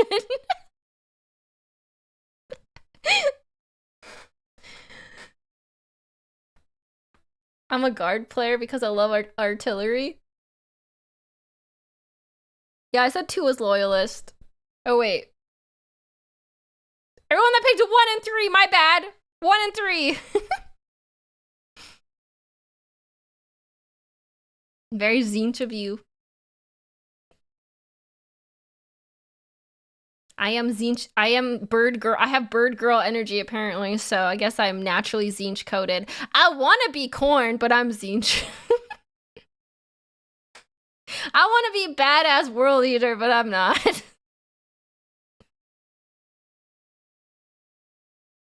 Shooting Imperial citizens, most Inquisitor move. True. I work retail. Corn is my deity regardless. Oh, this has been a fun stream, guys. I'm an Inquisitor. I can do what I want, right? There is no innocence to be proven. 4, I am Alfarius, the 4th option.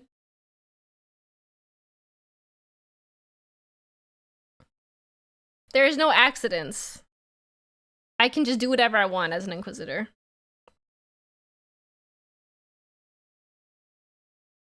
If you kill everyone, you're 100% sure to get the enemies of the Emperor. 100% success rate, I must say. Kill everybody. 100% success.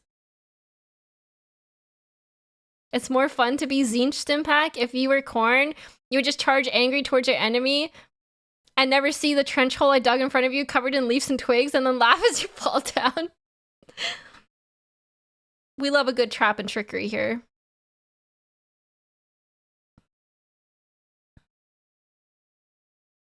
Says a VTuber who destroyed a planet for 10 gifted subs.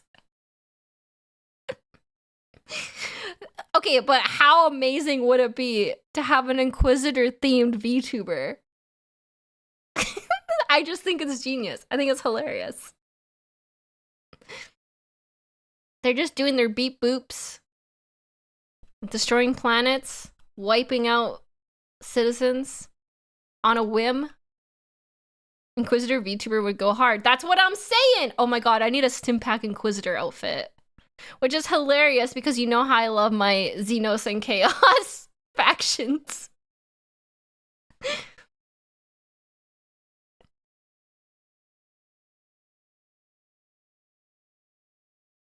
Call up the artist. We must get this in the works. I have so many outfits in the works. I have a secret outfit being done right now. I have a cowgirl outfit being done next. Should the next outfit after that be Inquisitor? Oh, yeah, I do have an eye patch.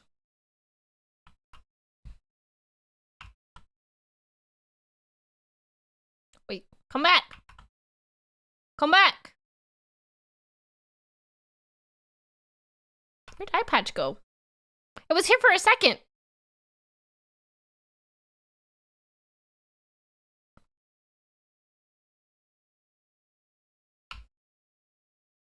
Oh, my mix it up is being silly.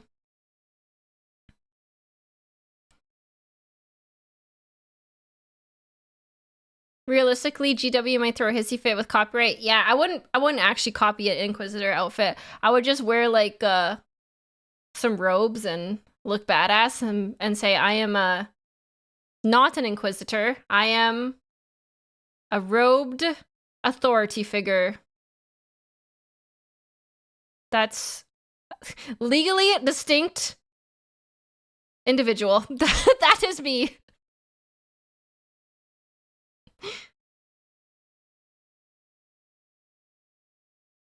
It'd be a lowercase I. That's my symbol. A discount. A Stimquisitor. Oh my god, that's amazing, Pumpkin Swing. I am a Stimquisitor. A futuristic witch hunter inspired by the medieval ages and definitely not 40k Inquisitors. Yeah, I wouldn't be able to use any of the symbolism.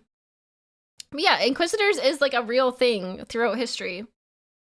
And Dragon Age. And many games. I'd just say it's a historically accurate Inquisitor. That's not actually historically accurate. It's legally distinct. Sorry, I saw a comment someone was doing a cosplay.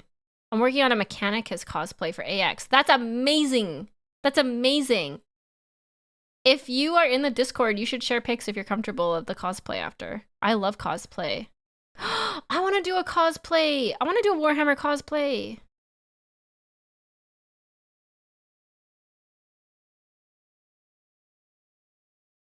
But the thing is, I want to work with GW, so maybe I don't want to. GW, if you ever watch this, I love you. Please work with me. I will never do anything to tarnish your reputation. I promise. I promise. I'm very responsible. Super responsible.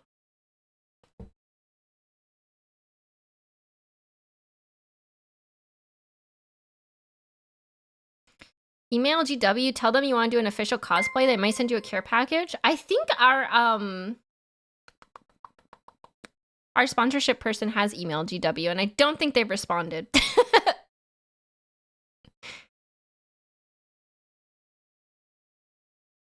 There are other VTubers who actively collab with GW who have avatars inspired by their IP. I have to get a hold of GW. Maybe I'll get in contact with our sponsorship manager and see if she made any progress. I do think we're pretty small beans right now to be like even on their radar. They like, you know, me specifically, I'm pretty small still. But I think it would be very cool to work with them. I would love to do a cosplay. That's such a great idea. What would I cosplay as though? An Inquisitor? I think that would be based.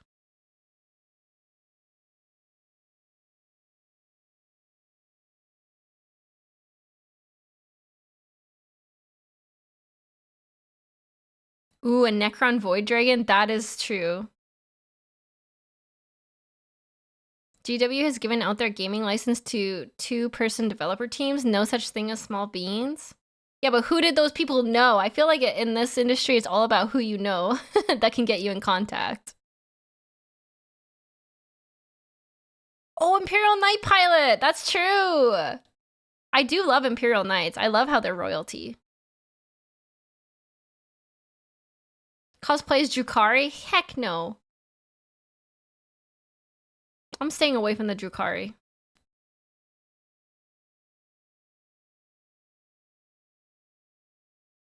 Get a hold of Bricky. He has direct contacts. Bricky is a busy man. I don't really want to bother him.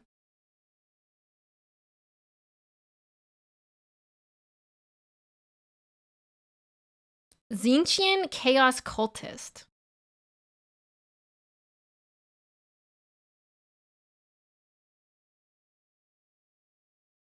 I think my eye patch redeem is broken. Might have to fix that when I get back from break. Yeah, I've been keeping up with Bricky's updates. He seems busy. I don't really want to bother him. But Stim, I'm busy and you talk to me all the time. That's because you're my friend. I can bother you as a friend. I'm not gonna reach out to a huge content creator and be like, I know you're like super busy right now, but can you talk to me?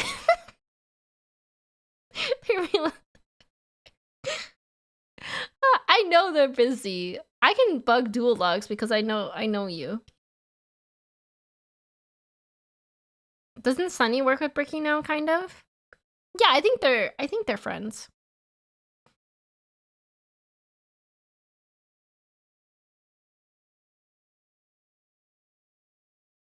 Imagine Stim in a saturine suit with big ass pauldrons. You mean big ass honkers? I don't know why honkers was the first word that came to mind when I saw those pauldrons. But I will never live it down. I was like, look at those big honkers. They're shoulder honkers. Exactly. Stim and her massive honkers. Shoulders. I have seen the Saturnine Dreadnought. Massive honkers on that thing. The Dreadnoughts are very cool.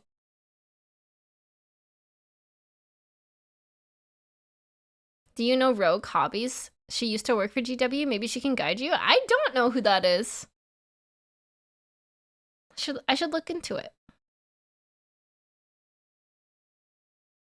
Alright, this is a long stream.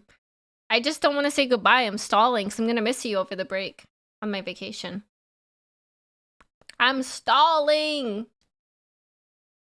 When I come back, it will be a month later. It'll be June.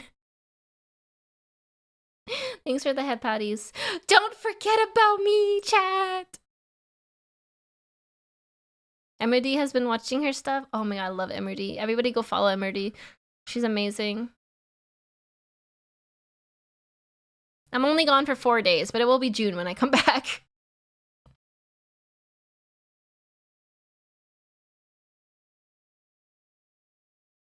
Oh man, an interview with GW? That's so cool.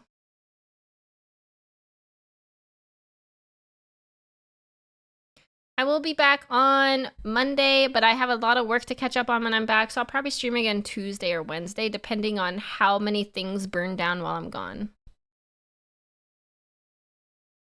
Mr. making this feel like she's gone for 3 weeks. It feels like a long time, but it's mostly because even when I say I'm on break, I'm on my phone checking things. This time I'm actually going to turn my phone off, so it feels like a big break. I'm always active in the Discord. If I'm not active on socials, I'm still talking in the Discord because I love my Discord. But I will probably be quiet over these next 4 days because I really don't want my phone on at all.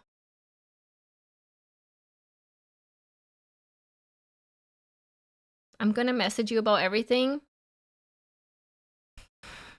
Can we turn dual logs into a servitor? Mods? Mods, can we do that? Mods? Yes, actually. Hooked on a feeling. Do, do, do, do. Love with me.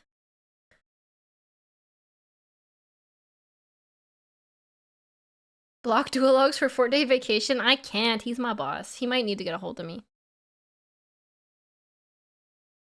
All right, I'm gonna go now. I'm gonna go now. I think.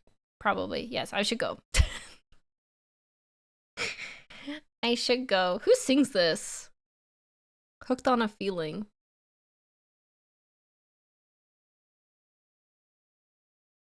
This is a vibe. Isn't this song from Shrek? Or some cartoon show.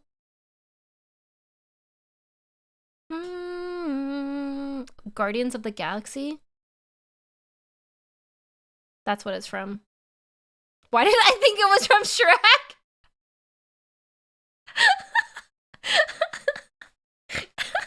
I don't know why. Same vibes. It just sounded like a Shrek song, okay?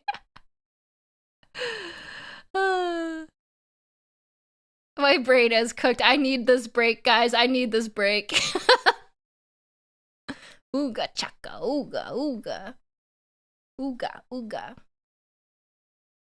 Who should we raid? Bow, bow, bow. Miwa? You're not streaming Dual Logs, unless you are. Hooked on a feeling. I'll go send you to Miwa, because she is playing Elden Ring. And we were talking about Elden Ring. And how you should all go watch my Elden Ring video, please. Because I worked very hard fighting Godric for like 6 hours. Okay, I'm gonna send you to Miwa. I'll see you in a couple days. Be good. Be good while I'm gone.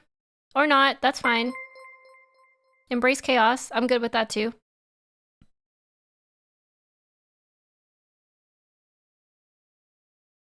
I'll miss you. I'll check in on the Discord. You know me. I'll check in. But go have fun with Miwa, and I will see you when I get back from the vacation, sufficiently drunk off box wine, and learning to read runes with my witchy aunt. It's gonna be great. If I come back speaking in tongues, something went horribly wrong, and I've been cursed.